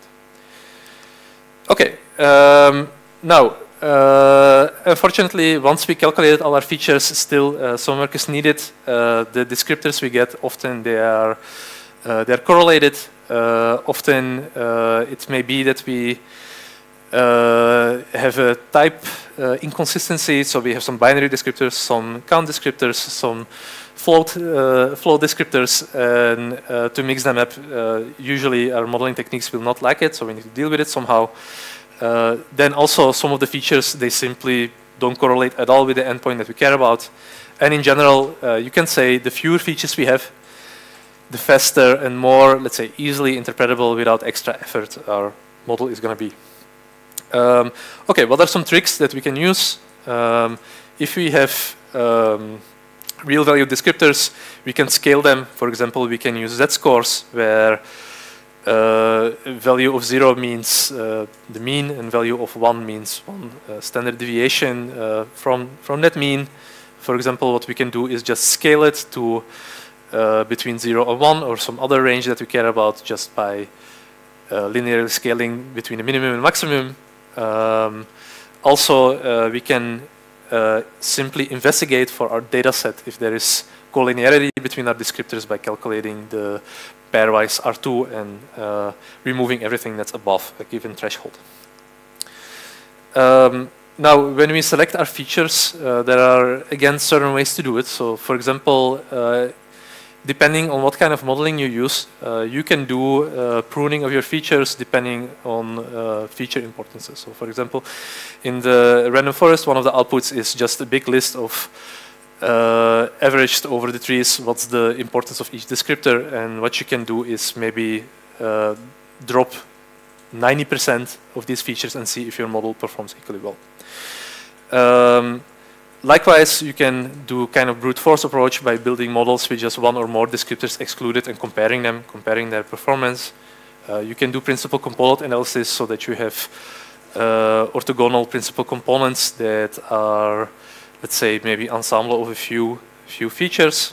It can be that this will show you that just a few descriptors mainly determine the variance in your data set. Now, if you want to train a model, there is a huge selection of models. I will name a few, but actually, I will just talk about one in some degree of detail. In general, QSAR uses simple, standard machine learning algorithms and simpler methods. Rather, no deep learning if it's not necessary. And in general, it's supervised learning because we have an endpoint. If you do unsupervised learning, like for example clustering, we cannot really call this QSAR because then we, in that case, we would only have our descriptors and we wouldn't have any kind of endpoint at all. So In supervised learning, there are two main categories. That's classification. Endpoint is categorical, for example, active, inactive, toxic, not toxic. Can be also more things, for example, active at target A, target B, target C. And in regression, the endpoint is continuous. For example, an assay readout. For example, if there is a broad IC50 or PIC50 range, that's something on which regression can be applied. Yeah, so one way to split up these models is linear approaches and non-linear approaches. Let me go to the next slide here. Typically for regression, these are some of the most common methods that are used. We are going to talk about the random forest in a moment. Likewise, for classification, there is a lot of overlap between these. Yeah, you can see that these typical techniques like decision trees, SVM, neural networks, and so on, we can use them both for classification and regression tasks. Yeah, just to show clustering, which I don't really consider QSAR, there are many algorithms available. K-means, HDB scan, and so on is commonly used, but this we will not talk about. So now let's talk about the random forest. So what's the important element from which random forests are built? This is decision trees. Here I show binary decision tree, and basically what happens is very straightforward. So you basically at every point there is one of the features or one of the descriptors between which a binary choice is made up until a given depth, and this is basically a path that leads to a given classification. Now decision trees on their own, they are not that powerful. They tend to overfit. They tend to have various kind of problems. So we solve this by an ensemble method, which is called the random forest, which is basically a consensus procedure between n decision trees. So the way this works from a high level is we have our training data. We take a certain subsample of it, and for each of these subsamples, we build decision trees of a certain depth. Often also we will select only some of the features, not all of them. And then we will have a range of predictions, and we make some kind of consensus between it, typically majority voting, and this is then the final classification, which solves some of these problems related to overfitting. Okay. Now, what's also important when we want to train our model and evaluate it is data splitting. Why is it important? Because we care about overfitting or underfitting our model. So here on the left, you can see typical example of overfitting.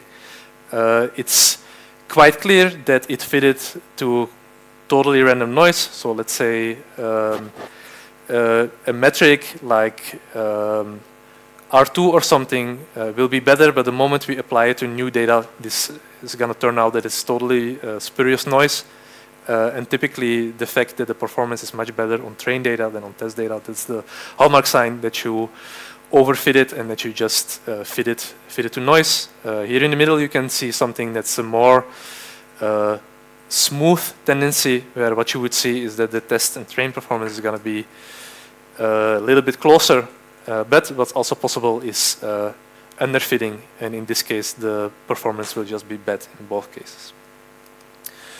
Okay, also important when optimizing the hyperparameters or settings of a model, like for example in a random forest, you can toggle the settings, like for example, how many of those trees do we have?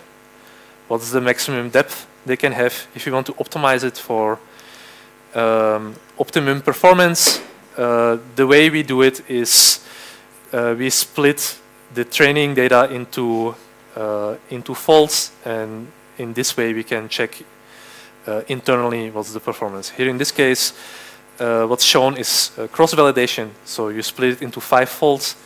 You get parameters for each of the 5 splits, and then you optimize the metrics for these, and then once you have the best hyperparameters, only then you apply this on your test data. The splitting of data can be done in different ways as well. So you can do a purely random split between your test and your train data, but in some cases, depending on what you're trying to do, it can make the task too easy. In your test and your train set, you will have quite similar things. In some cases, this is what you want, but in other cases, it will give the appearance of good performance while it's actually just recognizing very similar things. A way to make it more difficult is doing a scaffold split. So you take molecules with the same scaffold, you throw them into groups or clusters, and you make sure that these are either all in the test set or all in the training set. And in this way, you can see if your model has at least some kind of generalizability, some way to jump between the different scaffolds or not. Another cool way to split the data is time splitting. So if you have time annotation for your data, for example, you have medicinal chemistry project where new information comes in, you can, for example, say up until a certain date, that's my train data, and what comes after, that's my test data. And this is nice because it mimics the drug discovery process. So for example, if you want to apply your QSAR model in for CADD purposes, that's actually a nice way to split your data. But of course, you need to have good data with time annotation available to do this. How do we evaluate these models? There are a few metrics. Again, I will just very quickly go over them. It's often up to the task which ones are the most important one. For example, depending on how imbalanced your data is, maybe you would want to prefer another metric. You rather use balance accuracy, for example. Yeah, here I have this big table which has a bunch of these binary metrics. But what's the basis of all of them is this thing here, squared in red. That's called the confusion matrix. And basically, what's green? This is what we want to have. These are correct predictions of either of negatives or positive categories. What we don't want is what's in red. So this is type 1 and type 2 errors, false negatives, false positives. And these 4 values are used to calculate a bunch of metrics for evaluating classifier. Of course, if we also do ranking, we can also use other metrics like the AUC, ROC AUC, for example. Then in the case of regression, again, there are many metrics. I just put a few here, Q squared and R squared. So R squared, the coefficient of determination, whereas Q squared is the cross-validation correlation coefficient. Mean absolute error, RMSE, so on. Those are the typical ones that you will see. Again, it depends on what you're trying to do. Very often, they're also very strongly correlated. Now, once we built our model, we want to understand what's happening there. Ideally, we don't want to have a black box. We don't want to have predictions without any context or reason.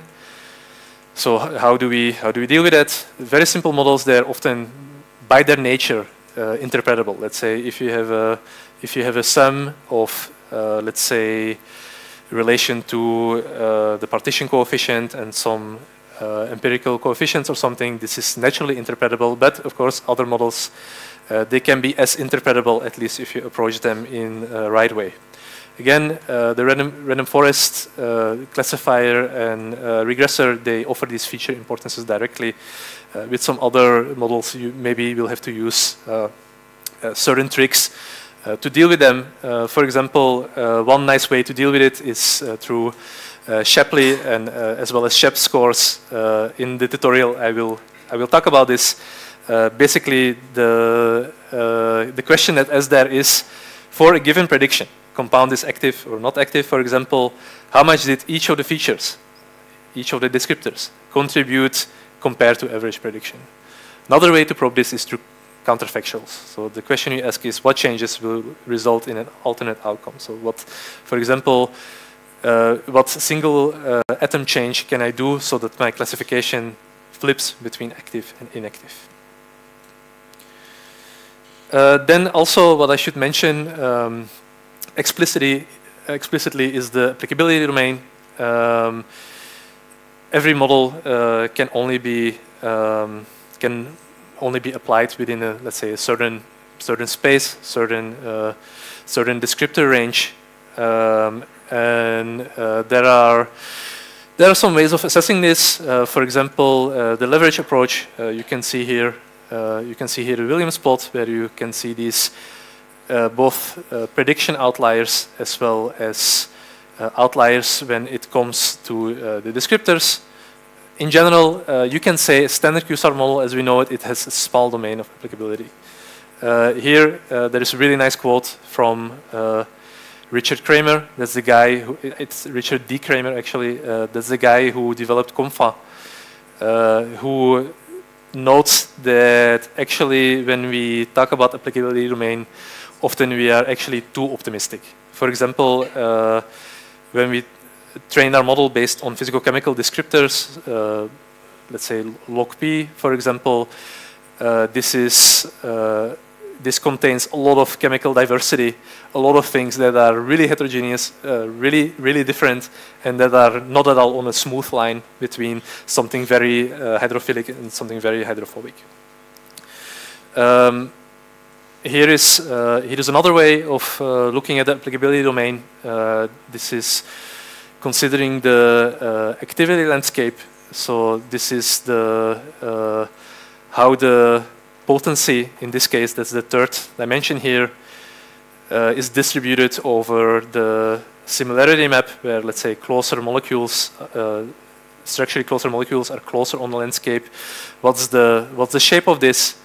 Unfortunately, this landscape is not smooth at all. You can see, like, some very heavy drop down here. Usually this is called activity cliff when the landscape is not continuous. This is called also the SAR paradox because it's basically rejection of similarity principle. You have similar molecules and yet they don't have similar activity. Here, for example, you can see two examples shown here. These tacrine derivatives have 3 or perhaps 4 orders of magnitude different despite just having, difference by 1 atom, chlorine atom. Likewise here. From this, I got this from this Biorath paper.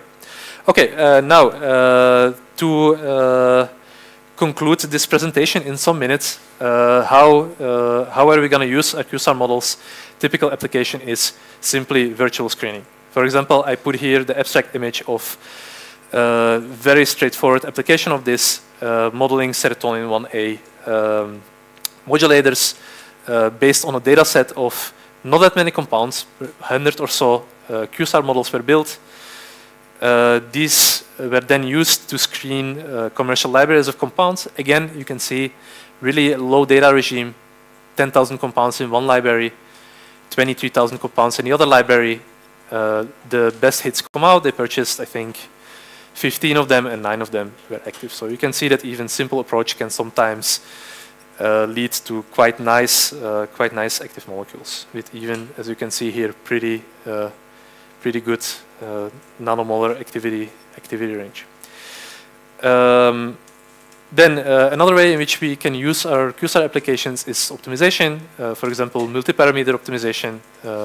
For example, if we have some ADME models, if we have a model for our anti-target like HERC or serotonin 2B or something, or the potency at several targets that we are interested in, we can weigh them and use discrete models for them. And for example, within deep learning, actually it's very common that, for example, in reinforcement learning, a reward function will include something that you can consider like a QSAR or QSAR-like model, like synthetic accessibility score or estimation of drug likeness, which is actually just a single value Lipinski-like descriptor, sort of.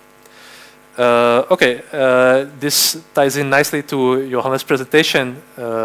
When we talk about ADME filters, or let's say advisory calculations, there are various things that can be done.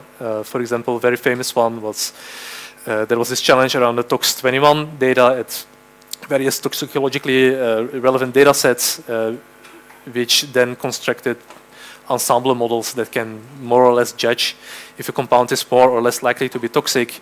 Here, in this case, the detection of aggregation, which is an important source of assay interference, is done by various models, including this one that's shown here. And that brings me to my final slide. So we are going to continue after having some coffee with the QStar tutorial. It's based on open source software. It's RDKit for the cheminformatics, scikit-learn for all the machine learning stuff, the whole Python data science stack, NumPy, SciPy, Pandas for dealing with our data.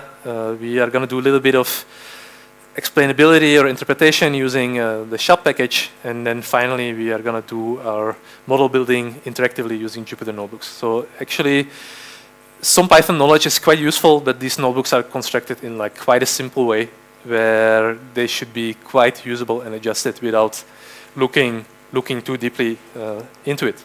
And with that, so I must thank my funders, CZ OpenScreen and the Czech Science Foundation, and thank you for the attention. And if you have some questions, let me know.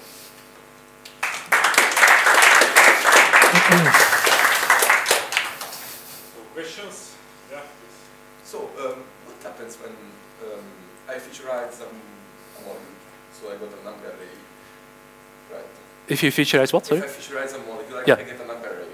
Yeah.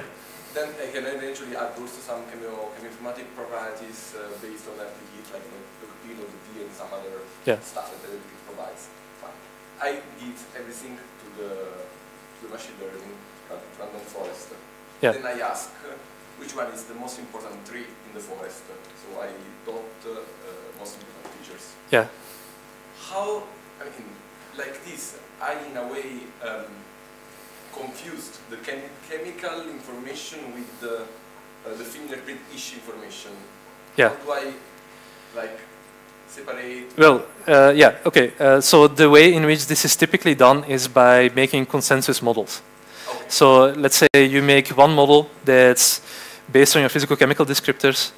You make another model that's based on maybe ECFP or some path fingerprints or something like this. And then you see if you combine these two models, do they lead to a better performance or not? And I know actually in practice, I tried it many times to just append everything and have like horrible heterogeneous fingerprint, no normalization, and this in practice it fails horribly. Which actually it shouldn't be like this, because you just add more information. So at worst you should have the same performance. But in practice, these models are not perfect, and adding extra random noise and extra let's say problems with heterogeneity of the data will just make it more difficult for these like kind of black box automated fitting techniques.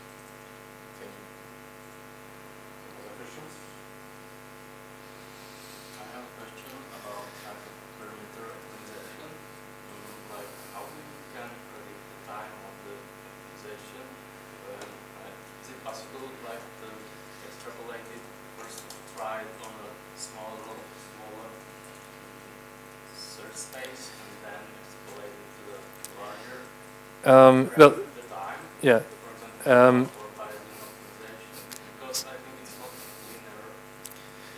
Yeah, so in my opinion, you probably cannot save time in this way. So let's say the time you will save, you will pay for by the fact that you just have less information available and you are optimizing actually totally different kind of model.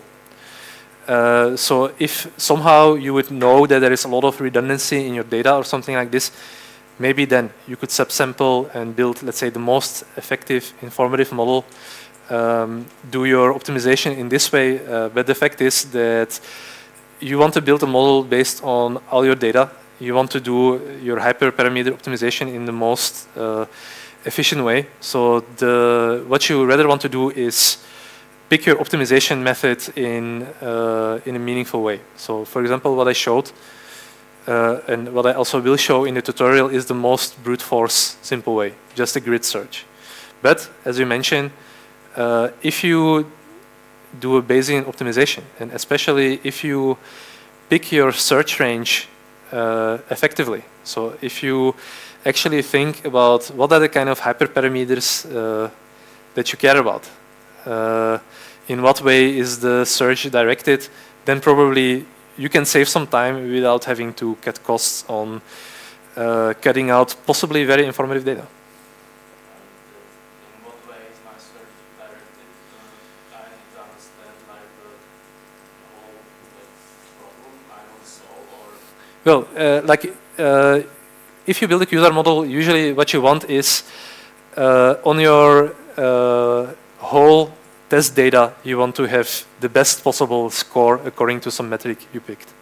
So let's say you're doing classifications, so you want to have, let's say, perfect accuracy, or you want to have perfect MCC or something like this, which means that you need the whole thing.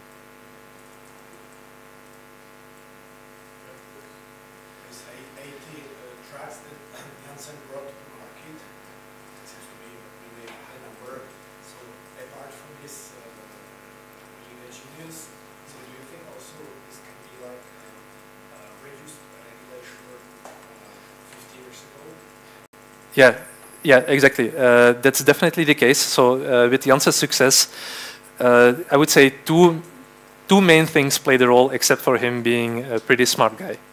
So the first thing is there was a lot of low-hanging fruit. So let's say the concept of this type of medicinal discovery, this was not like an optimization of molecules. This was not quite done fully in this way, which meant that there is like a way higher chance of success than nowadays.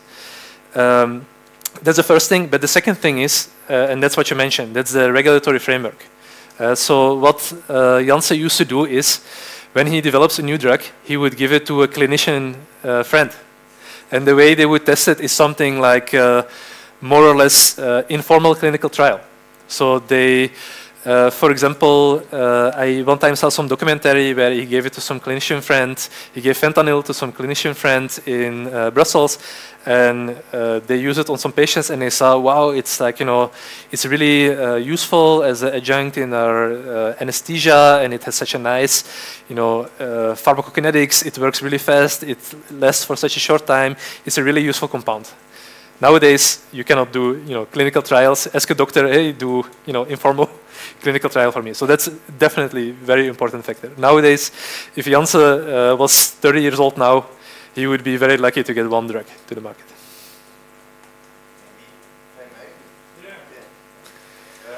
How hard is it to work with a person who creates the model for QSAR, not to create bias for the model? Since you said that the goal is to be the score to be as the best as it could have been. So how hard it is for the person creating this model, it is to avoid biasing it and then getting probably some false positive or false negative results because the model that was used for training was biased. Right. So in my opinion, there is only one way to prevent this problem, and it's this: to make sure that experimental feedback is a part of your workflow, because otherwise you can always call your models perfect, and if there is no new data, you can even be totally honest, but you will simply not know how your model can expand. So let's say typically if you build a QSAR model, actually what you want to do anyway is screen a compound and buy them and see if they're active, or measure if a compound has some property that you want and see if it's this way. Even when you're doing your model building, maybe even explicitly, you may take into account that you will get new information and you will iteratively update your model. But for example, sometimes when I work together with experimentalists, what I say to them is beforehand, do not give me the data, and let's see the output of the models first, and then we can see if the confidence estimation beforehand, if it actually made sense or not. Yeah, but because if you don't have this specter looming over you, it's sometimes seductive to just say, okay, R squared is 0.9 or AUC is 1.00, but in practice it's quite meaningless. I have really an angle question. So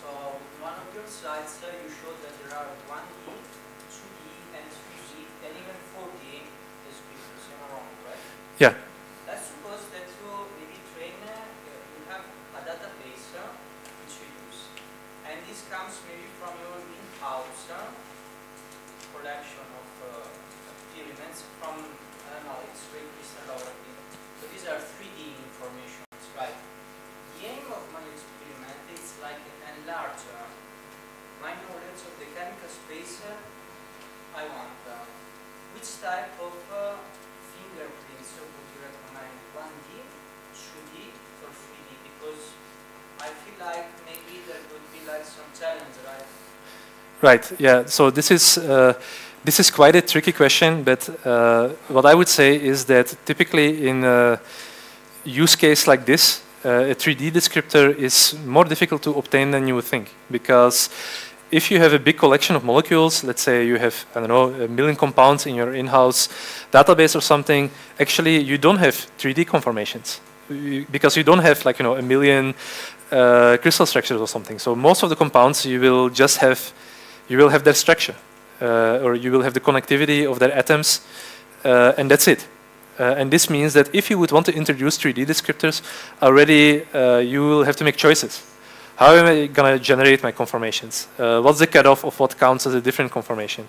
Which of the descriptors am I going to take, and so on? And if you, to begin with, don't have 3D information, then I would say in general, well, you have the chemical connectivity, so it's best to use the 1D and 2D descriptors because they are, you have all the information to generate them, and you don't need to make further.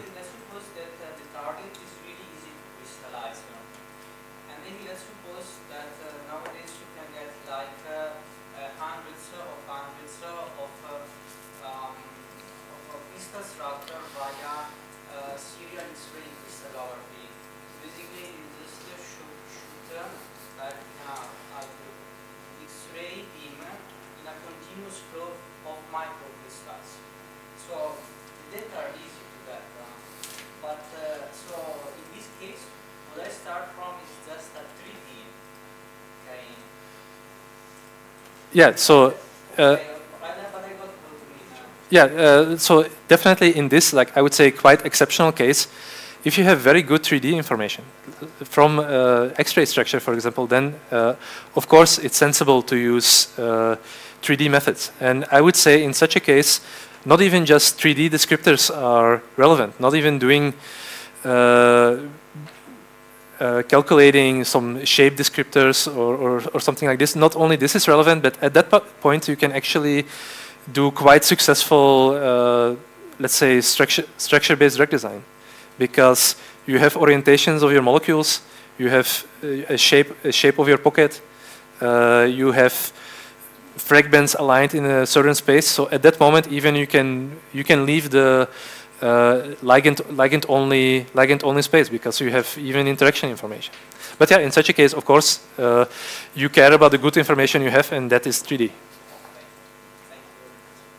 Just to follow up, because you also work a lot in machine learning, and what I can say from my experience, yes, 2D models usually perform pretty well, but we recently revisited so-called multi-instance learning models, which can handle multiple conformers. You can generate multiple conformers to the molecule, fit to the model, and it will return you prediction.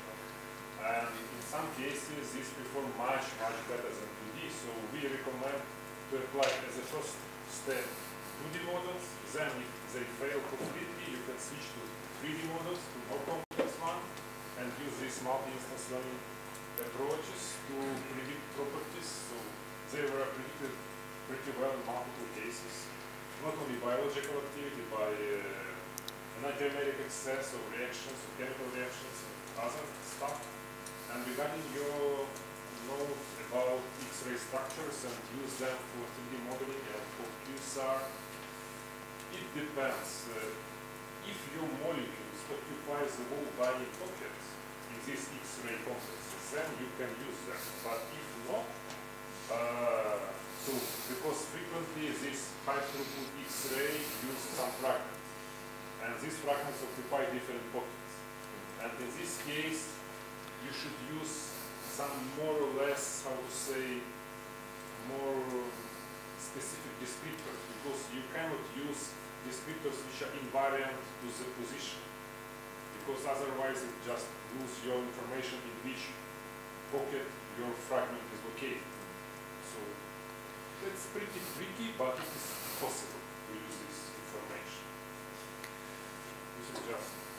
Yeah, maybe one further thing to add to this. So when you use this approach where, let's say, the 2D descriptors fail, and you use some 3D descriptors, for example, from an ensemble of conformations, what's the requirement for that is that you have some kind of underlying assumption of what's happening there. So, for example, the use cases you're talking about is molecule binding to a receptor, or, for example, some organocatalyst being arranged in a certain way that, let's say, prefers one transition state over another one. And in such a case, it makes sense because you know you have a 3D problem, and that means that if you sample your conformations well and you have good enough data, probably you can find something there. But in some other cases, it's even the whole concept of a 3D conformation is relatively meaningless. For example, if you do something like Ames mutagenicity prediction or something, well, the 3D shape there is gonna be very hard to capture what's happening there because it's such a, let's say, a collection of different things causing mutagenicity. Yeah, okay, so we are slowly move to discussion. I partially agree, but just partially, because, yeah, if you don't know your target, because, yeah, if you know that you have just a particular protein, then we model one mechanism of action. But QSR models, modern and older ones, they can handle multiple mechanisms of action. And that's why those Ames models work. That's all. And that's why it doesn't matter which kind of descriptors you use. So, because if you obtain bad results on 2D level, then maybe 3D level will be better. So, it still can be applicable. But if you get already 0.8 R squared for 2D descriptors, it's not reasonable to make more and more complex models, because you're already close to the experimental error. Question. How much more is the 3D model computationally expensive than the 2D model? Much more expensive. Because the most time-consuming step is the generation of conformants. And everything else takes almost the same time. Right. Maybe 1 order, 2 orders of magnitude. Right, because you have to consider to calculate a single Morgan fingerprint, it's something like 10 micro, well, depending on your setup, 10 microseconds per CPU core. To do a prediction with a random forest, it's also something like this. Maybe even. Yeah. But I remember the development of the University of Vienna. They developed a new conformer generator, Forge. It generates, according to the benchmarks, 2 orders of magnitude faster than Arctic. So maybe in this case they will be somewhere on par. I don't know. I didn't test this conformer generator, but it's really amazing for me. So having high accuracy with a so light speed. Okay, so some other questions, or we can move to the coffee break already? Okay, let's move to the coffee break. Thank you once more.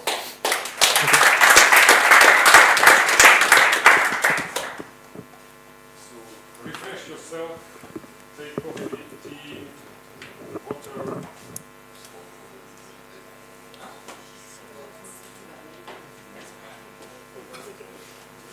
You are not tired.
Actually, it's very easy to solve. So, you're currently running Pavlo said computers in such a way that you can set up a Jupyter web server. Money side. Yeah, so if you type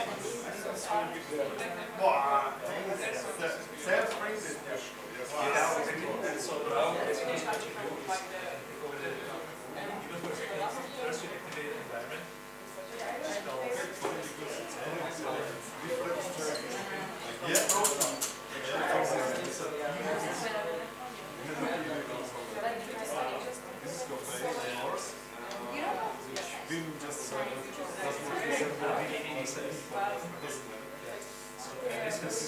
This has a right environment to the right exactly. So now what I do is I start the Jupyter server the lab, and in a few seconds it's going to start up. It's going to give you a link. Almost. This link here. This is as difficult as you can have now. Now click refresh.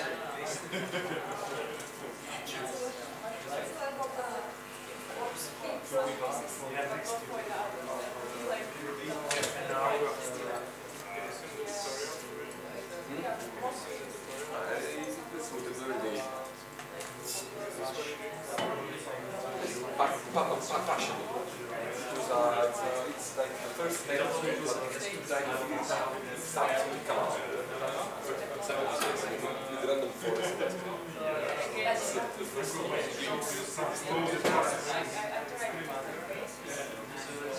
So, the whole don't exist.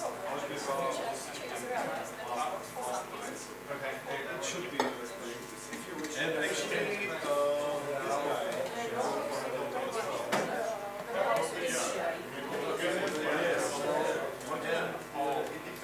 Now, once you go to the sleep, you have this working for a whole game, and since you are moving the same, might sense. You might go for it. return back right here. Yeah, now it's now it's back. Yeah, and also I think now if you import this, you will get just errors.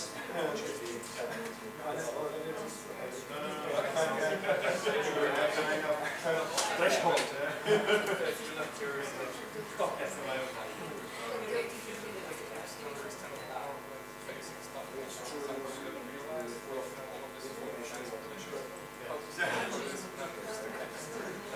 So I can give you this experience,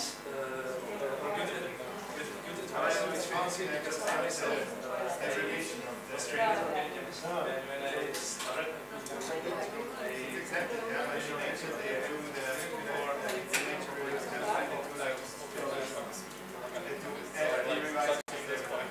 So for me, actually, what were the best is, okay, first of all, being forced into having necessary for using this kind of models, building models one, and basically through something like this trial and error, this kind of simple interactive environment. Once your environment is set up, base environment, whatever you applicate, can learn and so on, that you just have like yeah, but the thing is, they have some more reviewers and something. You know, they have so many opinions that it's really important that everyone's opinion. Things that are But at the end, you will have just one thing. You're losing shape, right?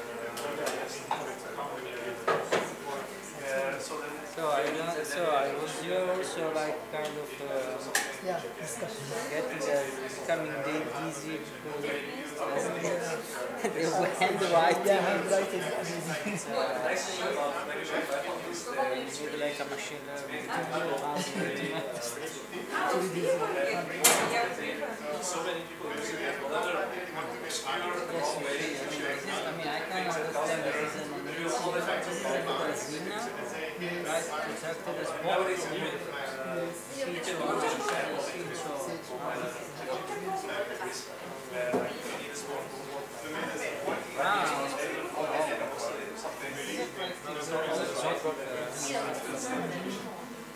But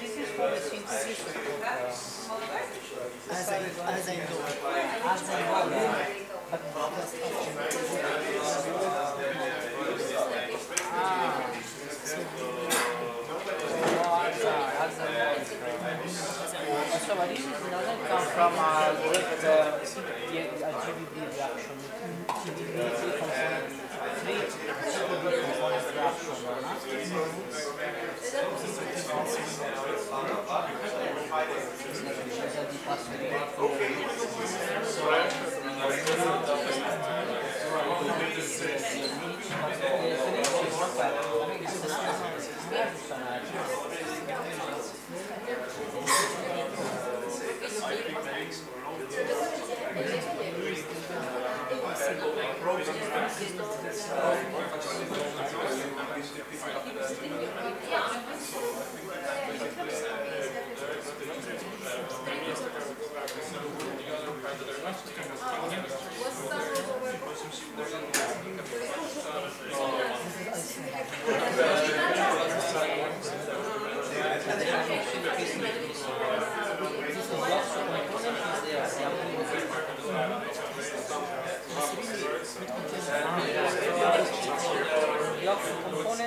There's Italian also.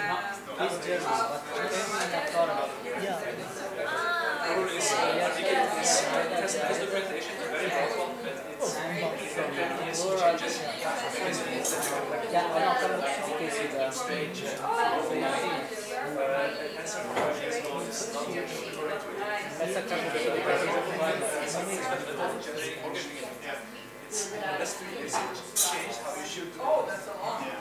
It used to be that you use all can get longer pretty quick, and now you have to make a put up generator object and then use that.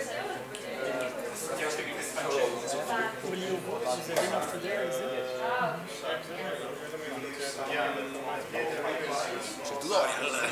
No, I'm going to use it very straightforward. Stamattina io non c'ero. Ti piace quello del frequent hitter? Del hitter frequenti. Quello dei ragazzi, è un altro cioè, capivi?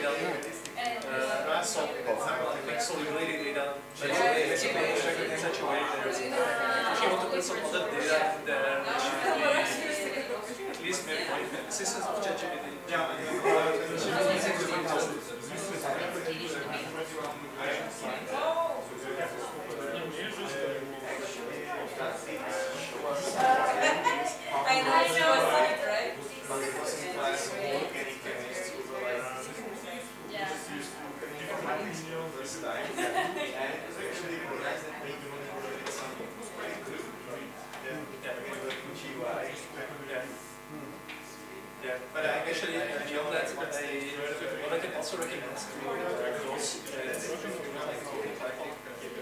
nowadays this platform called OCAM. It's like a web platform for building user models that's like extremely nice.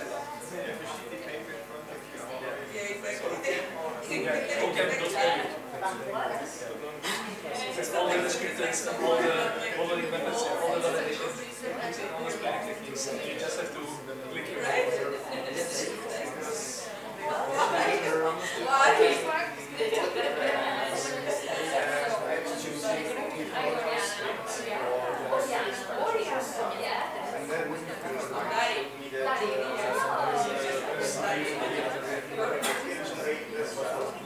Much easier.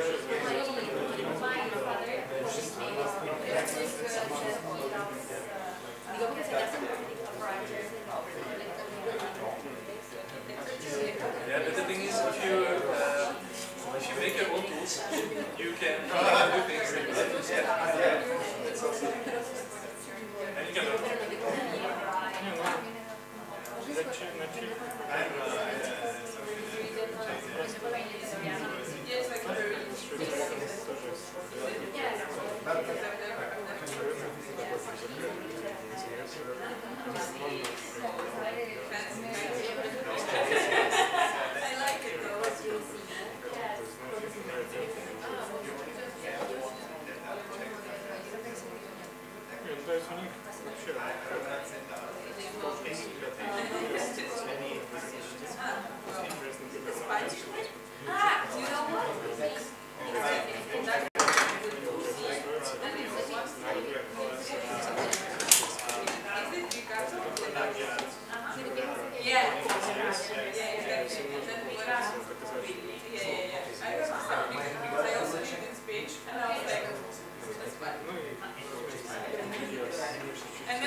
Poco dipendente.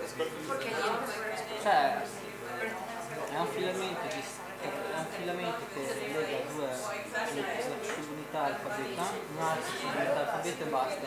Quello si può fare però poi il problema è che sai quello che si può fare? Si lega qualunque cosa in quella casca lì si va tutto. Sai che si può fare? Il fingerprint un po' di point. Cioè io e te, io sono un oggetto, tu sei un oggetto proteico, io ti faccio un fingerprint, diventa una sala. Boys, this is Dani.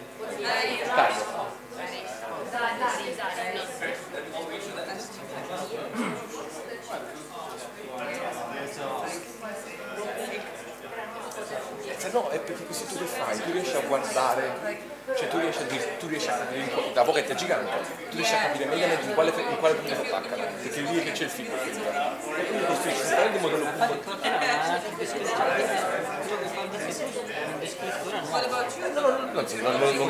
Non è nuovo nel senso che lo devo inventare, ci stanno.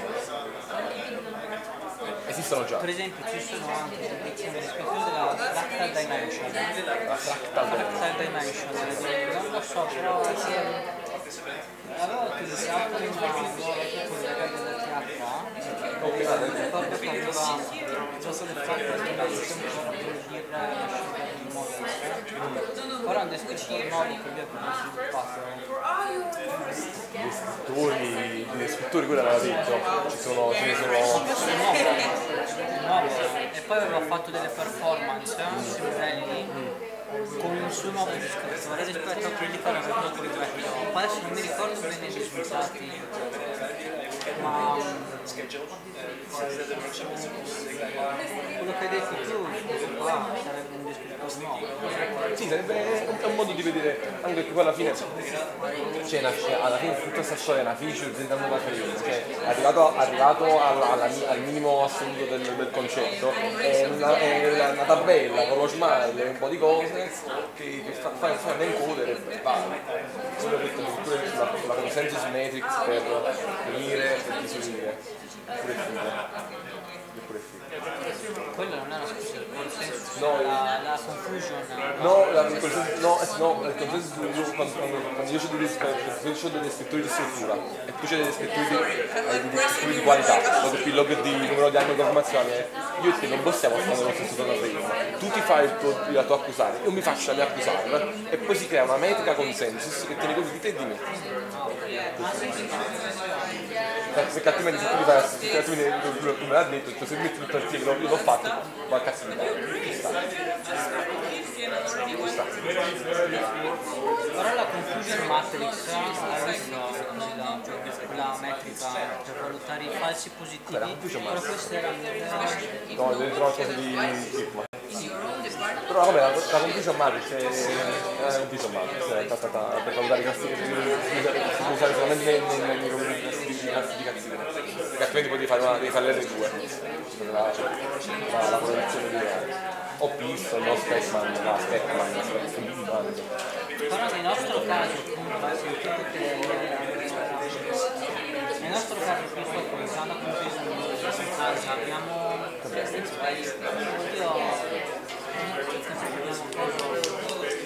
po' un volto. La compagna non funziona più nella vita, ma non funziona mai più, così come l'ha fatto. Si deve ristrutturare, non funziona mai più perché non si deve studiare. Un po' è una parentesi di tutto. Non si fa niente, ma io direi che ma non c'è gente che non si fa niente, guarda, c'è va bene. C'è gente lindo voto. Perché ricordo che eravamo fatto una scheda, un calendario. Devo fare quello che vuole lui. Per fare. Come si chiama la spagnola? No, via. Ah,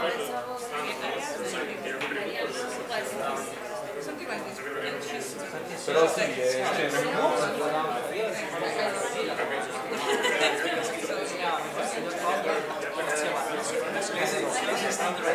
ci vuole, io devo dire no,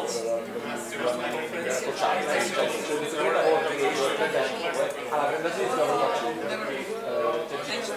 ci vuole. And you know, like, I had this Italian classmate when Anna, and she would be cooking pasta every evening because she was like, I need to make lunch for tomorrow. And she would be cooking pasta like every day. And I'm like, Anna, how do you cook? Like, just like motivation. And she's like, oh, because I know like 200 recipes so I can make any pasta. And she was just cooking like every day. And I'm like, okay, I'll just make it. That's fine. But yeah,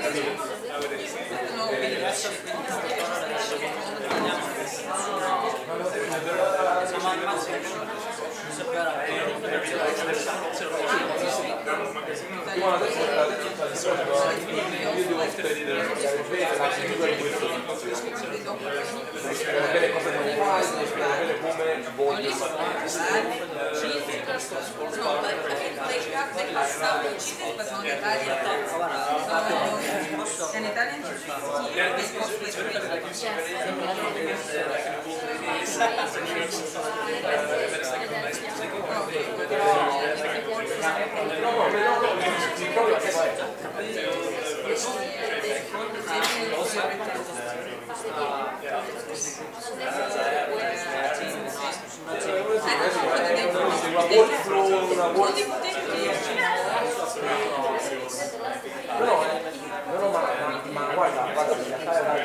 I live in Austria and the situation is exact same.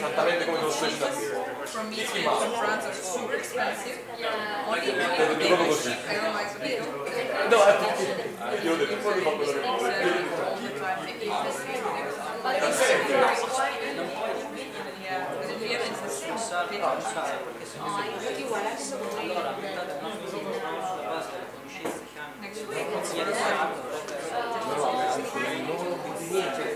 Se ci vedi 3 mesi è una cosa che io che non sono la Starting time. No, Like starting soonish. Never Okay, be right. Prima un messaggio, io lavoro per l'America, per la banca in America, quindi non può fare questo lavoro. Non lo può fare e basta, ma non come cazzo fare?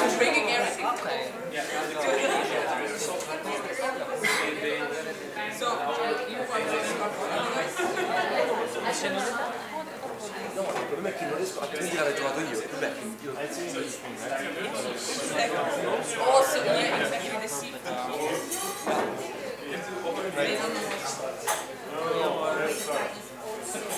I need to call it. Good diet. That's the diet. Alright. Thanks a lot. Let's see us on the Yeah, I'm back at 6. Oh, cool. See you.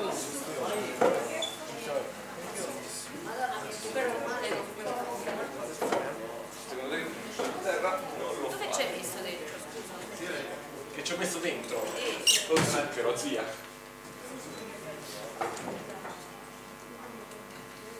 E basta.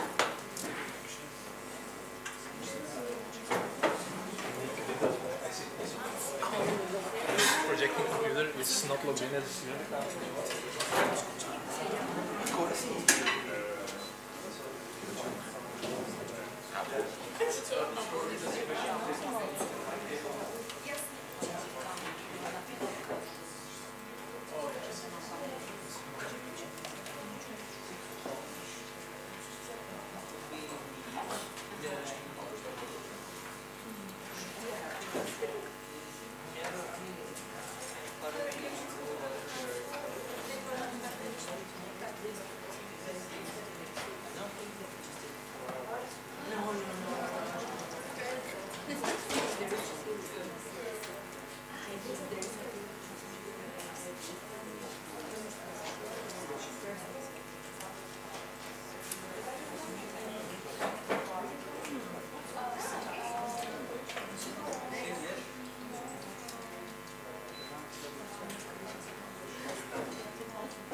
Yeah, but there's one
Così non vale. No, così non vale.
We're still installing, so it will take just a few more minutes.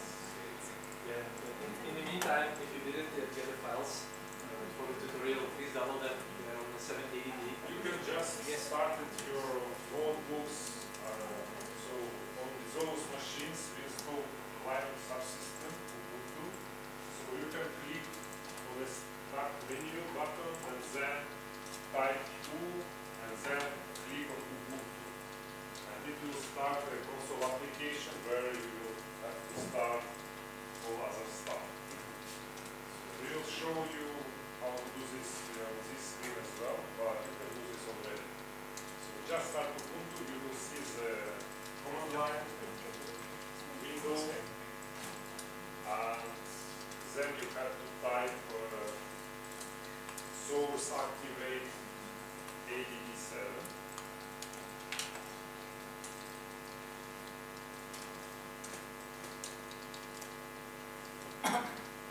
Source space activate space ADD7.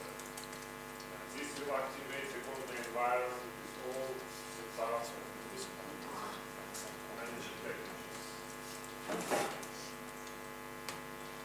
And you have to download, of course, this Python notebook from the website of the workshop. And you have to put this notebook into the right directory with this slide. But before, let's just start. Isn't it the folder on the desktop that you have tutorial? No. So if you, I will explain it a little later. So there is a special directory with Linux, which can be easily connected without long passes. Right? I just want to be sure that you already started command line and everything works. Okay, so we can activate the ADD7 environment. If you will have any issues with activation or installing or something else,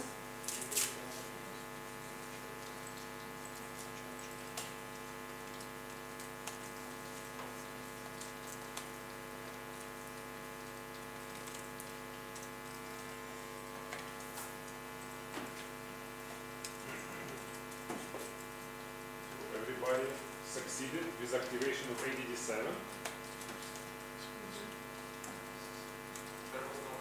Perfect. Perfect. So at least this time everything works. Source activate ADD7. And then, but in this case,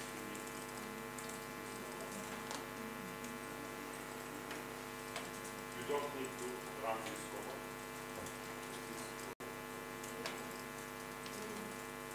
It's also not for you.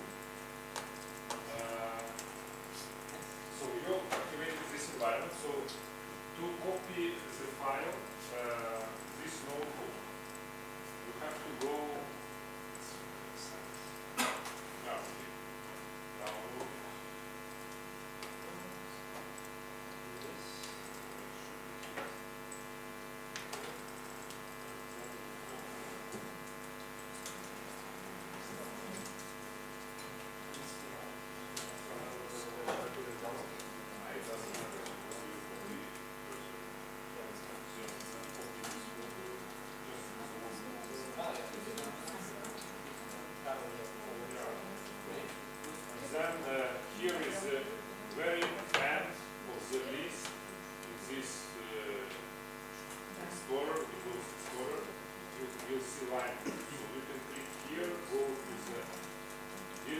then go to the home directory, then you will find student account, and under this student account you can create, for example, a folder if you need it, for example, ADD7, just to do not create a mess. And then inside this folder you can insert this directory.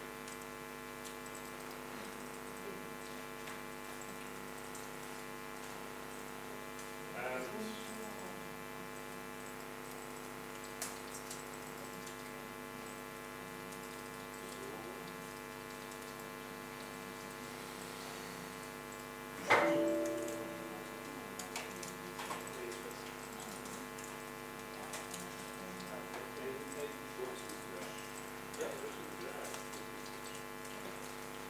afterwards, when you copy files, you have to run from the console this activated environment the command Jupyter-lab.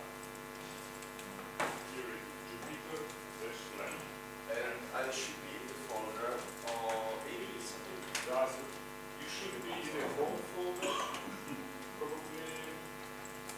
As long as the files are in a subfolder of the folder you are in. That's a question. That's a question. Visible or not? Yeah, it will be. So after launching this, yeah, but they are all by default. So after that, you have to copy this link, HTTP, localhost, and then the long hash, and insert it into the browser, whatever browser is installed. It can be Google Chrome, Firefox, whatever.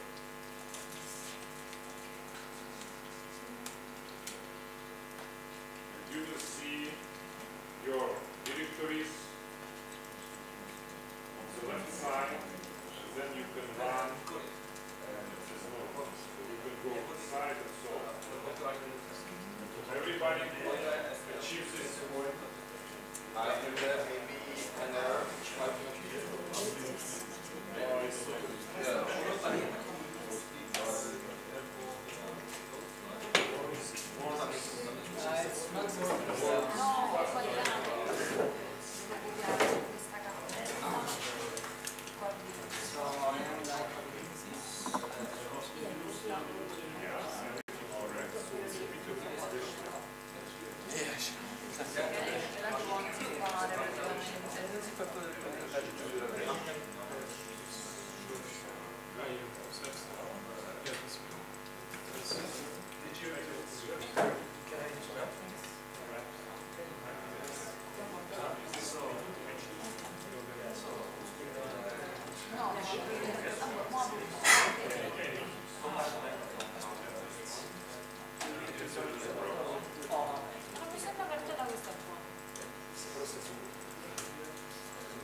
That's okay. That's just some random potential error. So it's a warning of the error. Yeah, it's just warning, so that's fine.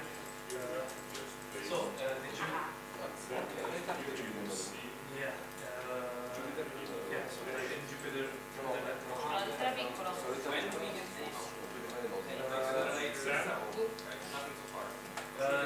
Nothing so far.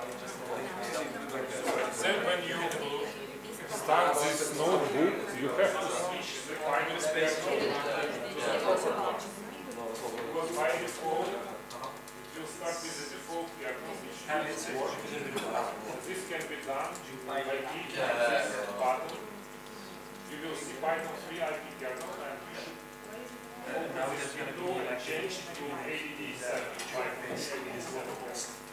that you can paste into your project. Oh, yeah.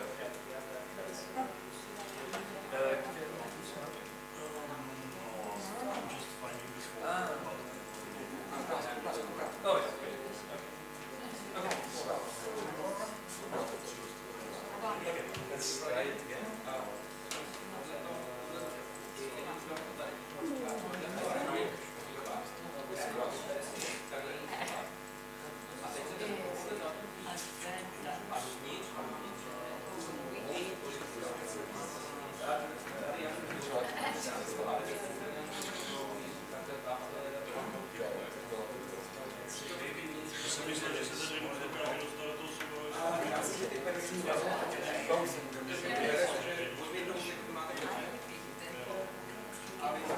This specific computer doesn't have problems. Yes.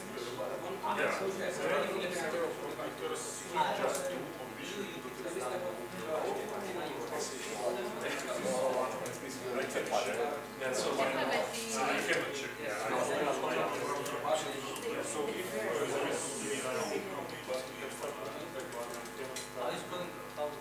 Yeah, it says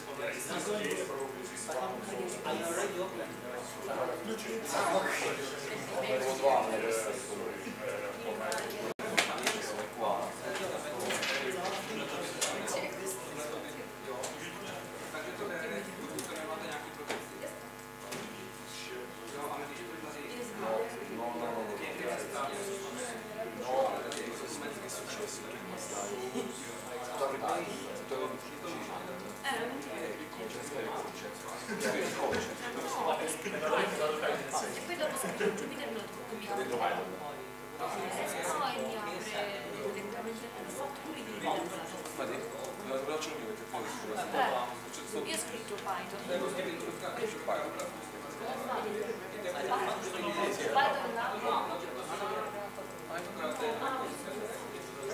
No, aspetta, leggo questo. Leggo questo. Ok,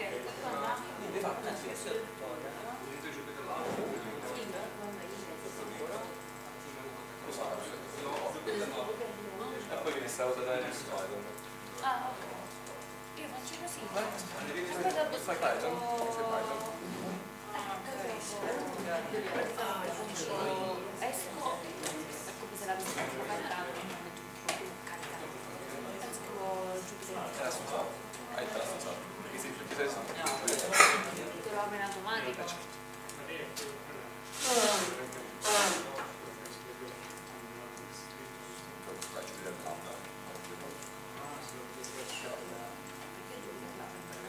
Come io lo sto di là, che è più carino, ci sono delle cose con...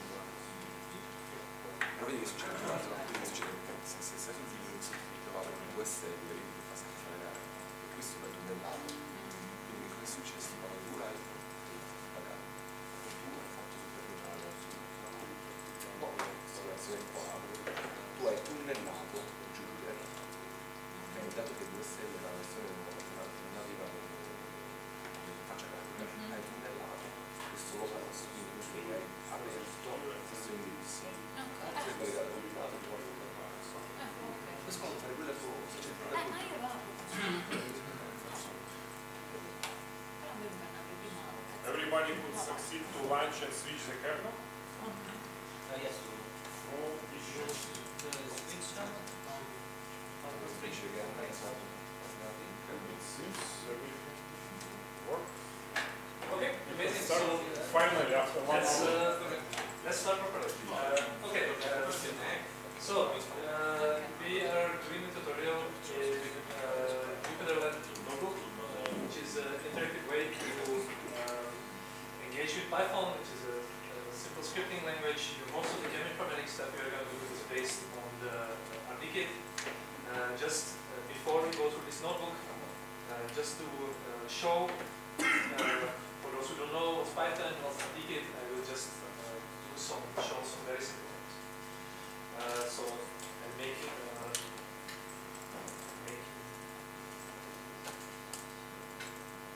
will do it in the same notebook because I don't get permissions. So the first thing I do is import the RDKit package. From RDKit import chem. example, the simplest thing we can do on that is parsing in molecule. So let's say mol equals chem dot mol of smiles. This means we can now give him the smile string of moles. So for example, benzene, that would be this smile string here. So we read it in as a mol object of liquid, and then we can show illustration of mol. Yeah. So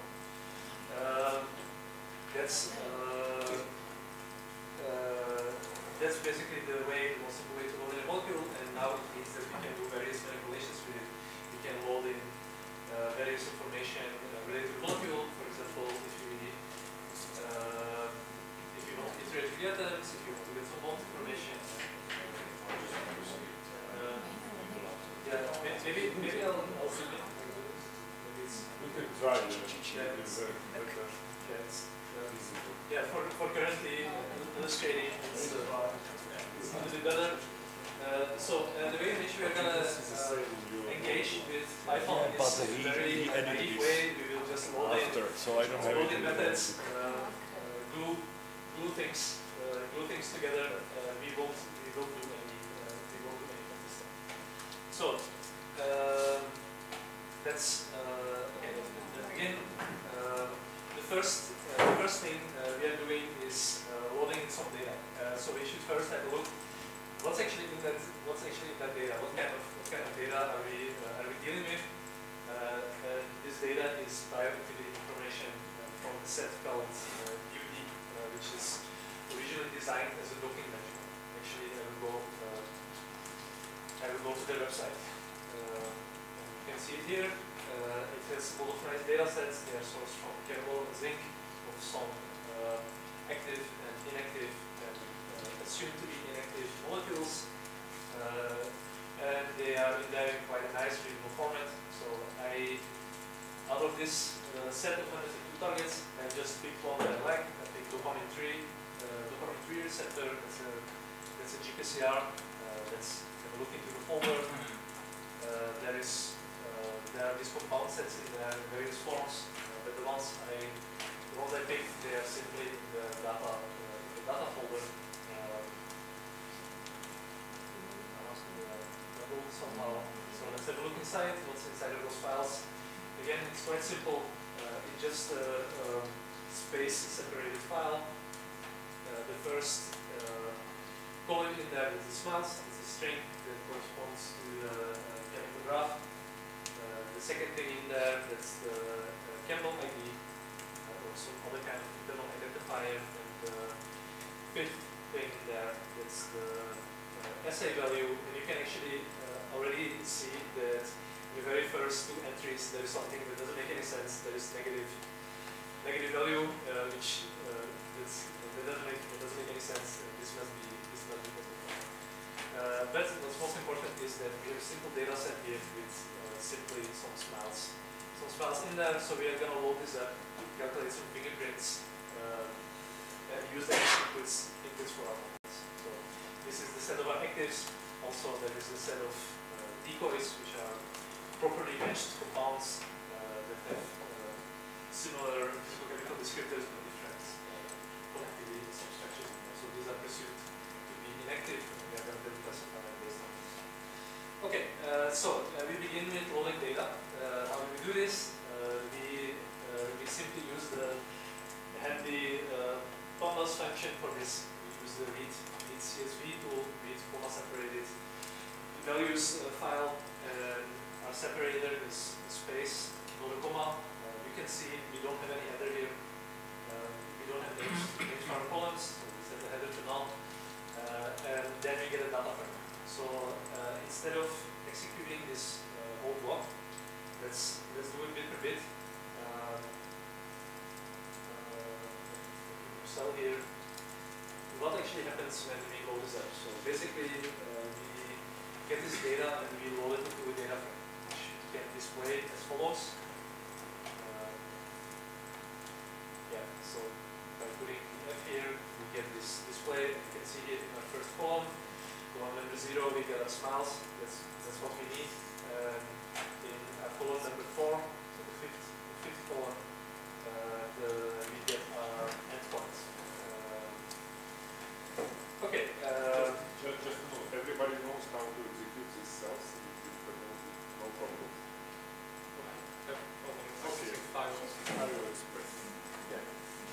Yeah, I should say the easiest way to execute a cell is shift enter. Then you execute the content cell. Okay, so how do you get specific information out of the data frame? So we put the index of the column. So for example, column 0, and now we get the list of just the smiles. Then, if you want to get a specific smile in there, for example, the 50th one, again, you use 0 text number, 0 text number. This is how we access these files.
Okay, so after loading in the molecules, what we also need are endpoints, so PKI values.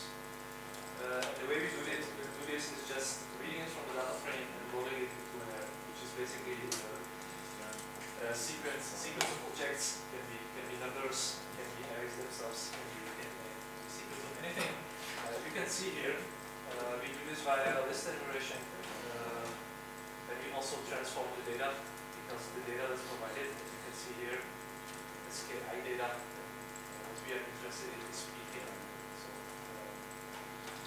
we should take the logger actually PKI times -1.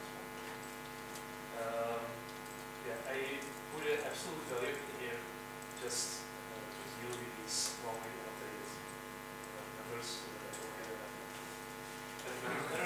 So if I run this here, we can have a look what's inside of the array to y, PKI, we can display it like this. So effectively, it's a list as PKI. It's a list of PKI values. And you can see it's solid, which is how it's also fine.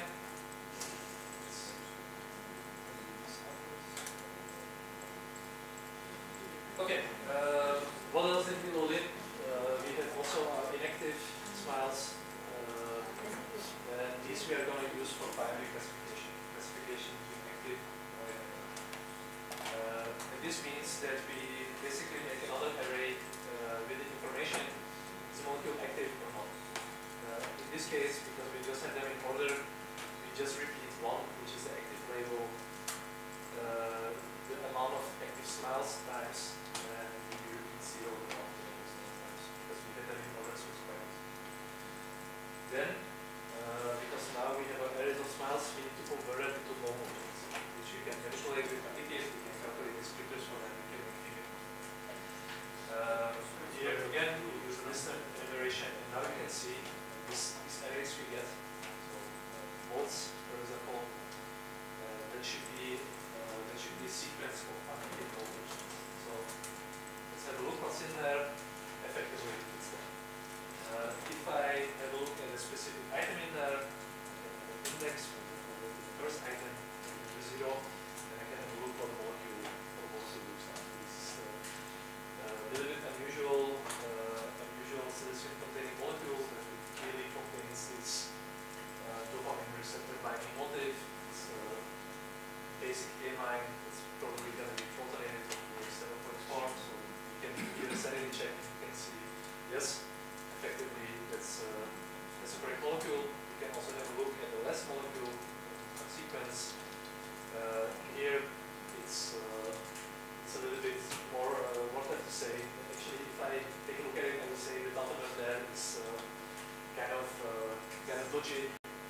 which features you want to take and to not make it too complicated.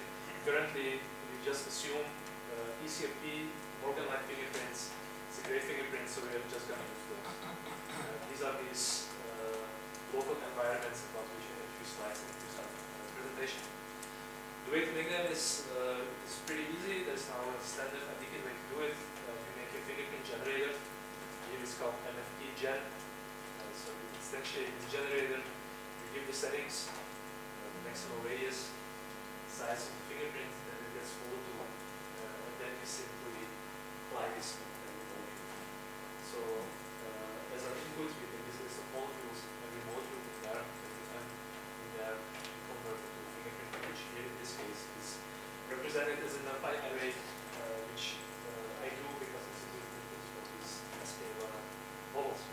So now let's have a look. What do these fingerprints actually look like?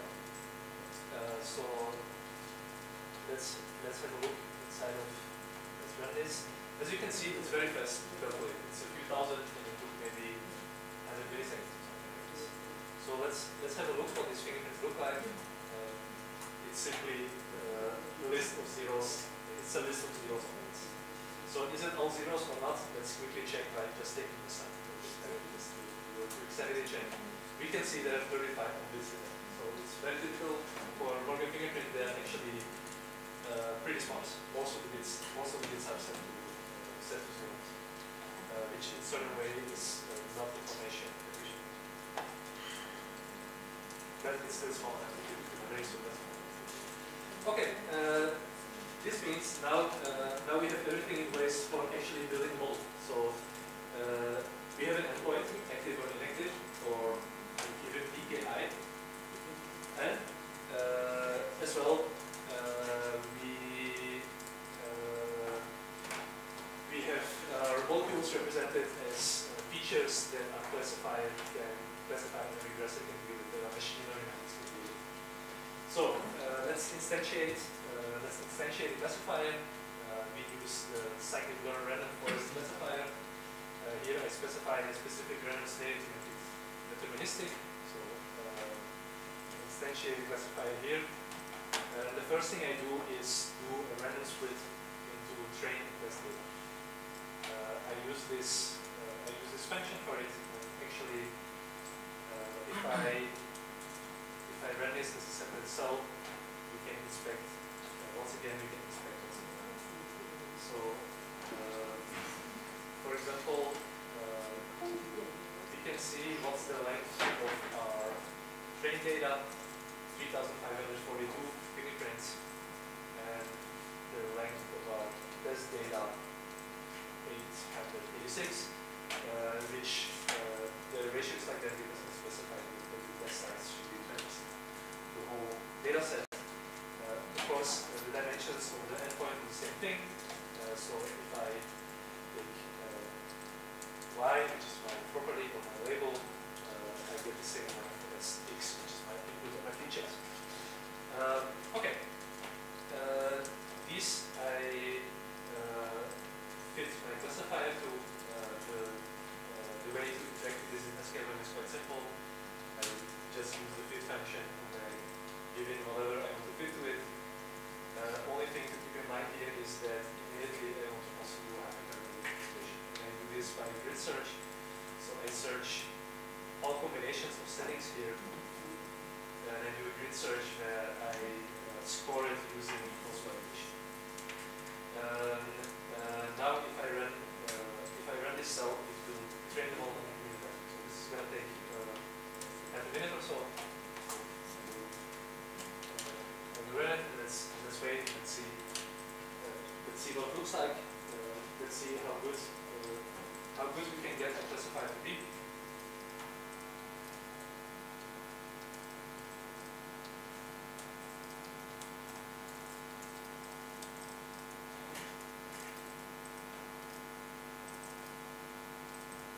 Yeah. Okay. So it finished training.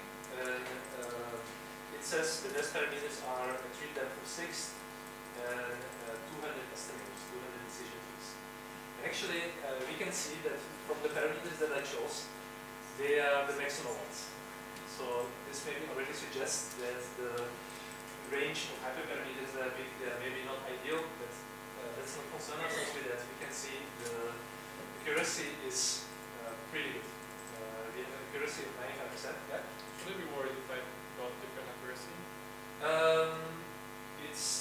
I thought I set the random seed, but as long as it's more or less in the same range, it should be fine. If it's we got different molecules in the first place, right? As a subset. Well, if you run the so I got different formula in place of that. Oh yeah, actually it's because I added a negative sign there, which means that you will get a different random results. So if I reload it in there, I may get exactly the same result because it should be effectively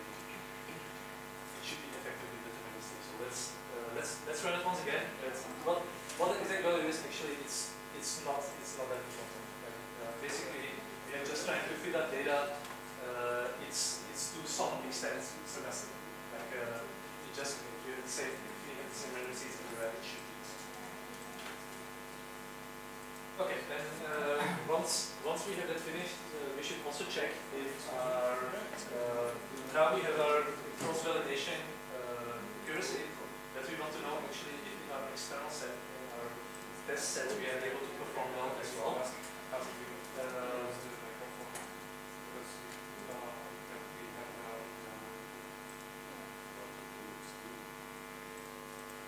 Yeah, that's very okay, that's right. So yeah, how much you didn't tell us and 3 weeks of time. Okay, so you can.